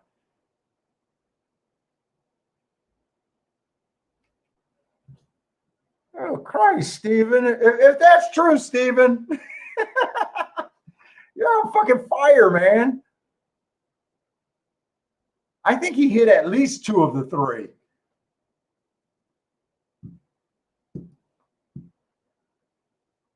He goes, I did, and thank you. Fuck you, Steven. You deserve it, man. Nice. I'm thinking about it right now, and I'm like, son of a bitch, I think he hit all three of them.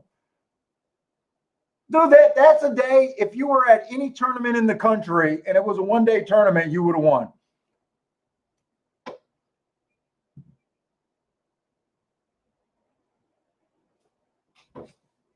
Let's see, we're going in the 8th race at Belmont.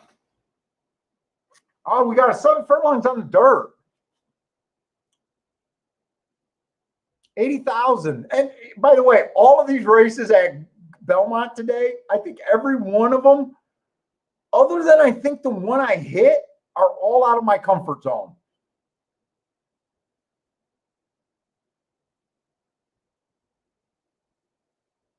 I think we hit the second race.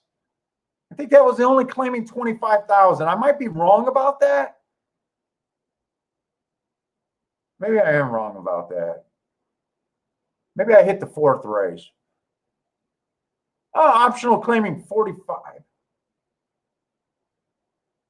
Yeah, that's the race I hit. Okay. Yeah, 80,000 is like above my freaking pay grade. I don't have clearance for these races. Let's see. It is on the dirt. I wish I did the tic-tac-toe board today. I don't know why I didn't.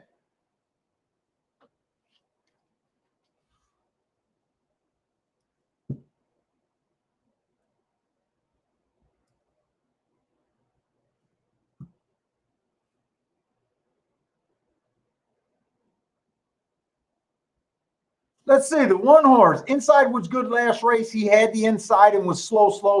That was a $100,000 race. Every time I try to play this class game in these races, I just feel like I get in trouble. I kind of just question a horse. 6-horse field. The inside was good that day. He was still on the slow side. He does look like a stalker closer. Let's see, 2 races ago, it was an early pressing day. I gave him an asterisk. He actually won according to what I thought was against the bias. Both races, he earned his 90 speed figure, 90 and 95. God, he's kind of an annoying little prick to me. He does look like he's coming off the pace. Let's see what kind of speed we're looking at here. Oh, the 2 horses coming out of grade 3, but then he was at some 35,000, allowing 16. I wish someone could explain to me grade 3 and where her class fits in. I don't know if this horse is dropping or roughly at the same class. He was in the Claiming Crown races at Gulfstream. Been running his same speed figure.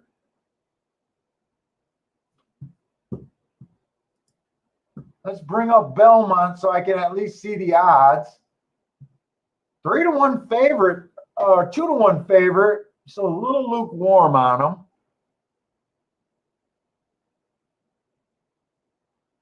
The 3-horse ran against the bias last race, went too fast to win. In a race I understand, I absolutely love his marks. In a race I understand. Well, I think I got to kill that sound.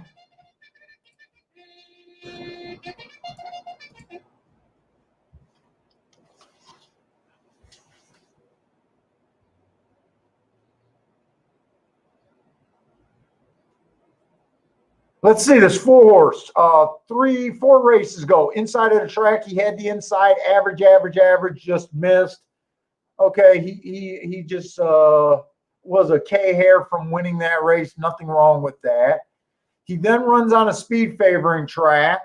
He dueled. He probably dueled with the winner and just didn't get the nose down. Next race, he hit a stalking race. He stalked that day, got his nose down. And next race, he goes up, stretching out. To me, that looks like a class drop from allowance 1X to 50,003 lifetime, but I'm not confident on that. It was a speed favoring track. He kept running at the end and earned good marks. I just got a feeling I'm not going to understand where I'm at with class here. I'm so quick to abandon these races that I feel like I don't understand. And these horses are all marked up good. This almost looks like a race where I can make a case for every horse in this race. And unless they really go crazy over betting someone or just betting someone I hate, my guess is they probably got this nailed. The 5-horse stalking closing day last race, I gave him an asterisk. He came out 3 by a neck. He also went too fast to win, 21-3. To me, I got him. I don't consider that a stalk. I consider him trying to wire that day. He raced before that. He was at a grade 1 race overseas.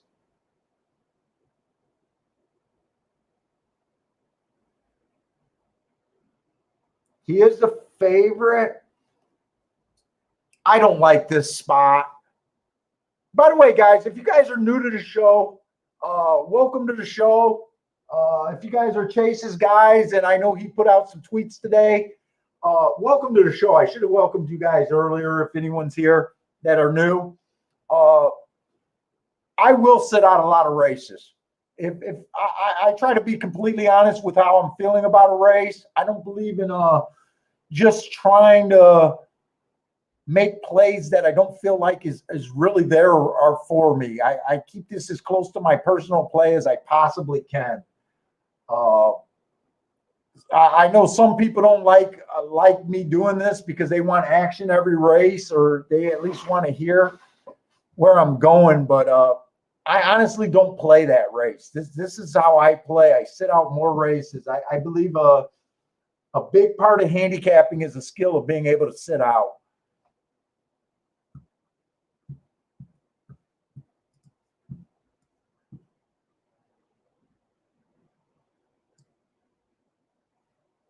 Yeah, I just don't know if I understand this race. And I really honestly don't know where the edge is.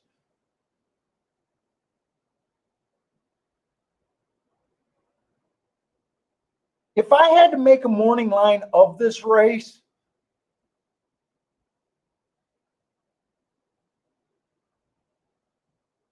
I honestly don't know where I would start. I'd probably guess that the 5 deserves to be the favorite.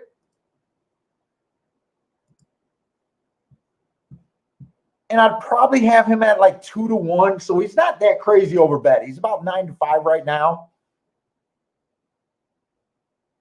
I'm a little intrigued with the 4 and the 3.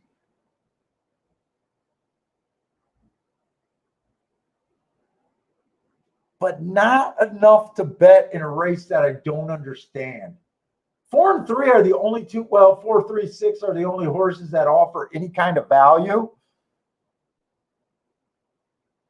I would probably have those 2 horses at like 4 or 5-1. So even with the way I make morning lines, well, I guess you're getting double what I think you should be getting, even if I put the 4 at 5-1. But this is just a tough race. I honestly believe any horse can win this race. My best marked horses are the 5, the 3, and the 4. But I honestly don't know where I stand, and they are off.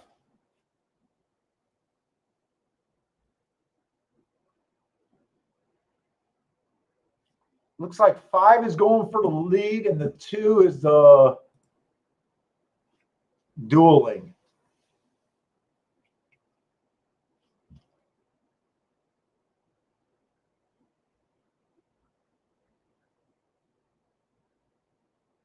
This 3 got a lot of horse. And I think the 4 got a lot of horse too.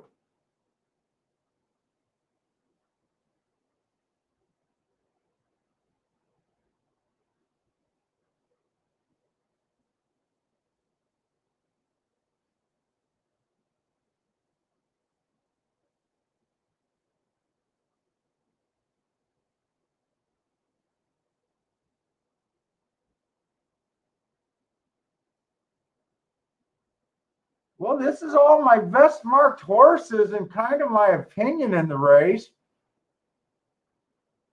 If I would have did a 2-horse Dutch, it would have been on the 5 and the 4, the tire value. And if I would have did it exacta, it would have been 5, 3, 4. I don't know if that exact is going to hold up because the 2's there. I think if 5, 3 came in, but honestly, I don't feel comfortable at that level. I just don't.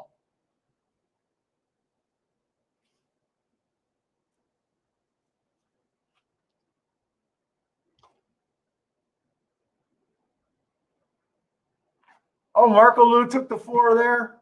I thought the 4 looked deadly for a minute. Well, can't look deadly for a minute in a race that was probably ran under a minute, but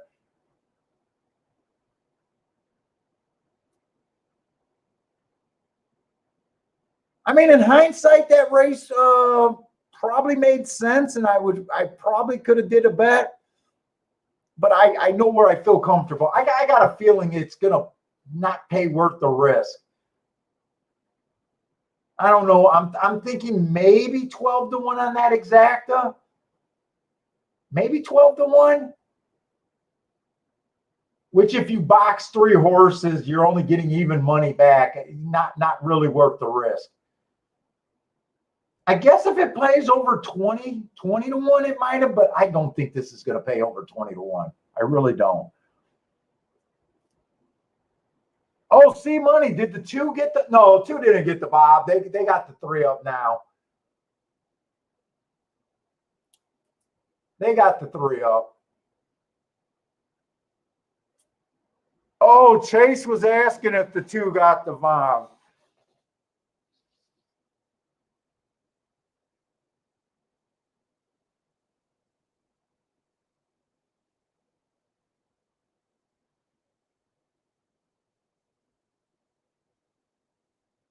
Yeah, I'm mostly just interested in seeing what that exacta pay. Like I said, if it pays over $20,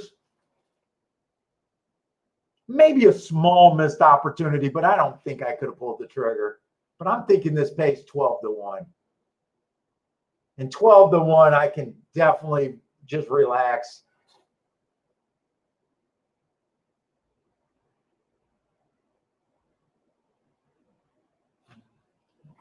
Let's see. I want to give us plenty of time to look at Churchill.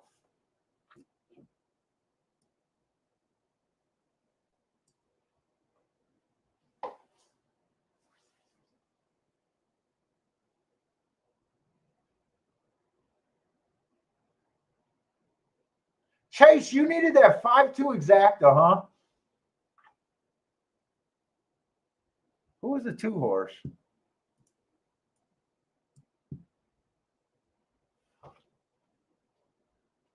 Oh, that was a horse coming out of the grade 3 race.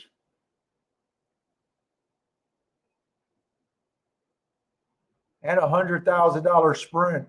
And he's a Gulfstream brother. Oh, I think I did see the Claiming Crown race on him.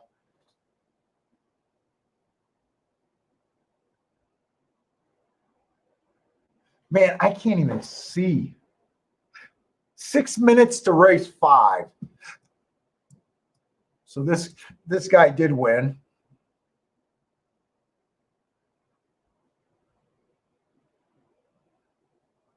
Well, if you guys didn't guess it before I seen it, I am not interested in this 5th race. It's a baby race where everyone either ran 0 races or 1 race, and then you got 1 veteran that ran 2 races. I am not interested in this race at all. I am interested in watching the race. I do have a little bit of a feeling that the inside of the track, I'd be concentrating on 1 through 4 here.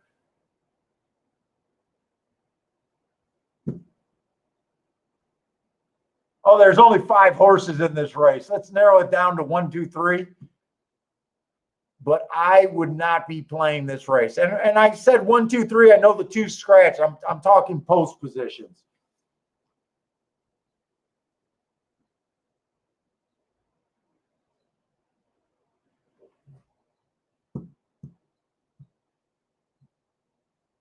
Oh, Chase had a pick 4 at Belmont.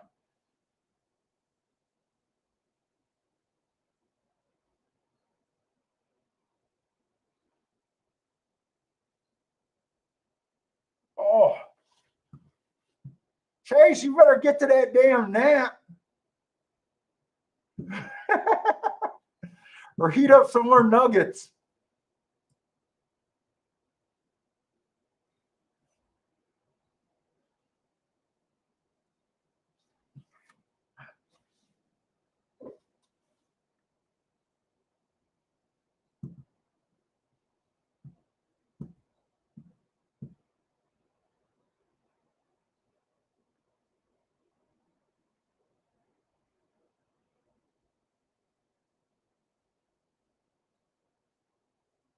Oh, shit. I could scroll up on these things. I was just doing it wrong.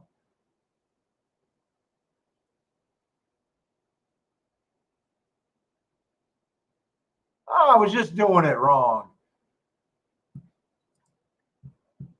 Dude, if there's anyone that's thinking about doing streams,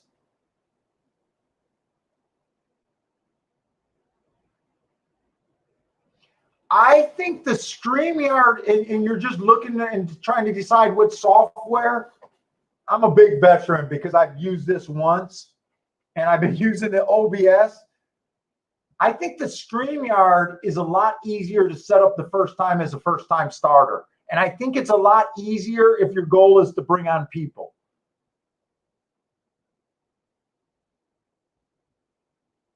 But the OBS has more power overall. There's a lot more things you can do with the OBS stuff, like graphics and that stuff. StreamYard, you have to pay for extras. And I don't know what kind of extras they get, but it was really nice having Chase on and using StreamYard. The other thing nice about StreamYard, from what I read, is if you have an older computer, StreamYard is on the internet. Like, you don't have to download anything, which is really fucking nice. Yeah, I know, Jay. I discovered new technology and I'm an expert. I'm giving new streamers advice on what to use.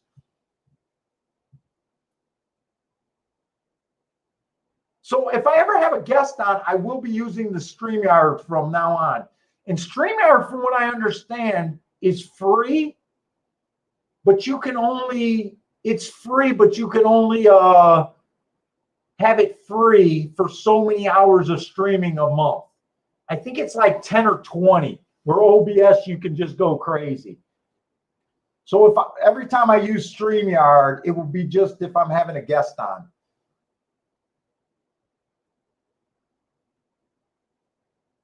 Let's see, Stephen Marshall's alive to the pick 4 with the 8 and 10. Good luck, Stephen.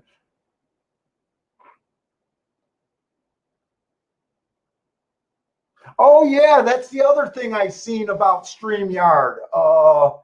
I'm not sure if you can do it with OBS, but at StreamYard, from what I've seen on the video, if you wanted to stream from Facebook, Twitch, and YouTube all at the same time, if you had a bunch of people that watched you on all different platforms, you could stream at the same time, and I'm not sure you could do that on OBS. Let's see. Chase is alive to the 25811. Good luck. I'm taking it. Both of those tickets are at Belmont there.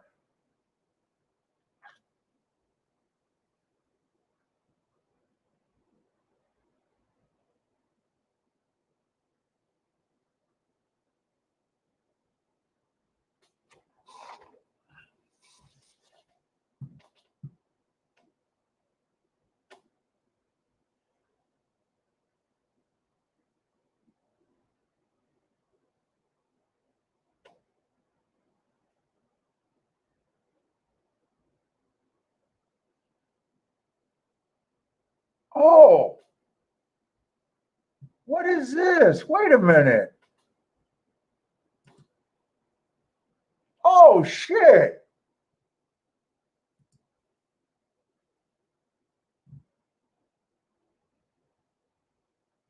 Oh, fuck. I like that.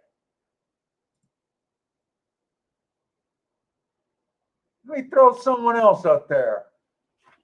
Oh, I'm discovering new thing. I like that. I always wondered how guys did that, where they brought the text in the chat on the stream. Oh, fuck. I like that.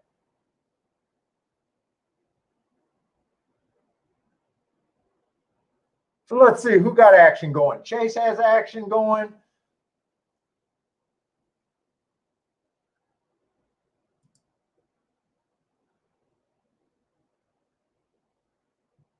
Let's see. Stephen Marshall have a pick 4 going. Oh, I like that. All right, that's cool. It's like a new toy.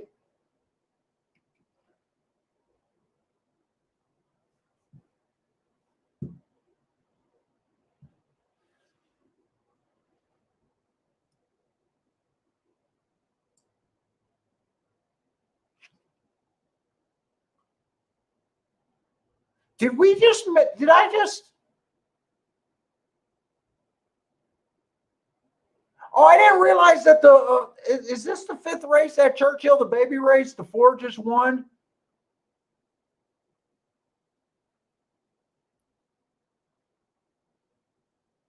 (21-4), 45-3.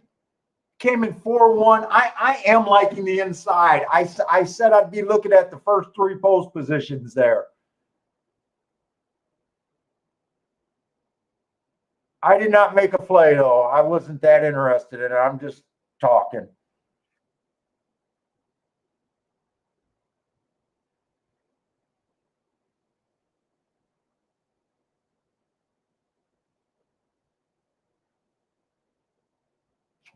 Chase says I can type up my own bets and put them out in the graphics, too.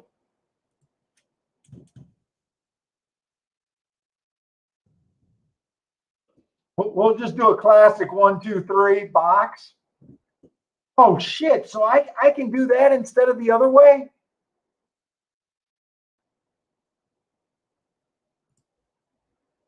Oh, fuck. Dude, I kind of like that feature. That looks a lot better than me just writing them on the form. Probably just as quick. By the way, you guys know that wasn't a bet. I should block the user. Shit, I might pay for the upgrade so I can use this all the time, maybe.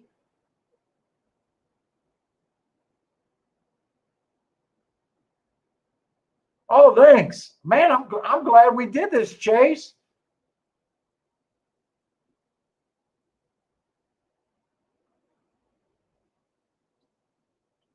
The only thing I like better about OBS, I like the green screen where you just see me in the corner and I'm super tiny and the racing form is bigger.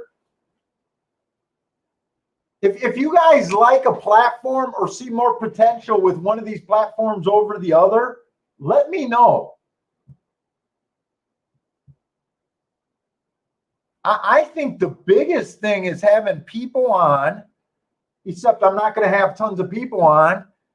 And then I think the next biggest thing is just being able to type up a bet and just show it like that. And then putting your guys' comments up there that I want to answer and stuff, or just show off.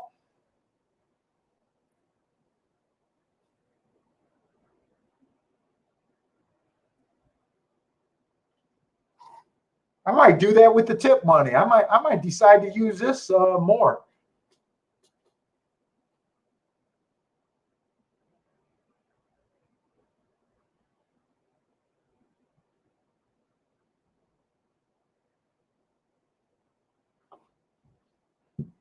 All right, so where do we got to go? I'm sorry, I got caught up in technology.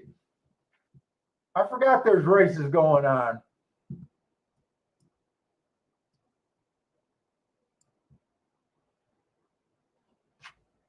Boy, the Belmont card's been turf heavy today. Really turf heavy. Are we going in the 9th race already, or is this the 8th race? Let's see, Belmont 9th. So is this the last race at Belmont today? All right, we got one more race at Belmont. The wife is out of town. I think I handicapped Churchill all the way to the 8th race, unless you guys would just want me to close this out now. Let's see, how many races is that? The 6th, the 7th? Okay, I'm probably going to stay on just till the 7th race of Churchill. The 6th and the 7th race. Yeah, we got enough information to look at those 2 races. Maybe they can ink one more play out of me today.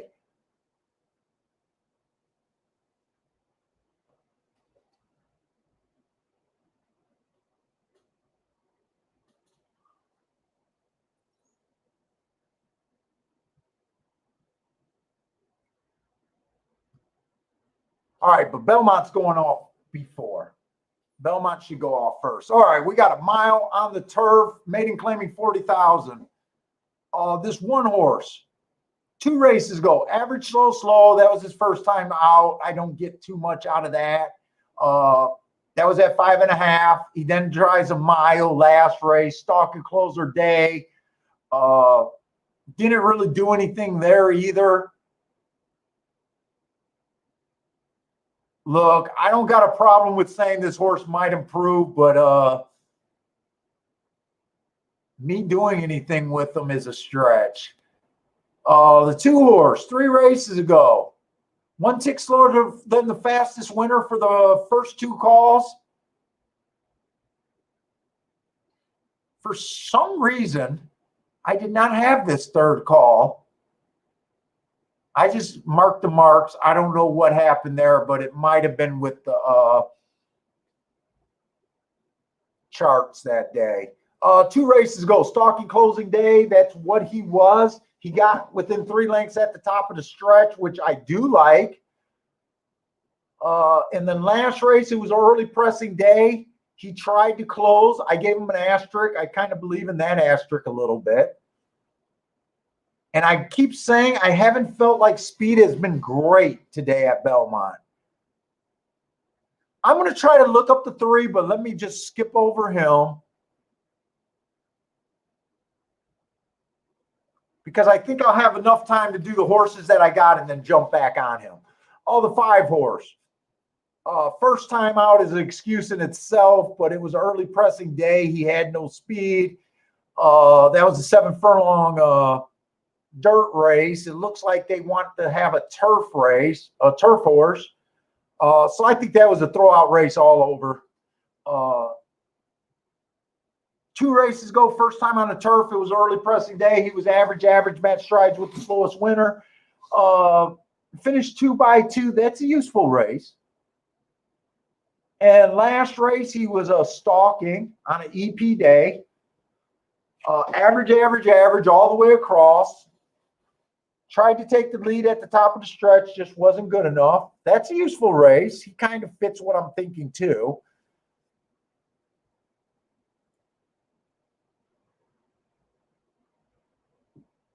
Boy, 6-horse ran a nice first race. Inside of the track was good that day. He was steadied after the start, according to the comments. He was 8 in the 8-hole on a day that I thought the inside was good. He got the lead at the top of the stretch and tuckered out. I think that's a pretty good race. A lot of times when a horse runs a really good first race, you know, they can regress that second race, which in a way I think he did. It was a stalk and closing day. I'm willing to forgive him for that race, just saying he might have bounced a little bit, running against that bias. He's interesting. 7-1, not a bad price. The 3-horse, slow, 3 races ago. No run there. He comes back, average, slow on a stalking closing day, which he was. Still didn't get in position. Not that excited about that race. Then he got an early pressing day. Yeah, he was against the track. It is an excuse, but I don't see a real reason to get excited about him. The 8-horse, slow, average, first time out. Then on an early pressing day, he earned a second. Both of those races were on the turf. Then they decided he wanted to sprint. It was a stalking closing day. He tried to go wire to wire, went too fast to win. God, I'm a sucker for this type of horse. Okay, at 5-1, I thought he was going to be a lot higher than 5-1. And I don't think speed's holding. Right now it's kind of dangerous to put him in a class. I think he's going to go. I think he's going to go to the lead. It's really dangerous to do that with a lightly raced horse, though. He had 2 races where he was just off the pace. The race I'm excited about, he went to the lead. I'm a little intrigued by this guy. But in a way, I don't think speed's holding, and I can't take 5-1 on him.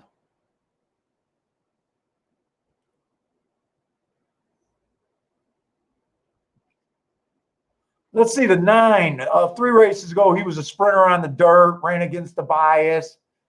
Then they tried a turf sprint. I hate groups like this where they don't even know where the horse is. They start him out, dirt sprint, turf route, dirt route, dirt sprint, turf route.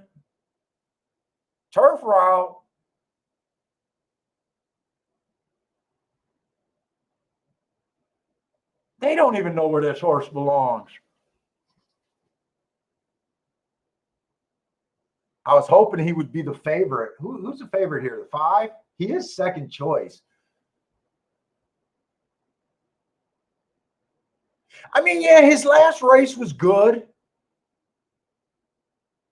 I thought it was an early pressing day that day. He was a deep closer that day. I do think that race is good.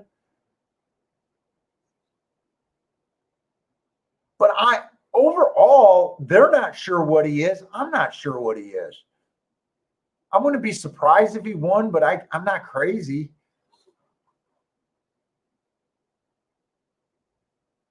Let's see, the 10-horse. Inside early pressing day, 3 races ago. I gave him an asterisk. Then he hit a stalking closing day.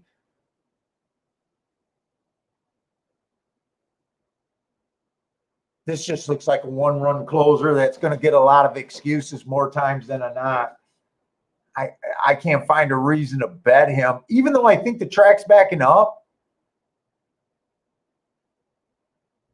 It's 19-1, wow, or 15-1. Let's see, 11 and 12. There's no way I could get to either of them. You know, this looks like a race that I'm not interested in, but I'm actually a little interested in this race.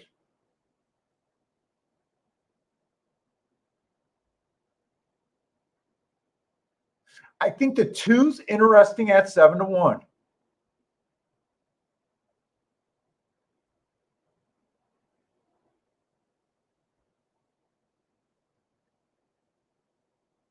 I can definitely see the 5.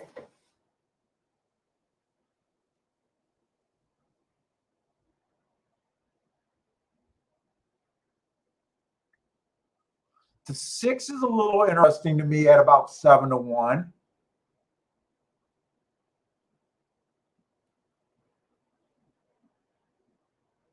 God damn, I want this 8 to be 15-1 or higher. I need 15-1 or higher. So I got this race kind of narrowed down, 9-8, 5-6-2. I know that's a lot of horses. Oh, I wanted to look at this golf string. Do I got enough time to look him up real quick? I think there's a play here. I think.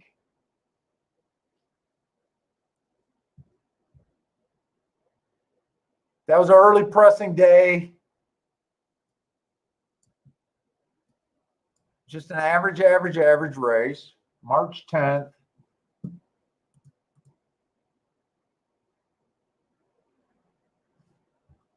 That's a stalking closing day. He was a stalker.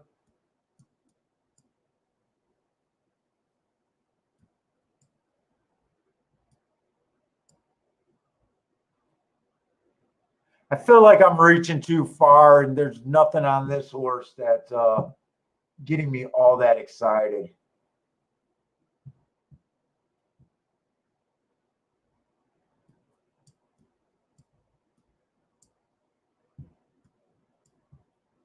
Yeah, I don't think he's good enough.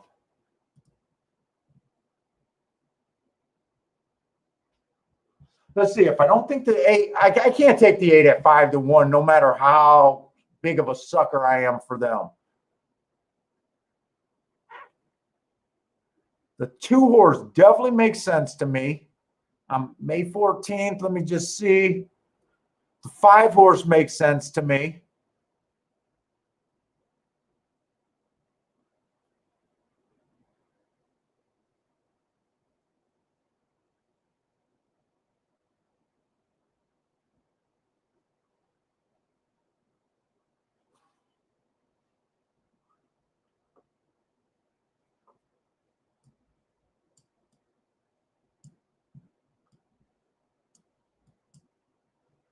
I know it's easier the other way. I just can't reverse my mind right now.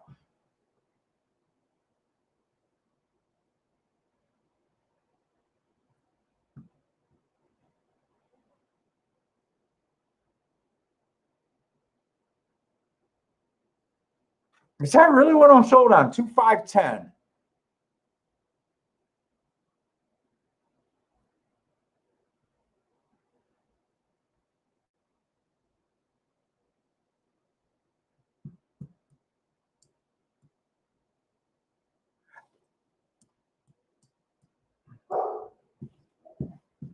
Whoa, whoa, whoa, whoa, whoa, whoa. How did they get to the gate so fast at Belmont?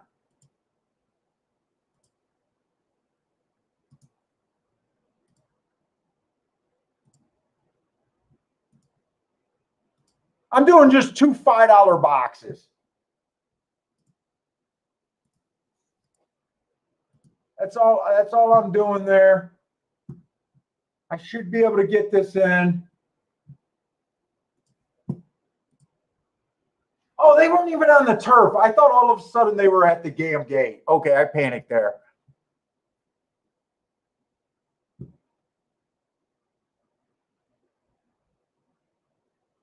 Dude, I'm going 2 and 10 to win. I'm betting the 2 and the 10 to win there also. I probably should have just wheeled the 10 first and second. in the exacta and get more horses in there? Because if this 210 runs,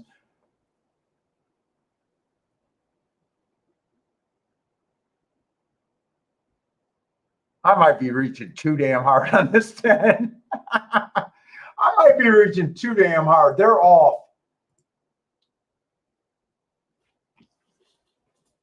Why is the 2-horse gunning for the lead? Has this horse ever been on the lead? What am I missing?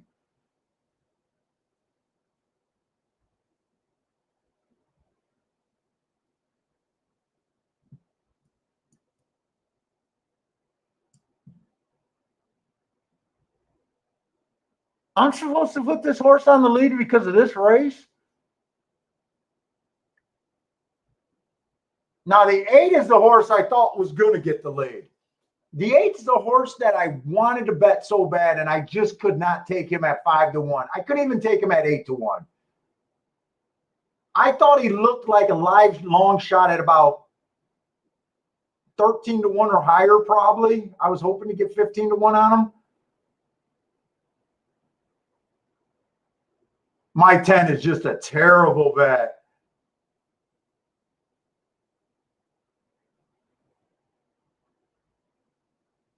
And I would not have bet the 2 at 4-1. Get by him, 2. Just go on by. It's an easy race for you. Go on by. Go on by. It's an easy race for you. It's not an easy race. They're coming from farther off. Oh, why was this 2 on the lead even for a quarter? I mean, am I not crazy that the track's backing up? I wish I could get this fat body into a jockey fucking form.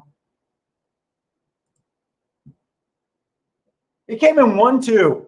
125 or 129, I think.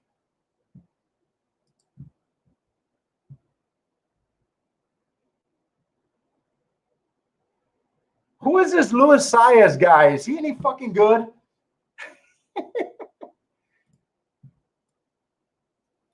Oh, Stephen Marshall, thank you for the super chat, man. Hey, grows it well. Is Saez any good? I hate that ride. I think he cost us 2 a win. I really do.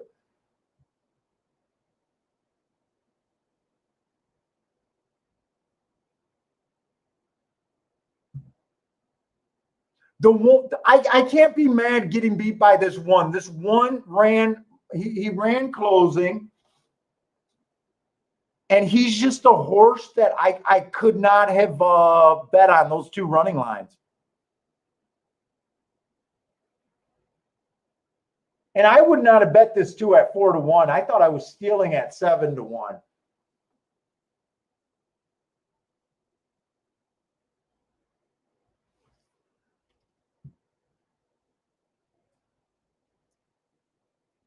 Oh.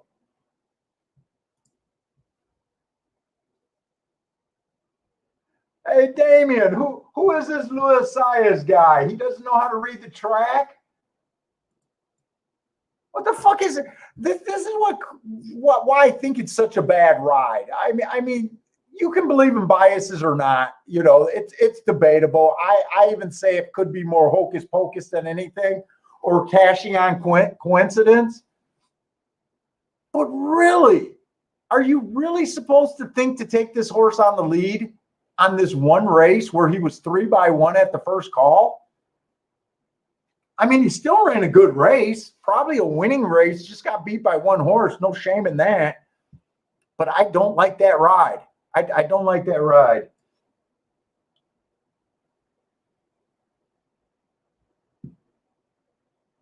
Oh, thank you, Stephen Marshall. I'm putting that one up.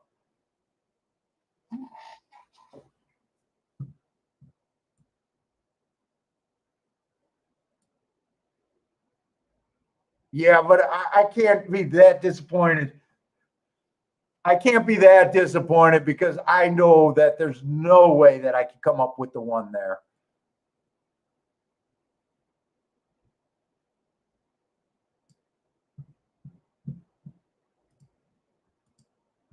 Let's see. So Belmont is done. We got 2 races at Churchill.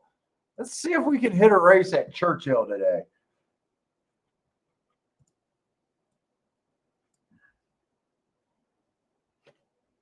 Oh, Damien's saying if I know my jockeys, which, I should, but Damien knows jockeys and he says the horse, he's a speed jockey. Yeah, if you're going to play the jockey game, it is good to have a profile of what jockeys do on horses. That is something that's good to know.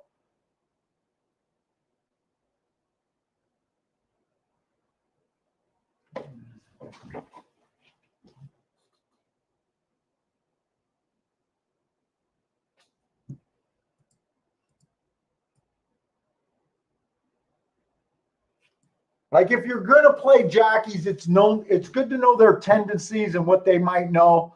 Like someone that knows that might say, I don't think that jockey on the 2 horse fits in this race because he's more of a speed rider. And today they might be asking more speed.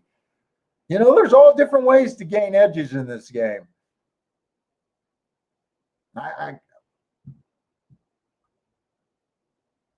Let's see. We got 4 minutes to race 6, so we'll be able to take our time for at least the last race. I do think. Oh wait, they're off the dirt at Churchill. That's right. They're off the dirt. I don't know why this guy was dueling on the lead.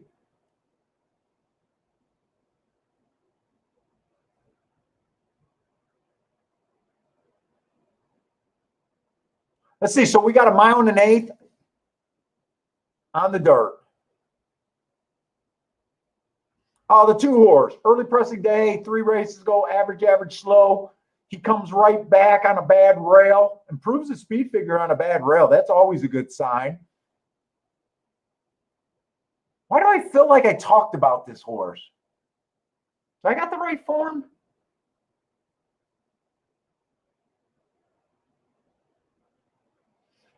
And then the last race, he had a good rail, but the wrong running style. That's why I gave him the asterisk. I think he has the right position on the track today. I'm not sure. So I've been watching so much about inside, outside at Churchill today. I'm not sure. I don't have an opinion on running style. I feel like I got half the puzzle. I know overall it favors speed and stalkers.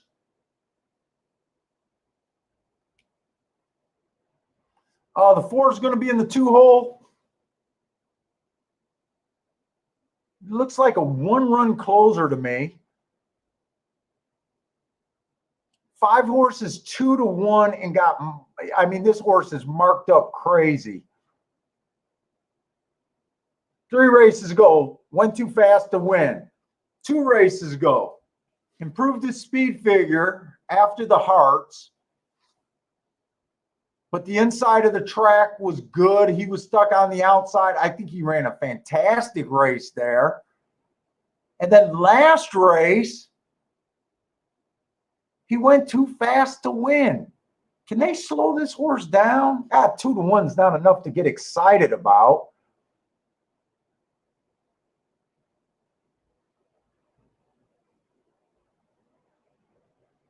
Six is a little bit interesting, but I like the 5 horse better. 7 definitely has to show more, but he's dropping. And we are getting to the outside of the track where I think they're going to be at a disadvantage.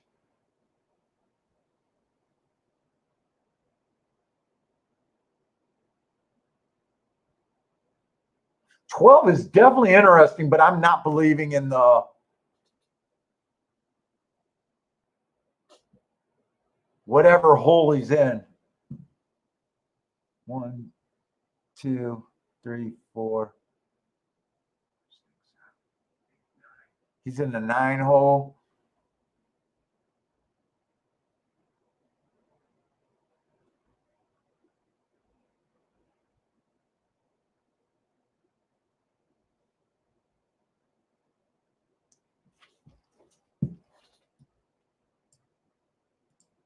Let's see, Churchill. I gotta get off of Belmont. Are they going to give me the exactas? 5-2 is paying 93 to 1. 5-4, 5-6 is paying 20. 9 to 1.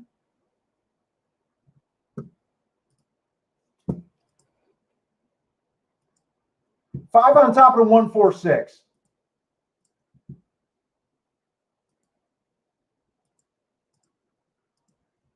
I'm just doing those for $10 and that's it.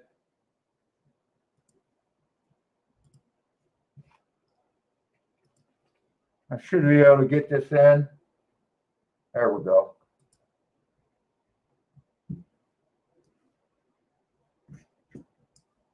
Where we at? Where we at?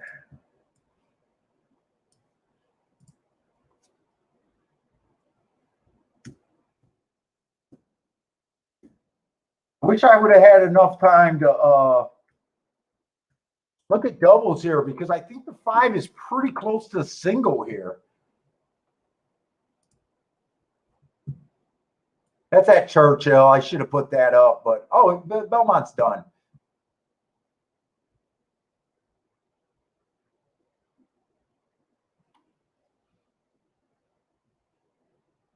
Oh, 8 broke out the gate. That's why we got so much more time.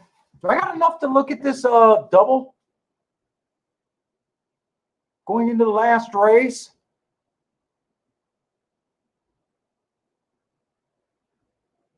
I love the race on the 1-2 races ago.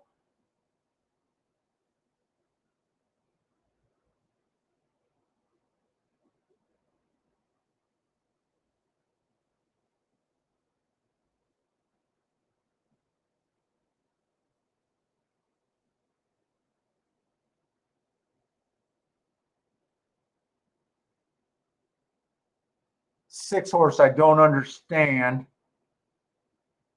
I'd probably mostly just be looking at a 5-1. 5-1-2-3 maybe. I'm not going to be able to see the doubles. I got a feeling if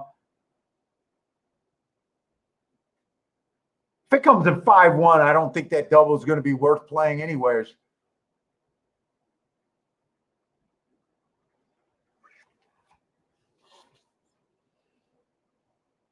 I wonder if I had a guest here and I did this banner, if that cover up the guest, or would that move me and the guest up higher so you could still see the banner?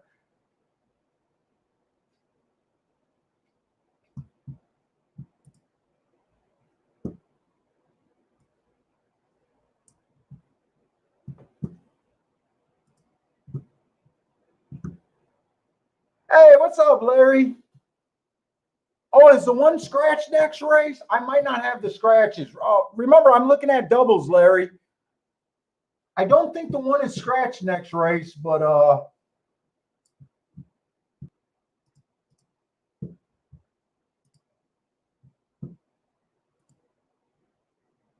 no, the one is in next race.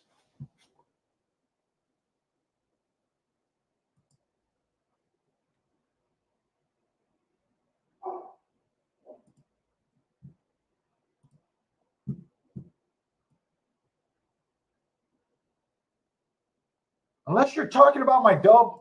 What is the exacta?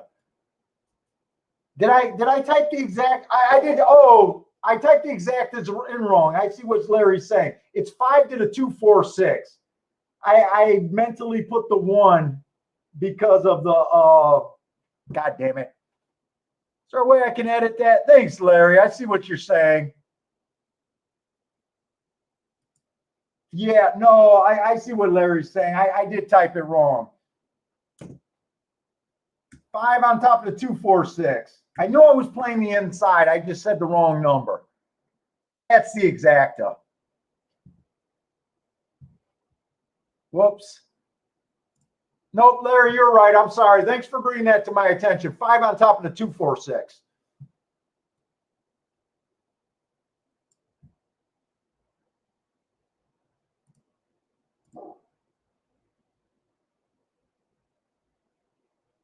5 just got choked to shit.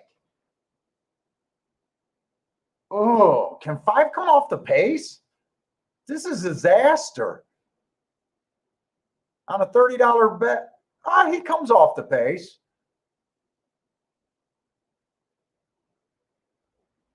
Whoop, am I looking at the right race? Yeah, I'm looking at the right race. Don't let this 2-horse win now. Please do not let this 2-horse win. 5 got choked out of it, and I'm wondering if this 2-horse can win now. Keep on the inside of the track. At least let me be right about a little bit of this. I think I'm going to be completely wrong.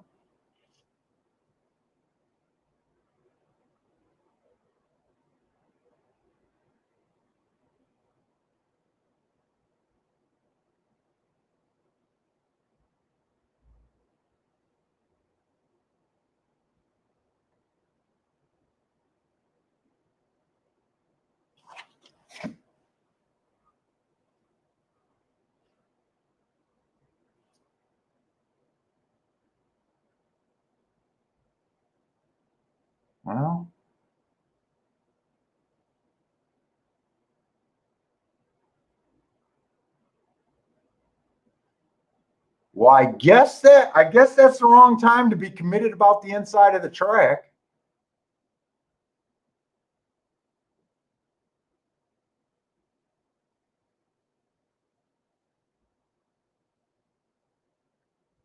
The 12 definitely earned Hart's last race.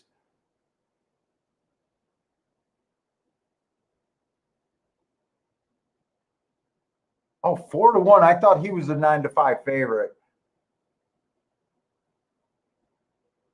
Well, I'm glad I didn't think there was no upside in the double.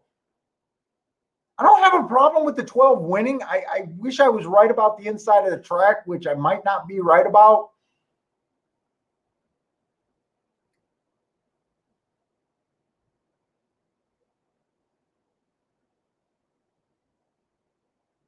I can't explain why the 5 did not. I can't really explain why the 5 did not fire at all. Dude, I tell you what, every time I take a chalk, just fade them. I thought I was getting away with the 5 being a free pass there. I really did. 4 sucked up for third. 11 got second, so all outside. Wow. This is where biases got me in trouble. We can hide that now.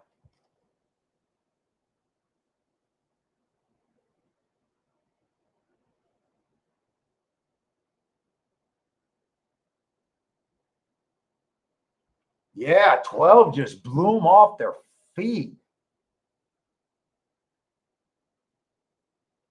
I definitely could see the 12 winning on paper, but when you're thinking that the track is favoring inside, it's hard for me to get to the 12. Last time he ran on a bad rail stalking closing day and earned 2 hearts with an asterisk. But I don't know how I can make the call that the inside of the track is good and still get to him. I thought I seen enough evidence at the inside.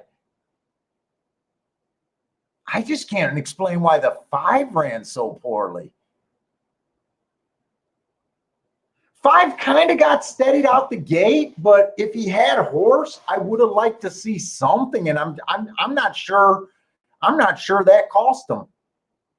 I guess I'm just wrong about him.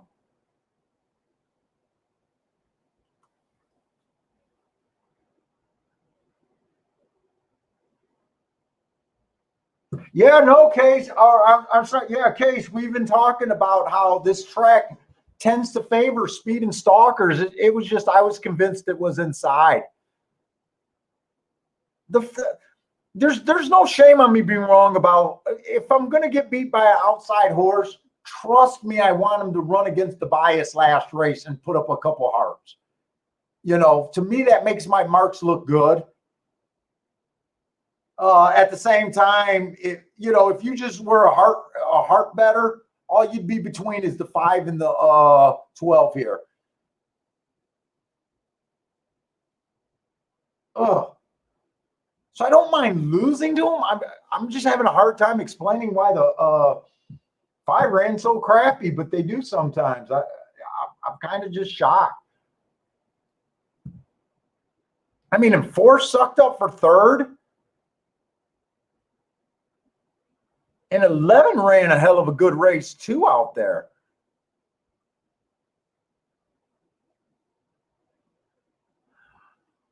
Oh, shit.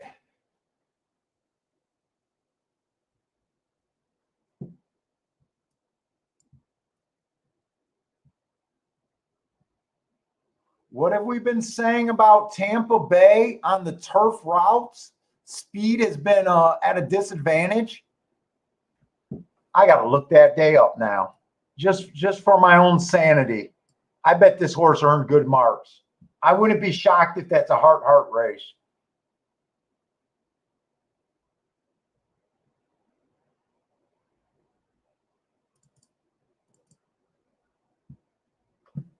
And I'm going to do it in front of you guys. So the marks are the marks. I can't lie about the marks. I don't want to put hearts all over him. So January 30 is what we're looking up.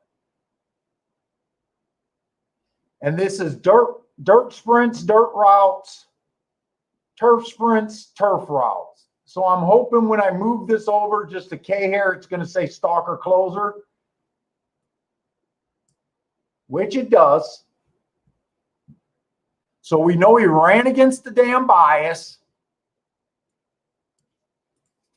And then this, anything faster than 23-3 would have been a heart that day. 24. So he didn't earn a heart. He ran against the bias and was average. All right. So at least he wasn't heart.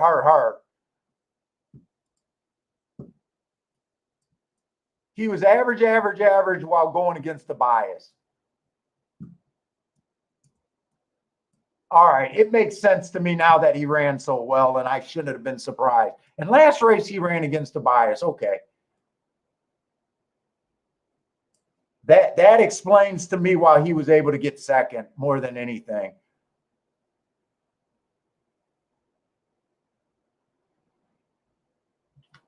That's what I like about my marks is once you know how to mark them up and what scale I'm using, I can't lie to you. Like whenever Parsons is late for a day and I say a heart horse won at 20-1. Or we should have had that horse because of the marks. He's able to go back and mark it. I don't even have to show him, and he'll be like, yeah. I know you guys can't call me on bullshit, but, the scale is a scale that I use. Oh.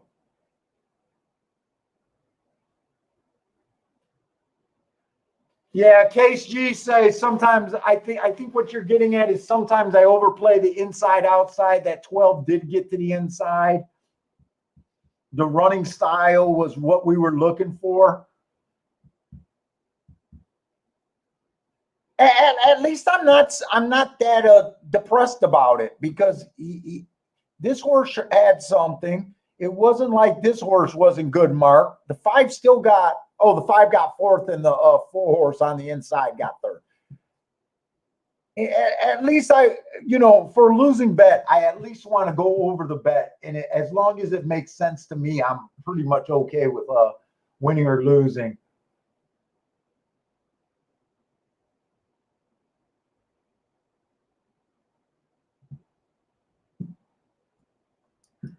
Man, and I can't wait to go downstairs and get out of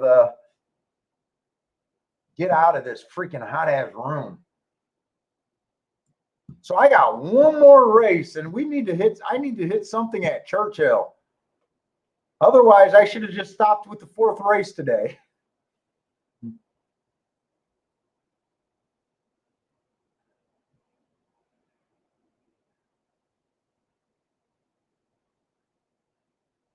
So if it's not necessarily inside or outside today, if it's not necessarily inside more speed and stalkers, this race gets a little bit more intriguing. I got a feeling the one's going to be the top choice. But I do think that this race might get a little bit tougher. The one horse earned those hearts that I like at a mile and a 16th, and they don't always translate at 7 and under. But at the same time, this horse overall is a sprinter. So I don't use the same rule about me hating him just because he's route to sprint. He's ran 5 races, 4 of them was a sprint. He has had the lead at the sprint, and he's never been a closer at the sprint. So he is used to this cadence.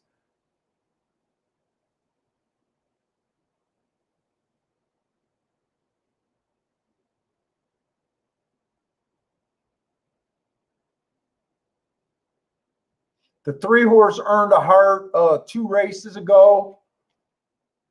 No, he did. God damn it. It's a rounding error. He earned a triangle. I was tired when I was doing these marks last night.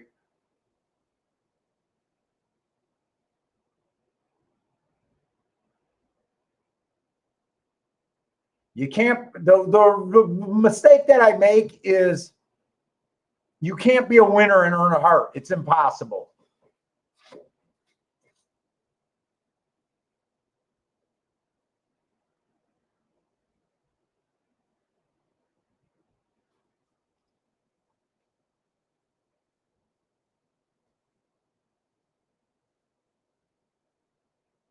Can this 5-horse get into play in this race now?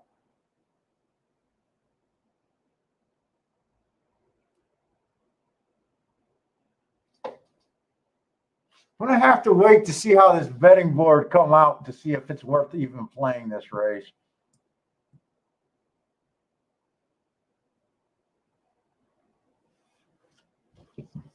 Oh, yeah, Case. And these colonials, man, even in Michigan, in the winter, I sleep with the window open.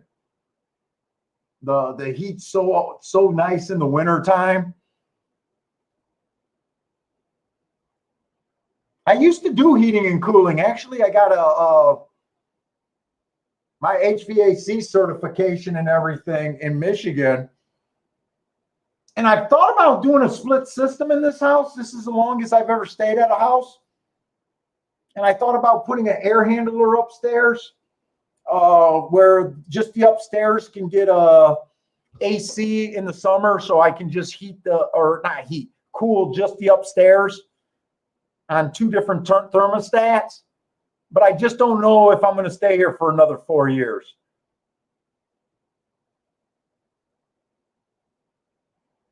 So in my room, I got one of those R2 units that this floor unit where you vent out the window for the summer. So I'm able to keep that room cool.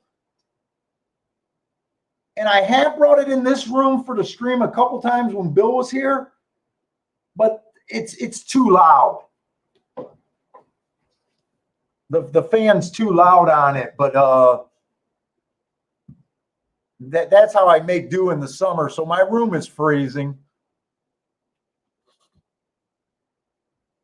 Let's see. Case likes the 3 at Churchill. Grandma likes the 3, 5, 6 at Churchill. Grandma needs a Captain Crunch decoder ring to follow. Oh, Grandma, I did see your email. And I was going to send you an email back. I'm sorry I didn't get around to it. But I did put out a new video on handicapping Paul if anyone's interested in checking it out. And I'm going to be doing more. I'm going to be doing more videos on that site.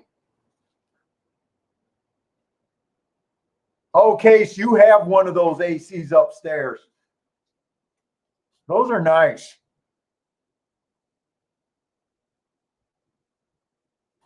Yeah, these 3,000 square foot houses with a split system, they're always tough on the outside or on the upstairs cooling, unless you have a separate system for it.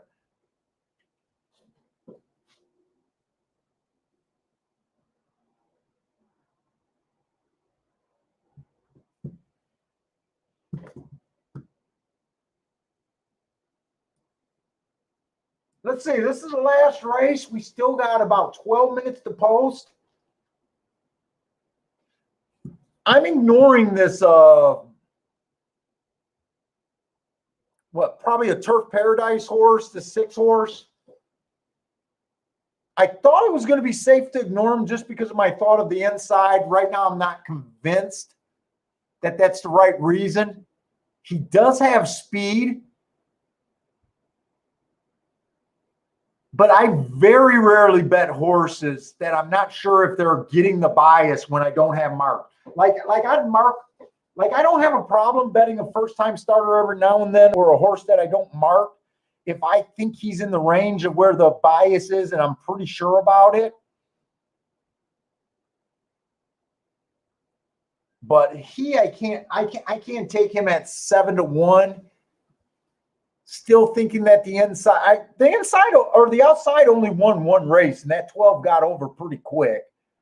The other thing I'm not sure about, I'm not sure how many Prairie Meadows Turf Paradise horses get over to Churchill. You guys that play Churchill will probably know way more than me if that happens very often.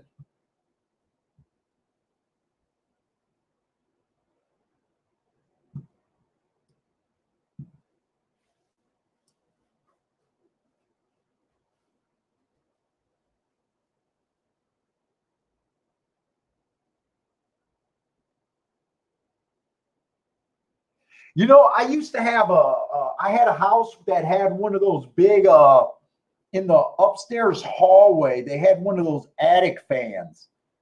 Fuck, I love that attic fan. Where it's a big old square thing with vents and the whole thing opens and it sucks everything out. Oh my God, I love that thing.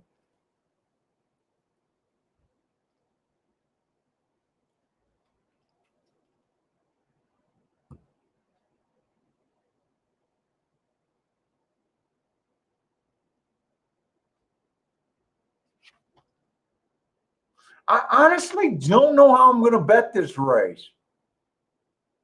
When I first glanced at it, I thought the one was kind of a walkover.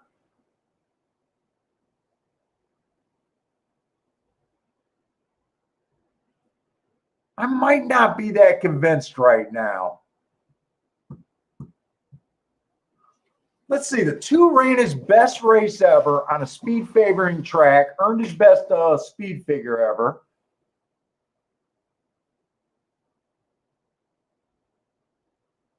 If you like speed figures, that's probably not good enough. He'll probably go back to mid-70.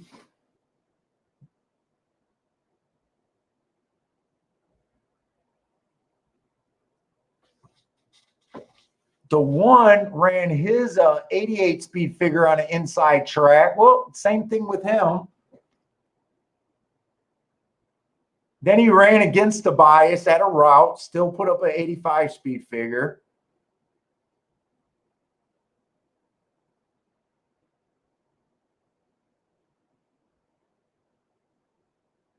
The 3 doesn't look good enough according to speed figures, but this is a type of horse that could just improve, only running 2 races.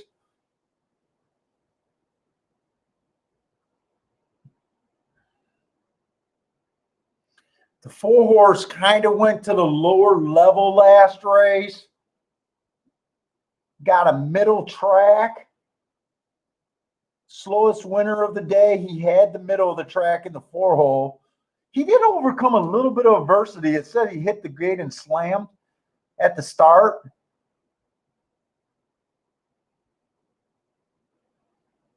So even there's some things that my first thought was to just be against him, but he did have some adversity.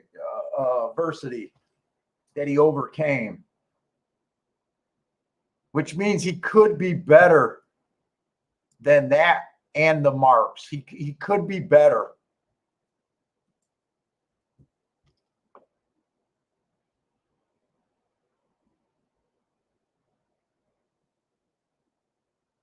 Four races go. Inside of the track was good. 1, 2, 3, 4. I would have gave him he should have got an asterisk there. 3 races ago, the rail was bad. It was an early pressing day. That track fit him perfectly. He ran 3. He ran 3rd by 2. That's a decent race.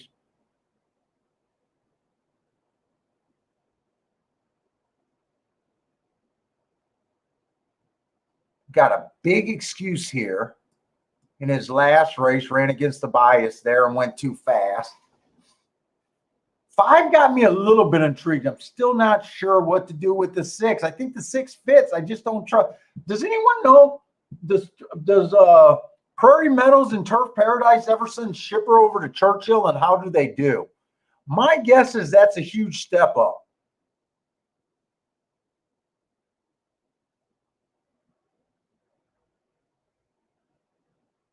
Larry's taking a chance with the 5. 5's a little intriguing to me here.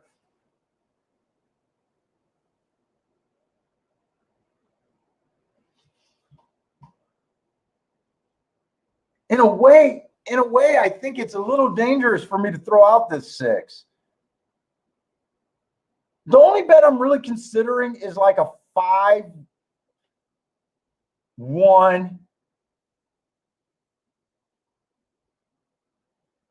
5-1-6 makes a little bit of sense in a box, and 5-1-2 makes a little bit of sense. Let me see these odds again. You know what? I don't think those exactas make sense in a box. If it comes in 1-2, that can't pay much.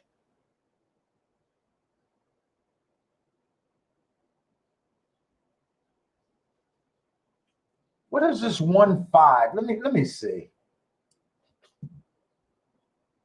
Churchill Downs exactas. 1-2 is paying 16-1. 1-5 is paying 28-1. 1-6 is paying 31-1.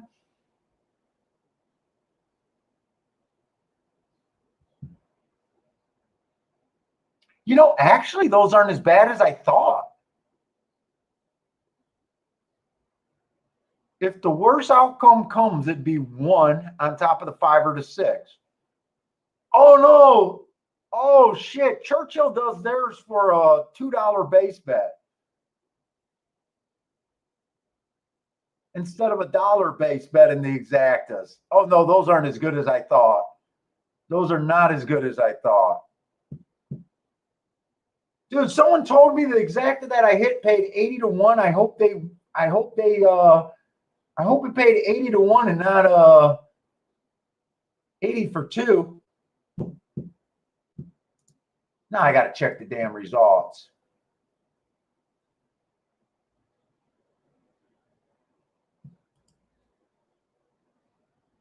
Why do I never get my results?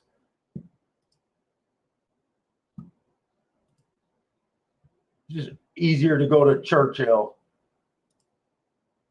Oh, no, that was at Belmont. That was at Belmont I hit that ticket.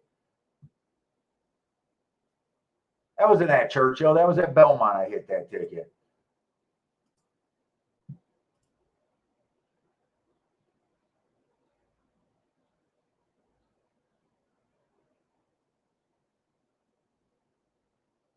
Okay, it paid $82.75 per dollar. Okay, good.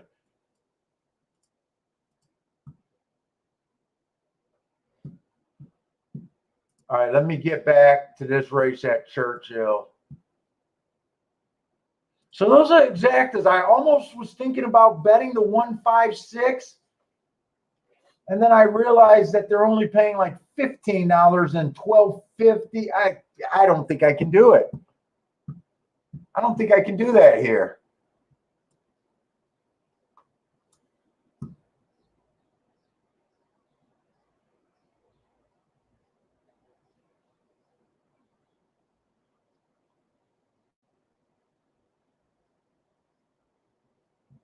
Let's see. Is C Money telling me that they do ship successfully?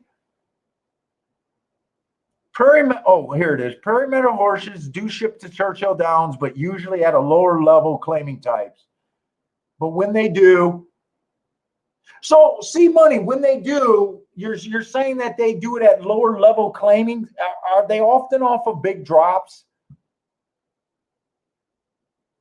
Like I'm reading that comment and I'm almost wondering if a 30,000 optional claiming at Turf Paradise should kind of be at about 10,000 or something like that, maybe 16,000 if that's what they run at Churchill.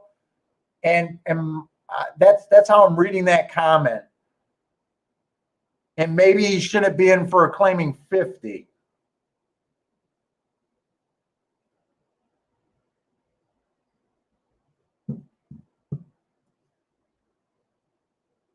So if I ignore the 6 horses, then that exacta makes even less sense because then I'm on like the 1-3 or the 1-2-5, 1-3-5 or 1-2-5.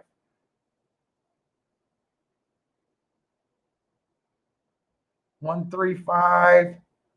I think that was paying 18 for or $2. So I couldn't go that. I would have to go 1-3-5. What is 1-3-5 playing? Let me just see. 1-3 is paying 34. That's still 16 to 1. But if I do it in a box, it's you're getting like 3 to 1. I think I'm letting this race pass. I really do. Okay, Bentley, this is the last race, and we got to go do our walk and family time. It's just you and me tonight. And you're going to get some ice cream. Yeah, Bentley gets treats every night while Mama's gone. One more race.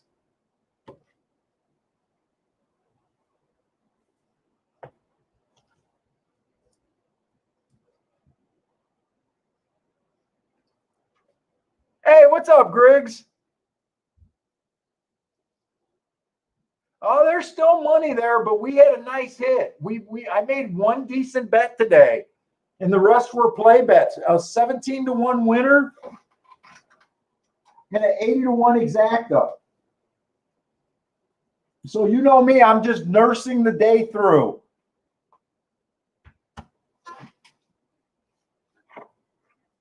And then I handicapped the 13 to 1, but I didn't realize that the race was going off.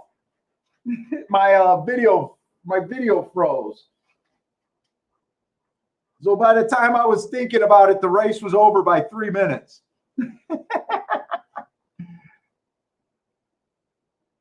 I don't know. I really can't get past my biggest opinion in here is I want the 1 and the 5 on the ticket, but I couldn't come up with a bet that I really thought had any real upside here.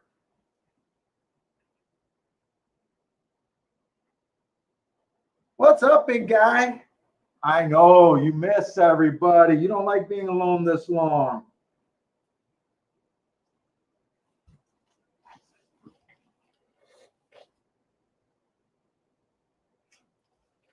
We got one more race and we're done. This is it. This is it. Are you going to bring him any luck? Does anyone got any plays here? They are off. Oh, Griggs, you're not sure. Hey, check out the show. The beginning of the show, we had Chase from On the Wrong Lead on today. And this one is nowhere near the lead.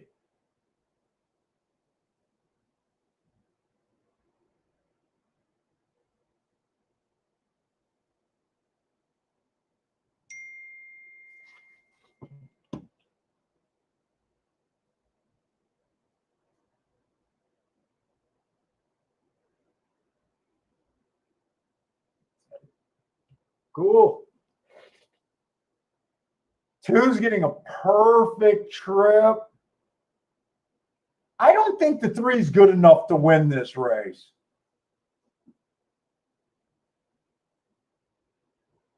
I could be wrong. 5 was the horse that we had to have in there. Dude, that 156 looks like it could have been a winning ticket. I just did not understand this horse. Oh, actually, it came in 1-2, 1-2-5. So I said I had to have 1 and 5 on the ticket, and I would have been between the 2 and the 3. 5 at 6-1 is a nice price. I think Grandma was all over that 5 horse. Grandma, your double is alive. Good luck on that. Hope you close it out. I thought I remember you saying you liked the 5, and I remember Larry jumping on the 5. Nice. 6-1. We got another horse on the rail that I just thought, I did think there was a little bit of weakness in this one with his best race coming on that route race. That's right. I did think that, but at the same time, I didn't want to bang that hard against him. This is another race. If you just want to believe in the hearts, you're down to 2 horses and you let value kick in. You take 6-1 over 2-1 or even money. I didn't hit a race at Churchill today. I didn't play that many. But I think the marks did pretty good today. It was kind of the same story with the 12 horse. You were between the 12 and the 5 with the best marked horses. And you take the one with the better price.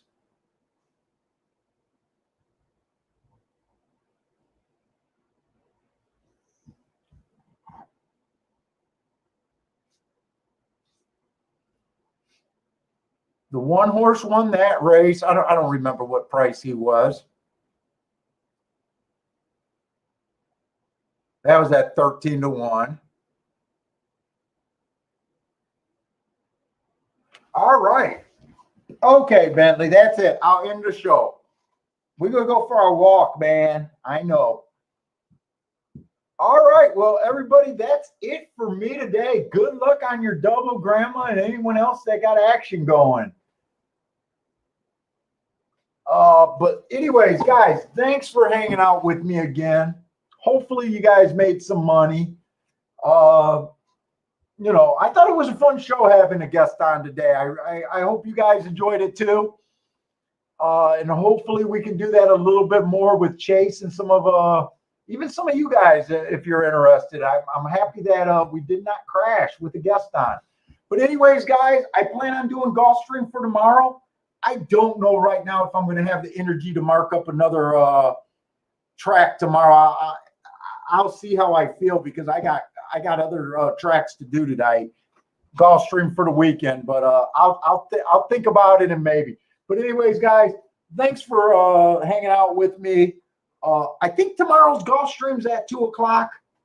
So I'll come on, whatever it is, I'll come on like 20 minutes before the first race. Hope to see everyone there. If you're new to the show, thanks for hanging out with us today and hope you check us out some more. But anyways, guys, stay safe out there and hope to see you guys tomorrow. And good luck if you guys got bets going or playing tonight. And check out On the Wrong Lead, guys. I think they're going at 7, maybe 8 o'clock tonight, but check them out. But anyways, everybody have a good one. Stay safe out there. All right, Bentley, we got to go do our thing.